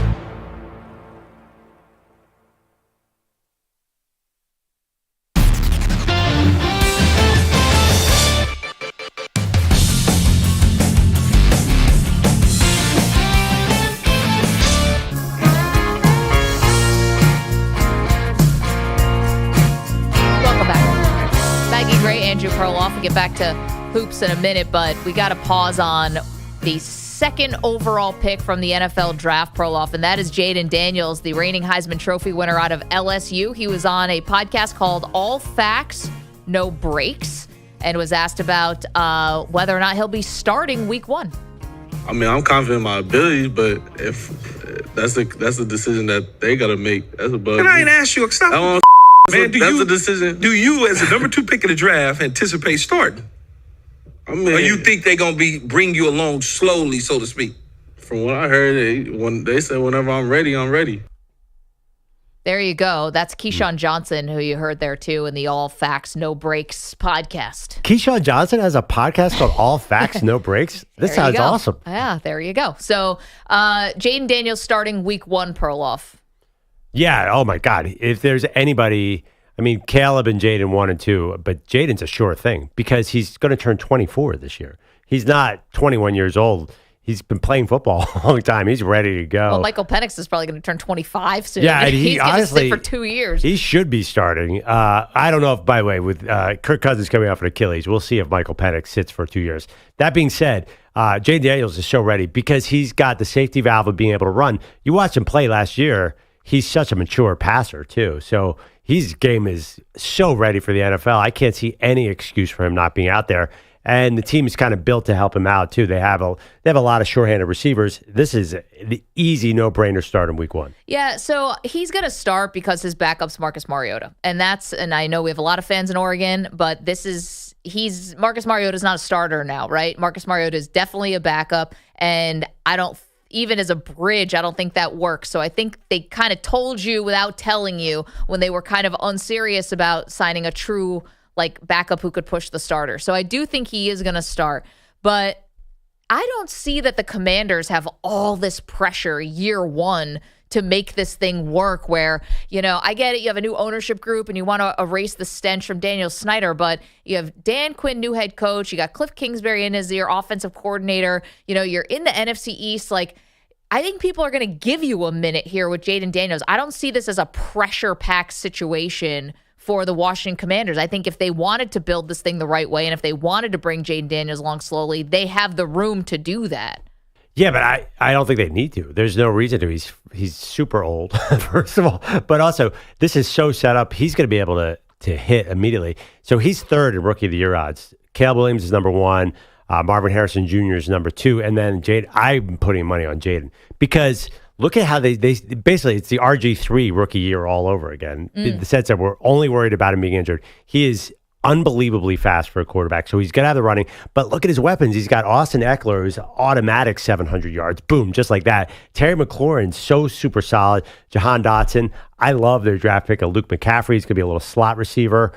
I think that this is all set up for a very productive rookie year. Not necessarily a big, I agree, there's no pressure to win, but he's going to have a great chance to put up very, very good numbers for a rookie. I think, and the expectations for the rookies are always lower. I think he's going to have 3,800 yards passing, 900 yards rushing at minimum. They win 7 games. That's a great year, I think. Well, and listen, things are setting up kind of well for them. Just the fact that the NFC East plays the AFC South. So you are getting those Carolina Panthers. You are going to get maybe some of the, I want to say, easier teams. Nothing's easy in the NFL, but you are getting a little bit of a break there potentially with the NFC South that has been called the easiest division, right? The smallest strength of schedule. How would you say that? The weakest strength of all the division. So you do get that. Now you also have to play the AFC North. So good luck to you on Yeah, that's the thing, though. You don't have to win. So just develop the quarterback. I mean, honestly, I agree with everything you said. There's no way Mariota, but I think Jayden Daniels is an instant hit. I don't see how this doesn't work, which means it might not work because it's never a no-brainer like that. But man, he sure seems set up to Kingsbury's the perfect OC for him. The big issue is Washington. They really need to improve their defense. They were terrible last year on that side of the ball. You're hoping Dan Quinn and brought over a couple guys from the Cowboys. So who do you think is actually going to sit and watch and learn from the top 6 quarterbacks who are taken in the first 12 picks of the draft? I mean, the Falcons are telling you that it's going to be Kirk Cousins. So you'd have to say Michael Penix is probably going to be the one sitting. Is he the only guy who's going to sit? I think Drake May sits. I think Jacoby. For how long? I'd give it 8 weeks. 7 weeks. I almost want to show bet you on this one. Yeah. Because I just feel like I have seen this before. For as many times as you get, Patrick Mahomes who gets to sit, these owners and front office, they can't help themselves. They're so excited about the pick. They have so much conviction in what they're doing. They want to get the fan base excited, and they end up throwing the rookie out there, even if it's a bad idea. There's zero chance I'm show betting you on this one. That would mean I have to put all my eggs in the Jacoby Brissett Patriots basket. I want no part of that smoke, Maggie. So J.J. McCarthy, can he beat out Sam Darnold? I think he's definitely going to beat out Sam Darnold. Well, that's another potential. I think he seems very polished. He's a little younger, but J.J. McCarthy, we've already seen mature J.J. McCarthy. We know what J.J. McCarthy can do. Not much, but he is what he is. They might as well throw him out. Yeah, I'm very confident in him. What about Bo Nix? Yeah, he's going to beat out Zach Wilson. I mean, yes. Isn't Stidham so there? I guess Stidham. I think these guys have these shiny toys of these new quarterbacks, and they're so eager to show us how right they are with getting these this new signal callers, and I think they throw them out. Yeah, also, these guys are old. I mean, Bo Nix is... there are he's older than a lot of veterans in the league already. So I think he's older. He's definitely older than is he older than Fields? I mean, these guys they're mature. They're ready to go. So that's one thing. If you draft a 25-year-old quarterback, everyone's saying that's a bad idea. At least you get a guy who's mature and is going to be able to play for that 5-year window, which I know you're a proponent of. Don't waste that window. No, you got to start capitalizing on that before the contract gets really, really big for the quarterback, and then you're really painted, into a corner. Coming up, is Rick Carlisle right? And the Pacers are getting screwed because they're a small market over the big bad Knicks. Get to that next. Don't move. It's Maggie Perloff.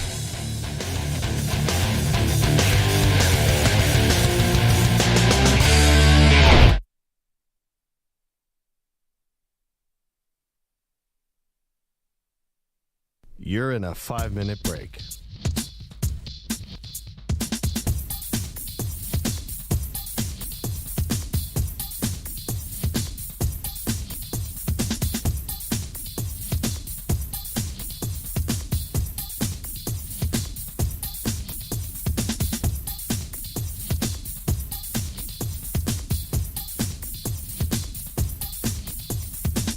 Four minutes, 30 seconds remaining.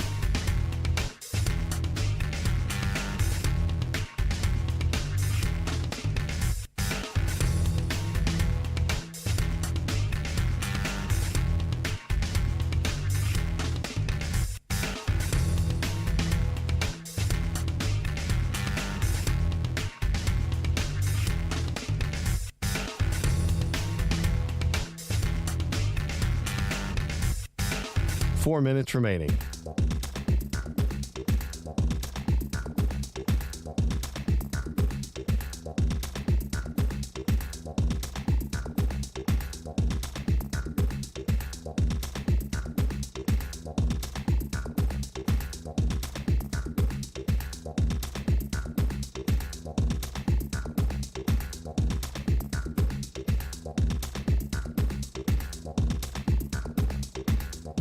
Three minutes, 30 seconds remaining.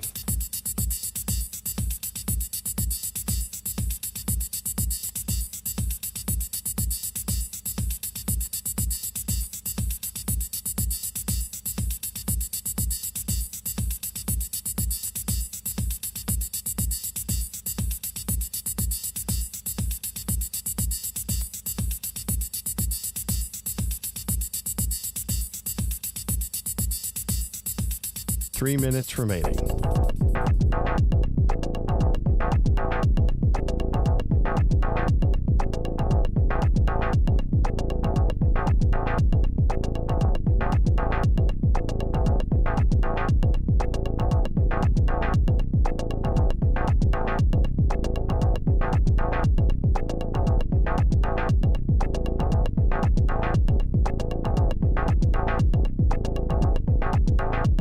Two minutes, 30 seconds remaining.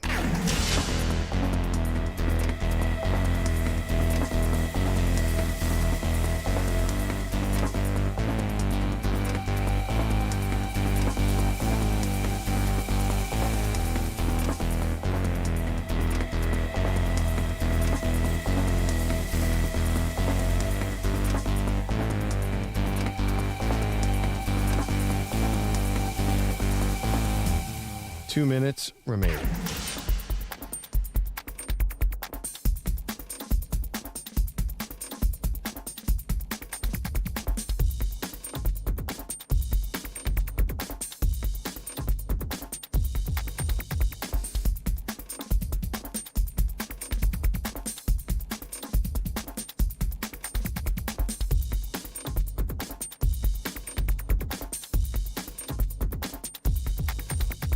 One minute, 30 seconds remaining.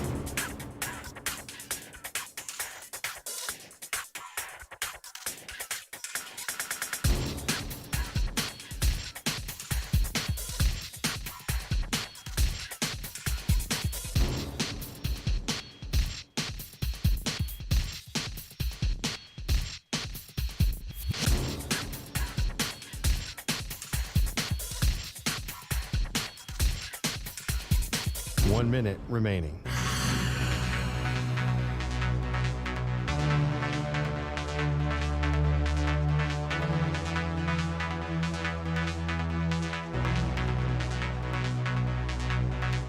Forty-five seconds remaining.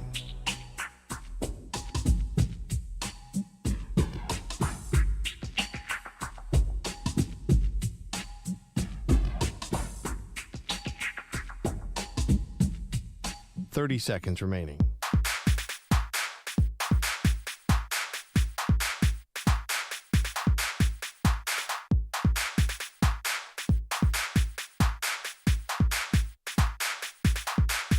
Fifteen seconds.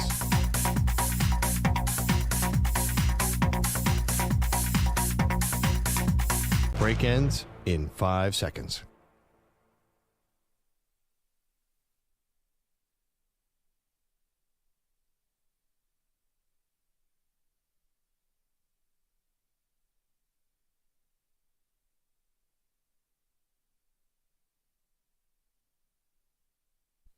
Under 6.5 to play in the fourth quarter. Brunson left wing, guarded by Nembhard. Right-handed dribble. Crosses over a couple of times. Pulls up, straight on three-pointer. Knocks it down! The Brunson burner. 110-105. 6:10 to play. Maggie and Perloff on the Infinity Sports Network. That was courtesy of ESPN New York, and the Knicks finish off the Pacers 130-121. They take a 2-0 series lead, Perloff, as the series will go back to Indiana. And this one was a crazy game because the best player on the floor is Jalen Brunson. He ends up getting hurt in the second quarter, misses the whole second quarter with that foot injury, gets hurt early, comes back in the second half, plays every minute of the second half, scores 14 fourth quarter points to close out this game. The Pacers had an opportunity. There were guys falling left and right for the Knicks, and they could not close this out. They're blaming the officials now the next day and even after the game, but yeah. I think they only have themselves. There's so many contradictions in this series. The fact that Tom Thibodeau is playing all his players basically 45 to 48 minutes, and they're the ones with all the energy at the end of the game. And the injuries, though. The injuries, that's true, but isn't it funny that they're getting all the loose balls in the last 5 minutes of the game? They should be tired, and they're being actually fueled. It's like they're in really good shape by playing all these minutes. So that's worked. There is an injury risk here.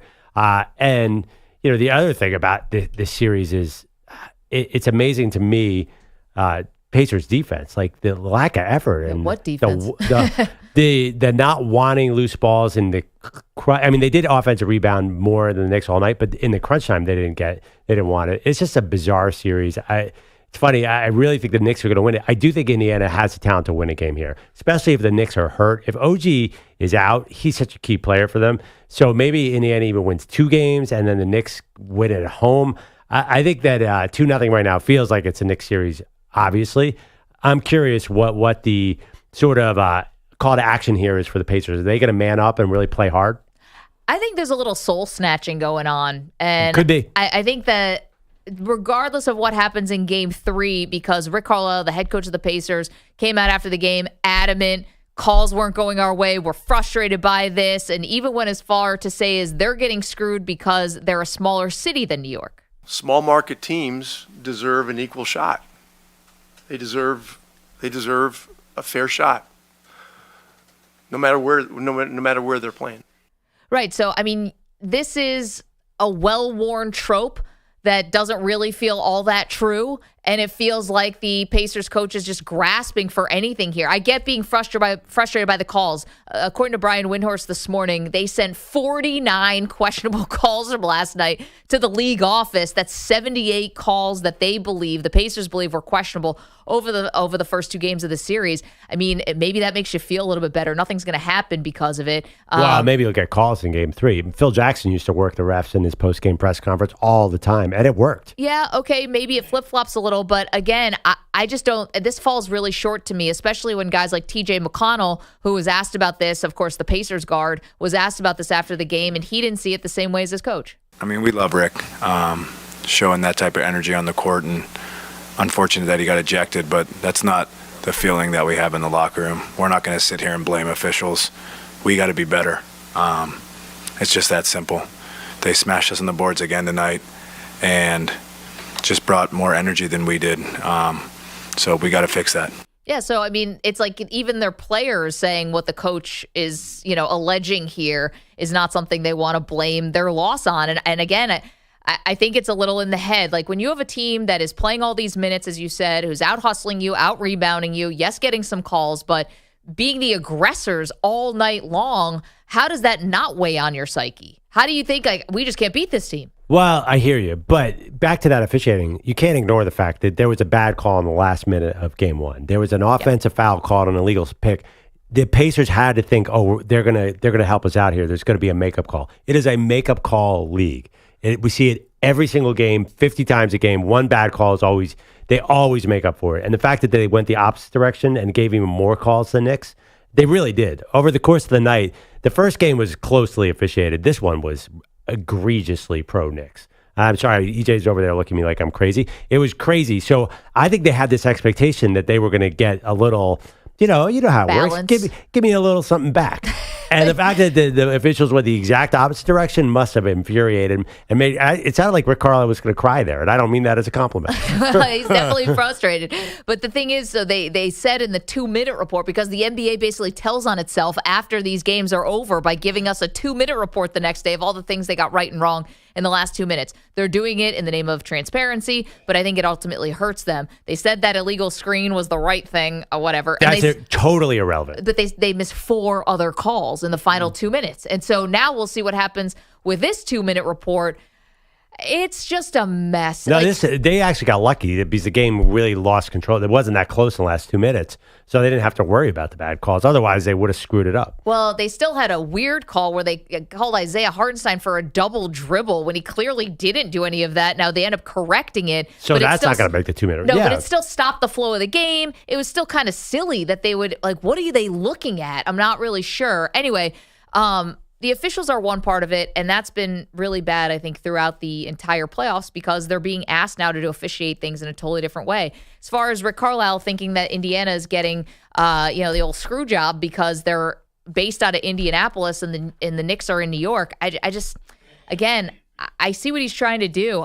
I just think that makes people roll their eyes in this day and age. I don't think that the league is like, oh, we got to get Patrick Ewing to New York in the 80s because this is going to help grow the league. It's so different now. Every game's on demand.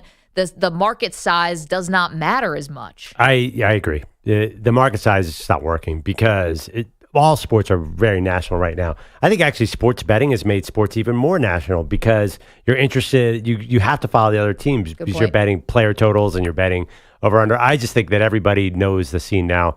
Does the NBA like New York advancing? Probably, but I don't think there was any intent. I do think the home court is affecting the officials a little too much. Oh, here. Definitely. But New York sports has been sucking for years. Yeah, they're terrible. The football's been awful. EJ and Pete will tell you that. The football's been terrible. The baseball spent a lot of money. Baseball spends a lot of money, sure, and down the toilet. Yeah, I don't have a lot to show for it. And the basketball, the Nets, who are had the bigger stars on their team, and that didn't do anything. I mean, twice. It's they had silly. They had 2 big threes, and they did not do a thing. They didn't do anything. So I get it.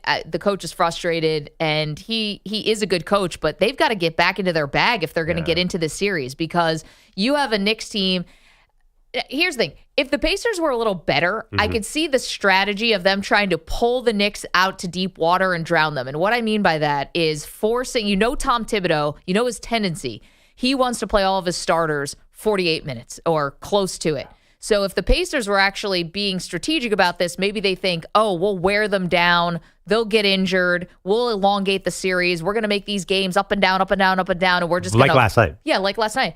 But they couldn't close it out last night. So the strategy is flawed. Stink. And I don't think that the Knicks are gonna succumb to this. Now, to be fair, the Knicks are playing a lot of minutes and they are starting to get very injured. And you mentioned OG Anunoby last night with a hamstring, Jalen Brunson with the foot, seemed a little more flukish. But Tom Thibodeau, this is always the thing with him. You know what he's about. He's about grinding his own players into dust. Yeah, I do think a couple things are going to happen in the next game. I think that they discovered a little something having TJ McConnell on Jalen Brunson. It didn't do that much, but at least it made Brunson use some energy instead of just completely torching Nembhard.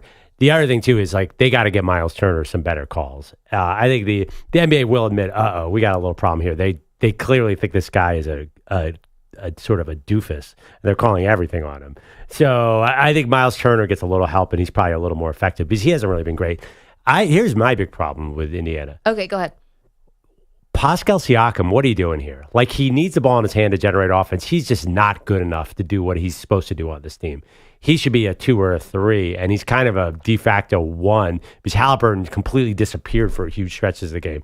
So I don't know what you do because you take him out of the game and you put in somebody else. I think they're really stuck with their structure of their team. They're not, can we just be honest, they're not a very good team. Well, listen, they got a little help in the first series that Giannis and Dame both were suffering from injuries, and so they didn't get a full Bucks team. And granted, they played the Bucks, pretty well all year, though, I should say. But would that series have been totally different if Giannis was healthy? Okay, maybe I'm burned by expectation. I thought they were going to be much better this series. I'm getting burned by expectation here.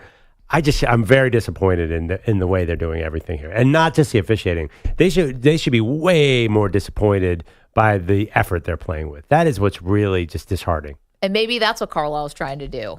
Pump up his team somehow by blaming the officials. I have no idea. The guy, he needs to get back in the series, and he's using every trick in the book to try to do it, including calling out the officials. And the flopping, too. Like, he's trying to draw attention to that, too. I mean, he's going to send, I'm sure those 49 clips he's sending the NBA, 11 of them, Jalen Brunson was flying to the floor egregiously. Sorry, EJ, again, flopping. EJ. If you send me 49 clips, you're not getting any calls till next year. Forget about even this play. Next year's playoffs, you ain't getting any. That is because you're whining? That's ridiculous. Like, this team lost this game.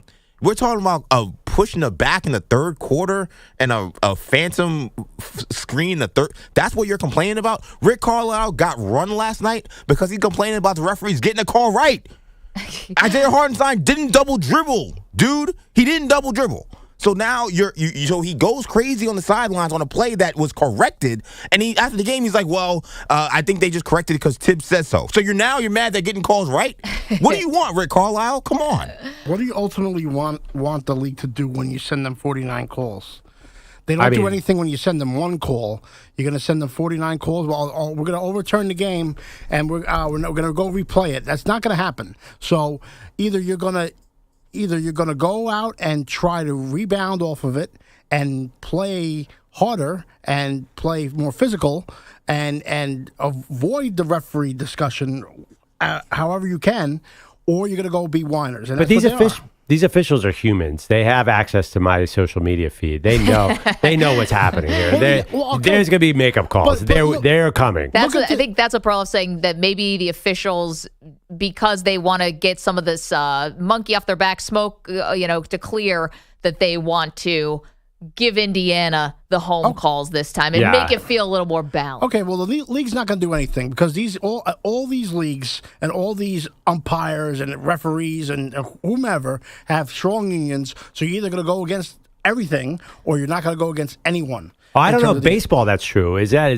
I'm pleading ignorance here. Is that as true in the NBA? Well, it feels like the NBA is a little different. I think it's a little bit of logic. Look at Tim Donaghy and all that stuff that happened. You're going to go against your officials and then risk the possibility of them being annoyed and making calls for themselves. NBA does have a referee. The referees have an NBA referees union. Yeah, so. And the coaches have a union too, and Rick Carlisle is the head of it. Right, which also looks crazy that he's talking like this as a. Well. He doesn't get ejected very much. Do they fine him for this? I know you get fined if you do the money symbol around an official. Oh, he's definitely getting fined. This is easy. So you kind of know that. I think going in. I mean, he's insinuating. I mean, I really got to talk about how ridiculous it is. He's insinuating that the games are fixed. Let's just get out of the whole dancing around. He's saying because we're a small market team, this is not fair. It's not fair. Yeah, which is just ludicrous. That's actually what he said. Yeah, and you missed 5 free throws in the fourth quarter. You were 2 for 7 from the free throw line. The free throw discrepancy in this game, there was none. It was pretty much even. If this wasn't the postseason, he might get a game. Maybe. No, now you can't get suspended for anything, Pete. I mean, Jamal Murray threw a eating pad onto the floor. Yeah. That was a big fine, though. $100,000 is a big fine. That's a big fine. But he makes $40 million a year. So yeah, it's a big fine. I mean, I don't know who's second on that bench, but hopefully that guy's smart enough to put TJ McConnell back into the game. Whoever his first assistant is, 855-212-4227. You can go vote on our poll. Question about this very topic: was Rick Carlisle right to, as I'm trying to read this here, that the Pacers are getting unfair officiating because they're a small market? 75% say absolutely not. You are welcome to go vote at Maggie and Pearl. That's where we are on Twitter. You can find us at Maggie and Perloff on Instagram. We're on TikTok now and killing it. So come on over to our TikTok. It's been fantastic. You can listen to us on these Infinity Sports Network affiliates, who we absolutely love. The free Odyssey app is crystal clear. You can download it today. And SiriusXM channel 158. You want to come and watch the show? Perloff and I, stunning today. EJ, Pete, looking phenomenal. You can watch us, youtube.com/Infinity Sportsnet and twitch.tv/Infinity Sports Network. Okay, coming up. This is a question I've got for everybody in the room, and you can only have one answer. No wishy-washing, just one. Get to that next.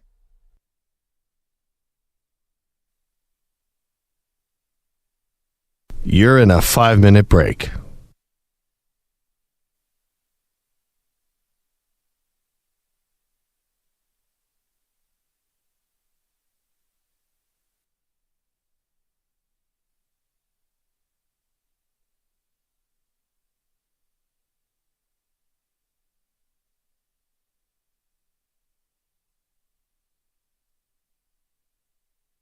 Four minutes, 30 seconds remaining.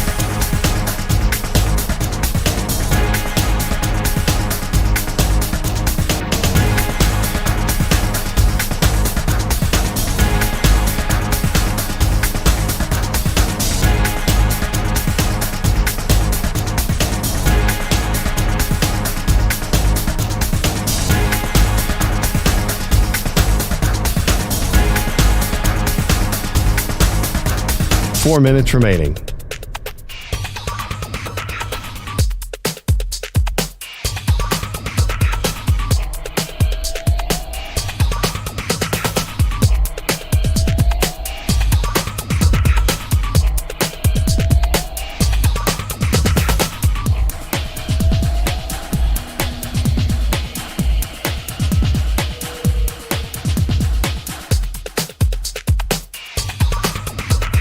Three minutes, 30 seconds remaining.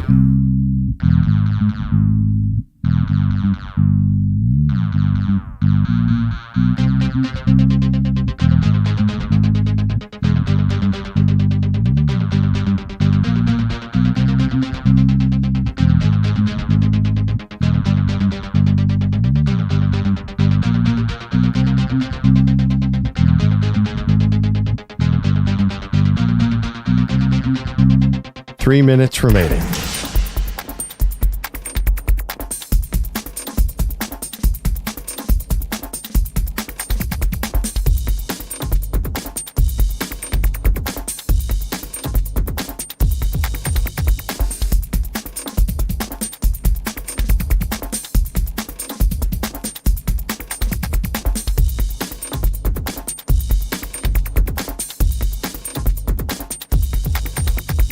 Two minutes, 30 seconds remaining.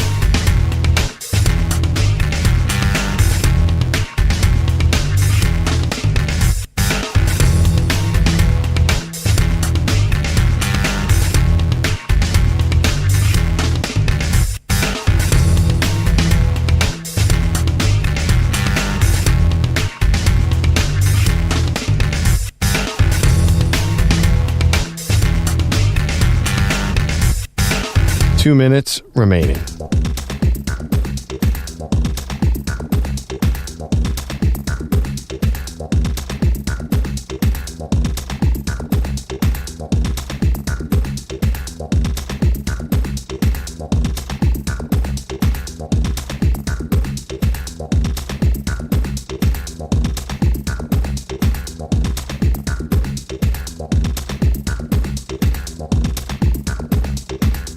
One minute, 30 seconds remaining.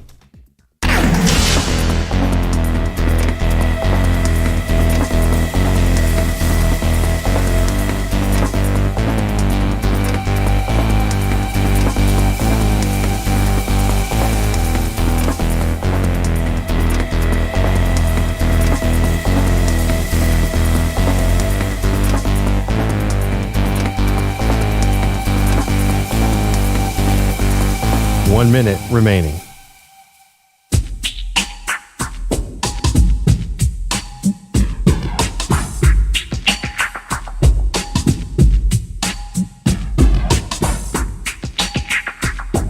"45 seconds remaining.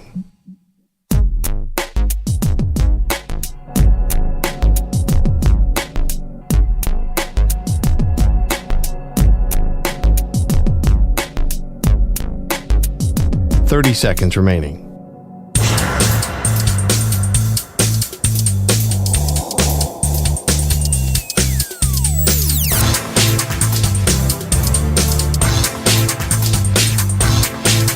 "15 seconds.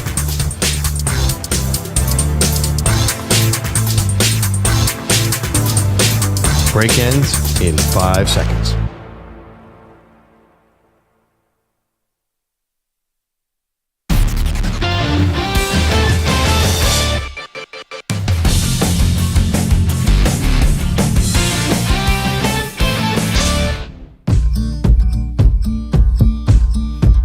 right, Maggie, you have one question for all of us, and we have to, I don't know what the rules on this question are. I don't know if it's yes or no, true or false, but we have to come up with an answer. We have to commit. We have no choice here. I'm excited. What do you got? Okay, this is one answer only, and it's off of Malachi Corley, who was just drafted by EJ and Pete's New York Jets.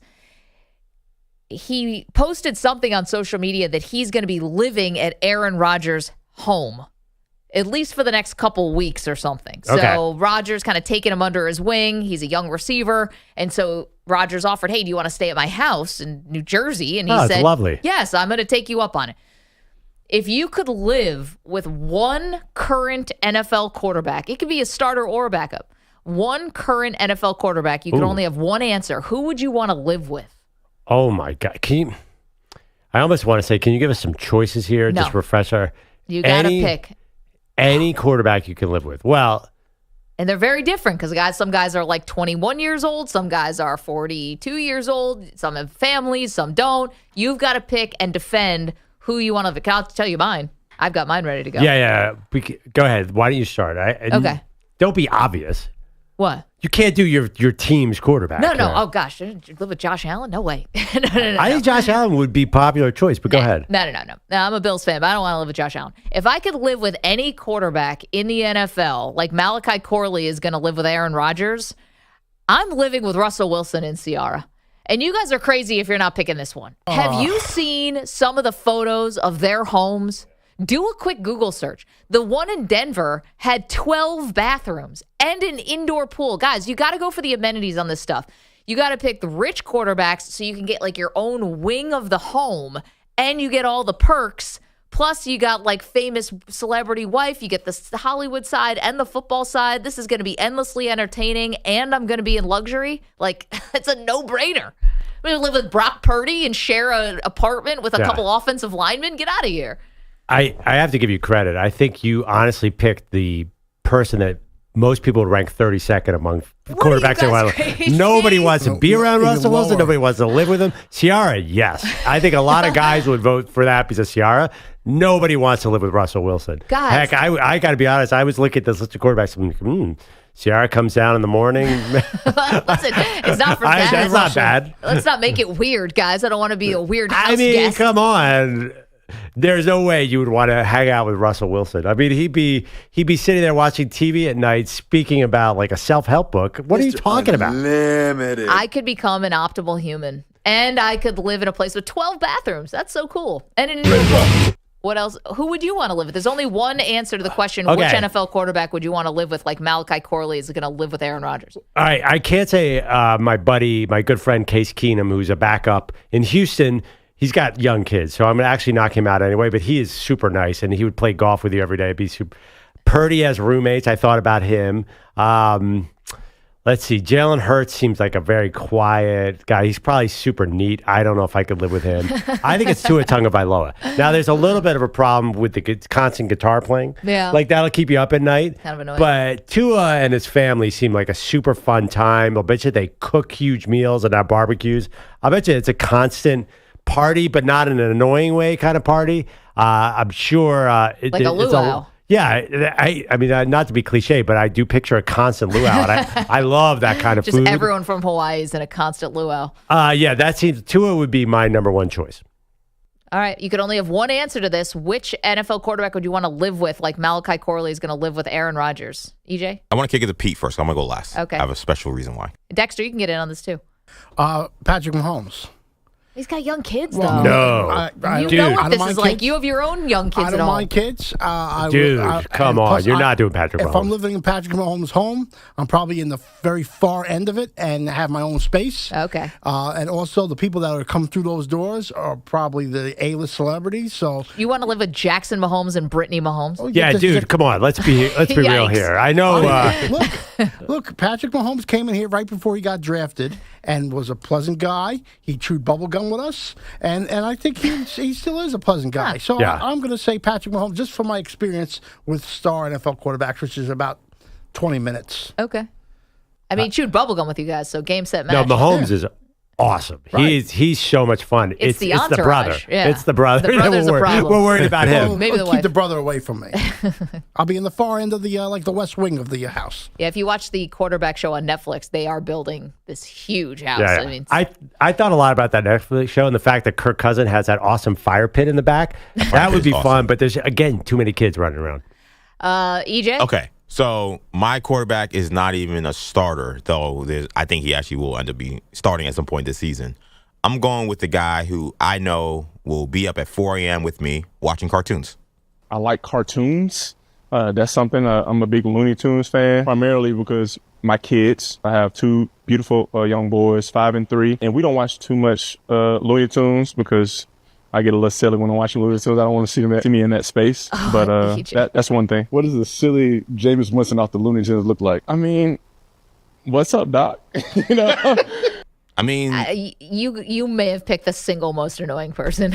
No, Jameis? Jameis Winston's so much fun. He's the most popular quarterback in the league right now. You get on me for watching X-Men 97 at 4 a.m. on a work day. Like, Jameis Winston, that sounds like that's what he needs to do. He says, look, my kids can't see me acting that wild. So, all right, Jameis, we'll get up early. You'll get ready for your workouts. I'll get ready for the show.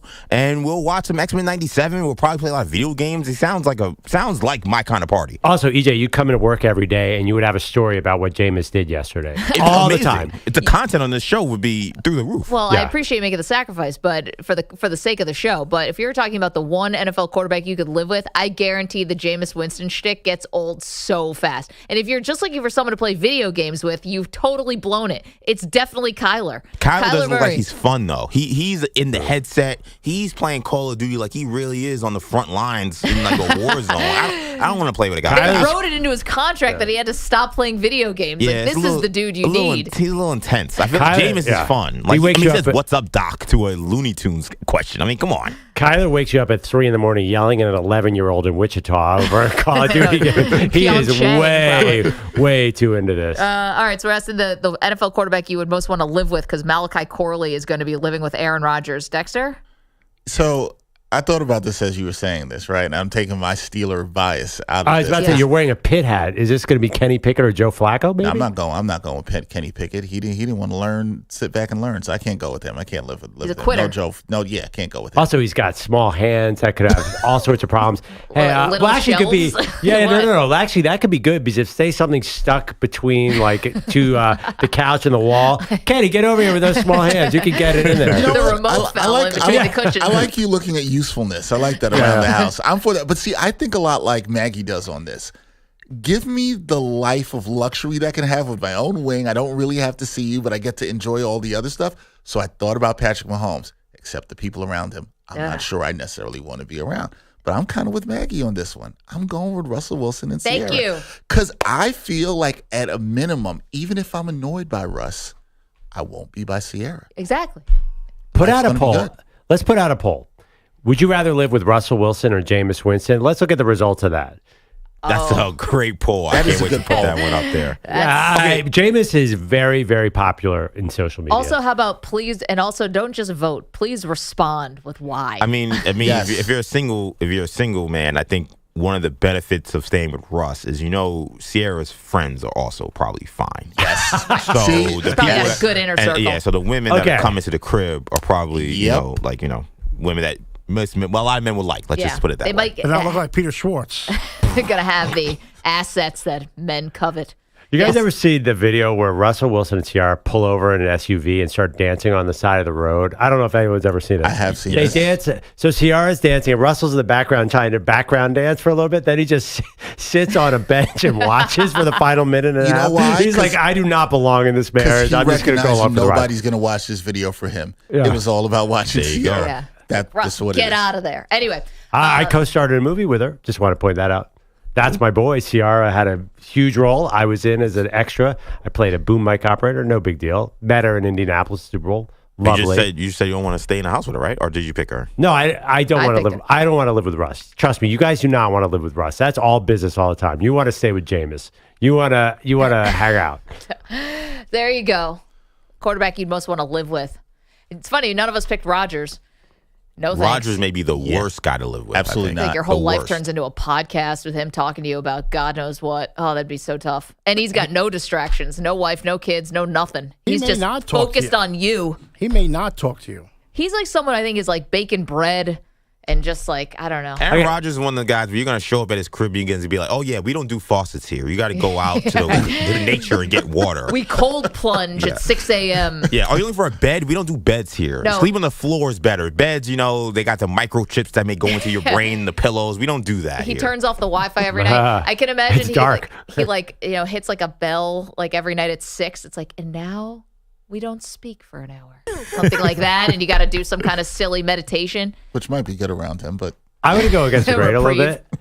I got to tell you, Aaron Rodgers is probably, he's the best small talk quarterback ever. Every quarterback came to the Dan Patrick Show for a decade. Nobody was cooler than Aaron Rodgers. He'd be like, hey, McLovin, what are you watching on Netflix? And we'd have an 8-minute conversation about Peaky Blinders. He's a pretty chill when guy. was that? Like what year? 2015 to 2018. I think he's a changed person. I think That there's could I think very there's a well change be. during that changed him, time. I yeah. think that he was cool. I used to love Aaron Rodgers. He Yeah. seemed like a nice guy and a cool guy. Yeah, like It he's a feels very like good he's changed. conversationalist. I'll tell you right now, like if you need small talk, like he's your guy. Russell Wilson is not your guy. Well, certainly he has got some charisma, but I think the COVID vaccine, not vaccine, all that stuff, I think it kind of changed him a little bit, you know? But how do we know? That's his public persona. I'm not sure he's changed behind the scenes. We don't know that for sure. Because you're right. Something happens when he gets near a mic, things come out. There's no doubt about it. But I don't know. I think every day, we never know anybody. The public people and the real people are different. And my experience behind the scenes was Aaron Rodgers was pretty easy to be around. Yeah, that's great. He's a very California kind of guy. That's fine. I'm sure he's fine. But the other part is, it just seems like he wants to constantly be telling you about stuff. Oh, Like, yeah, it's he's not that- a conversation. he's It's like definitely a that guy. one-way kind of thing. No. If you come back with a conspiracy theory, he'll take notes and share it on a podcast. That part too. All right. Well, Dexter Henry is here. He's got headlines that might actually matter. Hello. yeah, we got some stuff that matters. Utah's NHL team officially launched a survey on Wednesday to help choose its nickname. So team owner Ryan Smith posted a link on his social media channels encouraging fans to participate in the survey. The first round will be open until May 22nd. And it's an attempt to help pare down the number of team names that will actually be considered by the club. So in the initial voting process, fans are invited to choose up to 4 potential names from a list of 20 options. The club compiled this list of 20 potential names after conducting initial research on social media. So I got to ask you this. Okay, wait, hold on. So they're actually going to open this up the first round to the fans. Yes. Okay.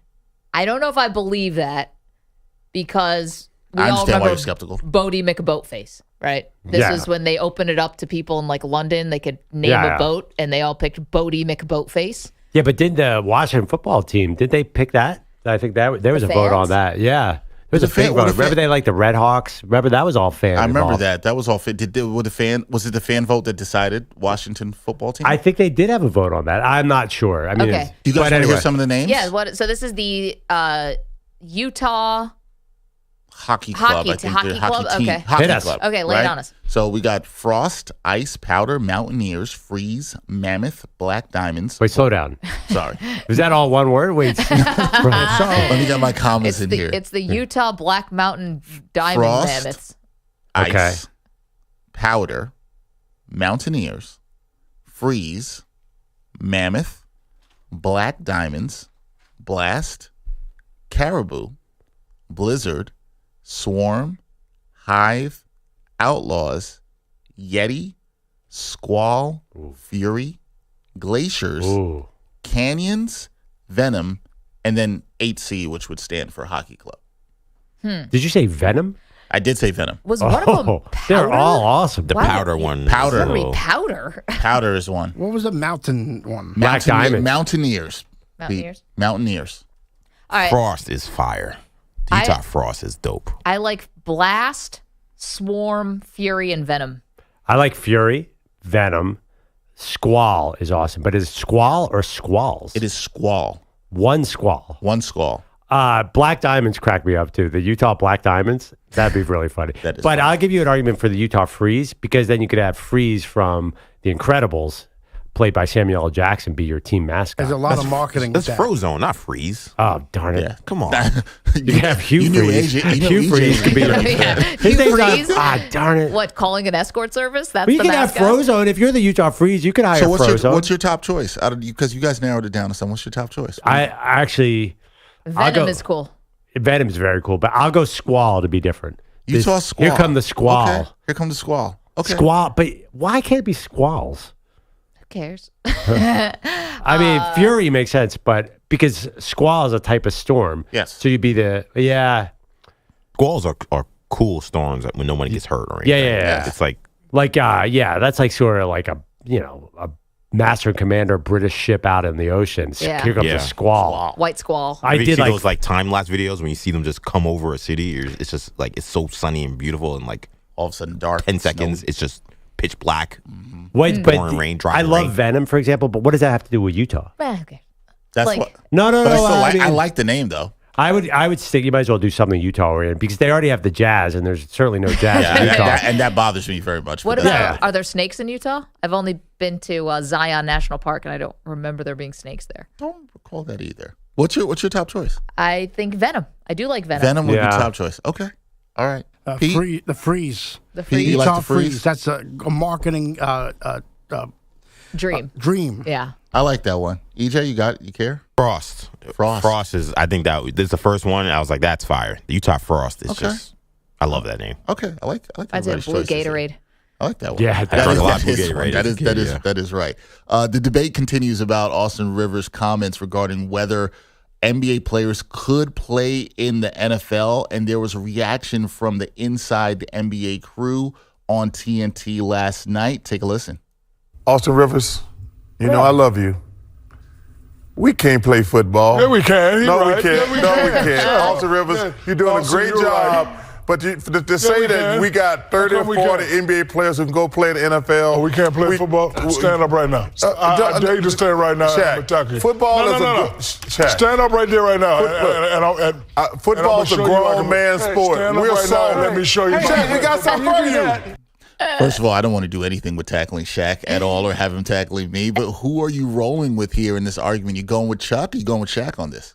Oh, I said I'm all with Austin Rivers. I think NBA players could play in the NFL. I don't know about 30 of them, but I think some could. We watched Josh Hart last night. You're telling me he can't play in the NFL? No, Josh Hart absolutely cannot play in the NFL.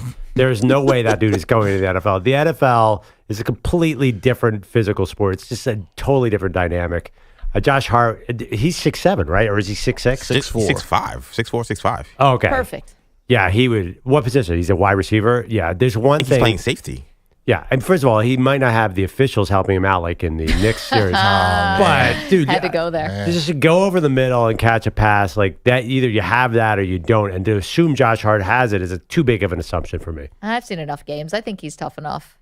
Yeah, he's but 6'4", also, 215. I mean, that's like prototype, like Cam Chancellor, you mentioned earlier, type safety. do you know how many 6'4", 215 athletes in college football do not make the NFL?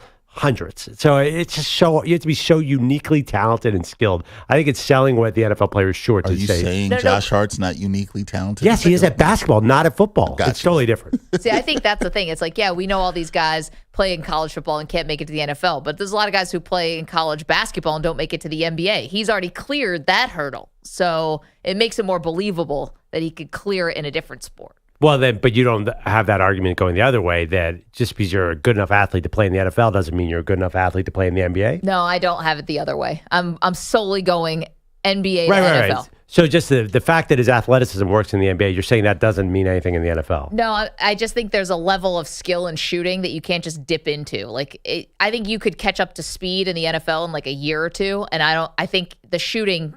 This needs to be honed on like years and years and years. Yeah, but catching is a God-given ability. It's just Well, not if you're just a playing way safety. Safety. Yeah, maybe you could put him on defense. Safety.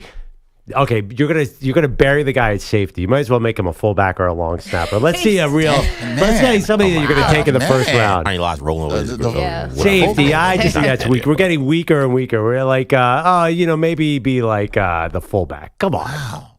A lot of people catching strays here. I know. Look at that. Dexter, thank you. Thank you. Fantastic job all morning. Coming up, we had a fight last night. A big one. Get that to you in just a moment. Don't move, Maggie and Perloff. You're in a 5-minute break.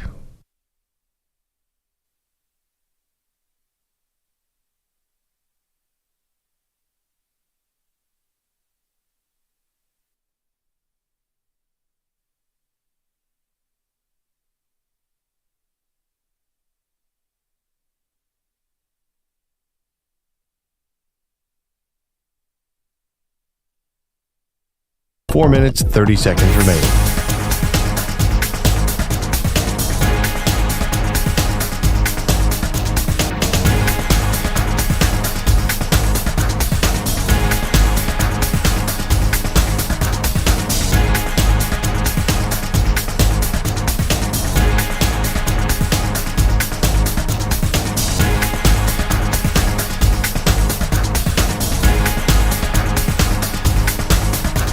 Four minutes remaining.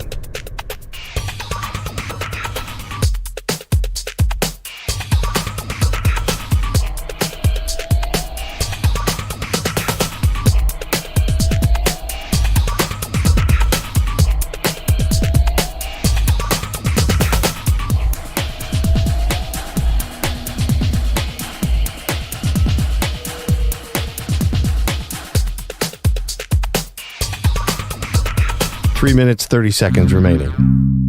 Miller, Tampa Bay. Otis Miller, Tampa Bay. Loves the city, come what may. Switching lanes, no time to waste. Living life at an infinite pace. Maggie and Perloff on the radio. Infinity Sports, they steal the show. Talking stats, they know the game. Turn up the volume, let your passion flame. 8 days on the grind. Fix it, take issues one at a time. But when the sun sets, he finds his groove. Live streams on Twitch, making moves. Otis Miller, Tampa Bay.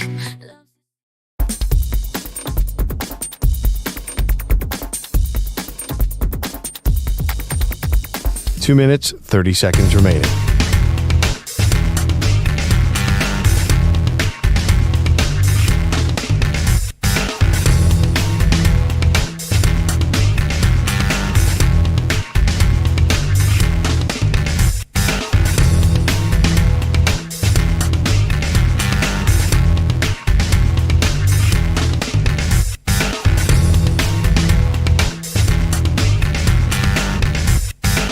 Two minutes remaining.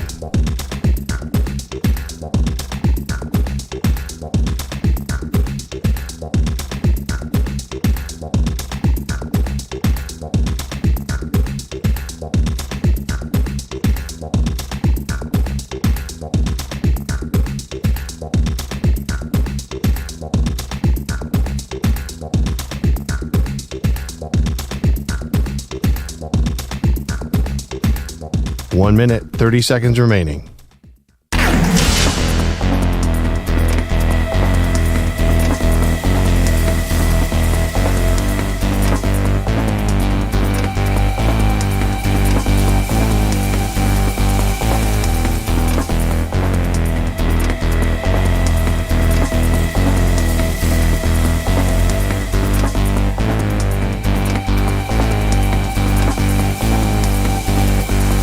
One minute remaining.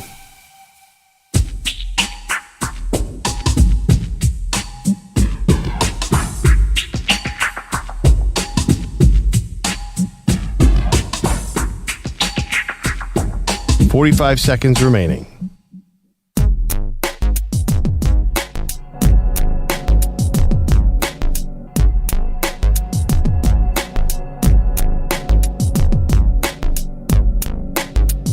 $30 seconds remaining.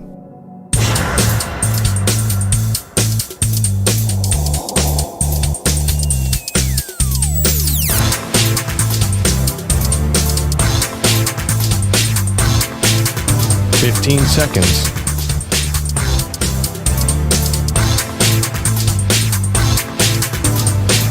Break ends in 5 seconds.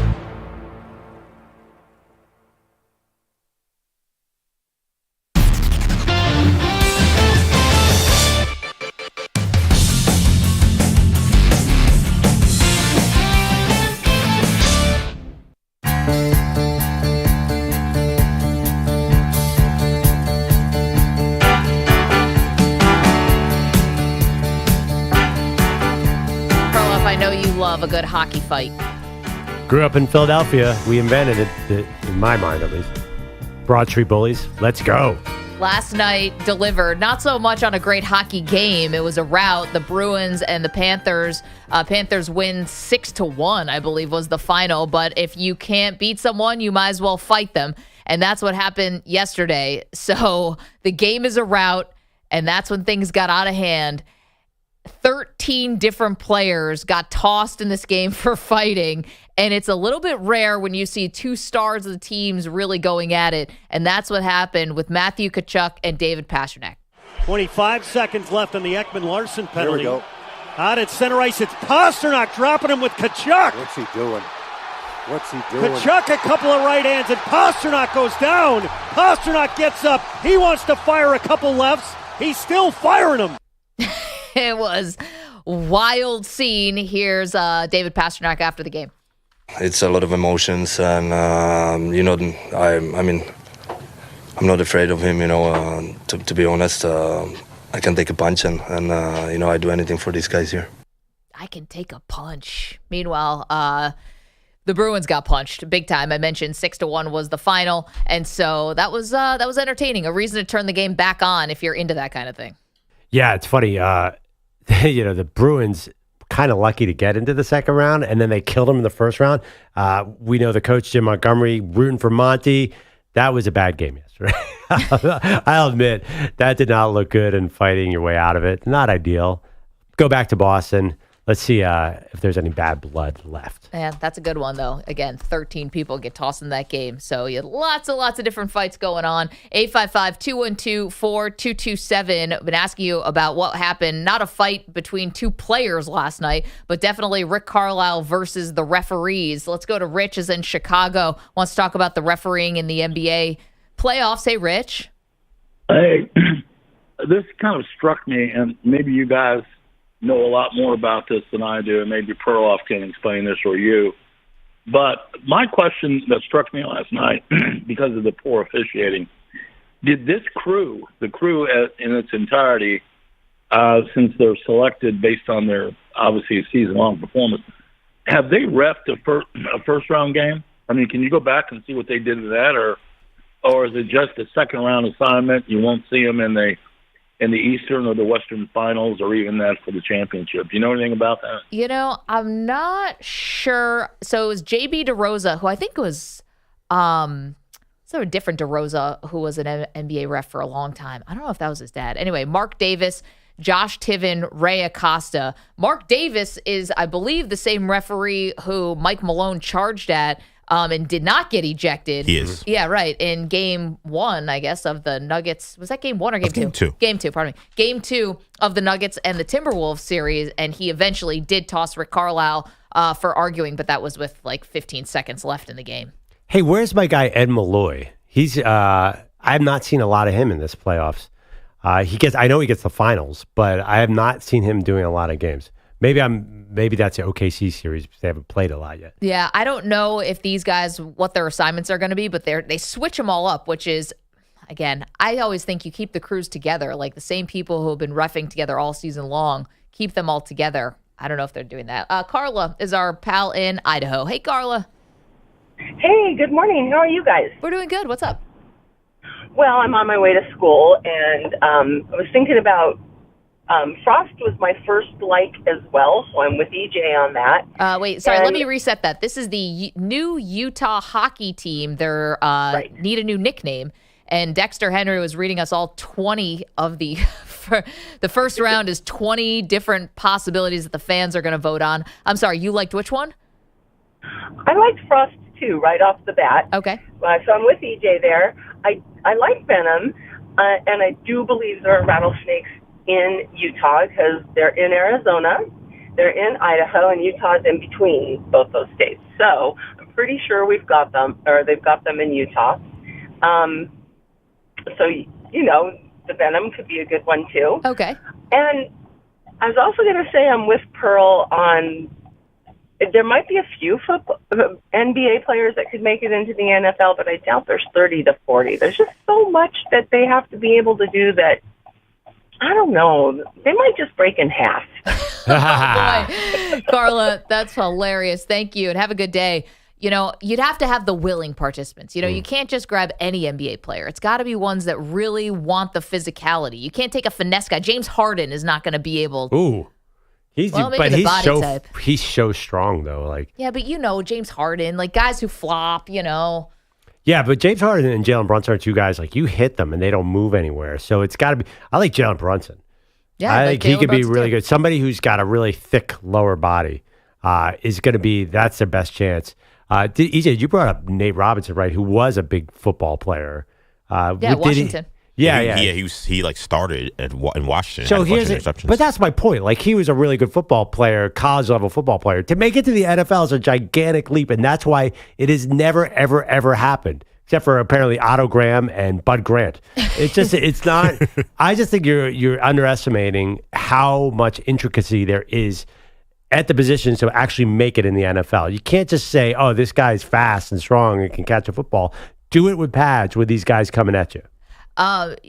We know there's a lot of crossover, obviously, between baseball and football. Like we mentioned, Russell Wilson did that, and Brandon Whedon, other guy, not Brandon Whedon, Chris Wenke, other guys Brandon like Whedon that. Did it too. And Whedon did it also. Yeah. Drew Henson, and you go through the list many, many times. Right. So did you guys see that there's a new, I just saw this, there's a guy who was playing minor league baseball who's now going to go play college football, and his name is Monty Harrison, and he's going to Arkansas. He's going to be a wide receiver. He was a 4-star recruit in the class of 2014. He's 28 years old, and he's going to be playing college football. Now, there's one thing about being this old, like 25, 26, and you're like a kicker or like a punter or something. It is rare you get a 28-year-old wide receiver who's now dipping their toe into college football. That's great, though. I mean, he should be at the peak of his powers. That's great. I would rather have a 28-year-old receiver than an 18-year-old one. I know, but that's what part of this kind of bothers me. It's good for Monty Harrison. You can try to realize a second dream because your minor league baseball career didn't work out.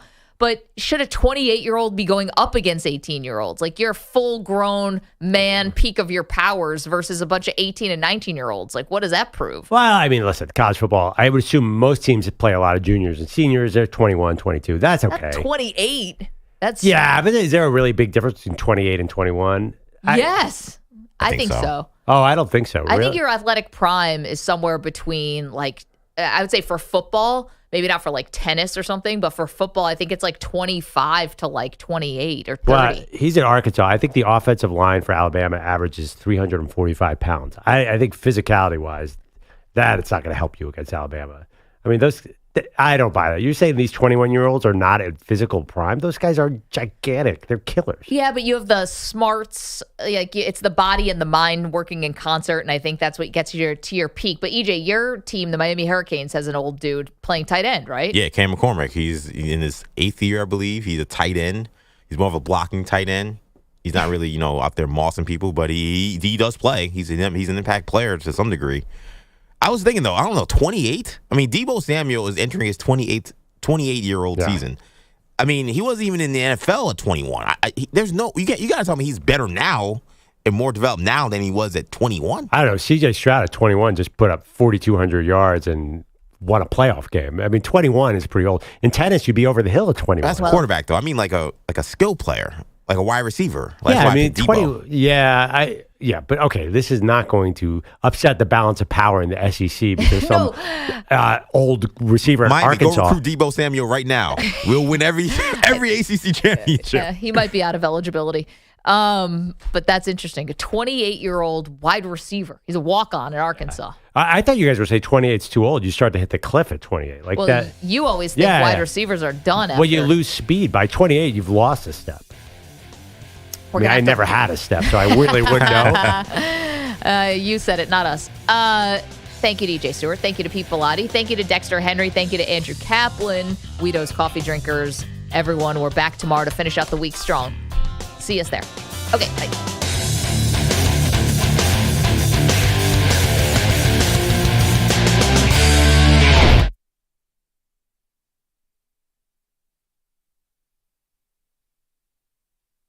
You're in a 5-minute break.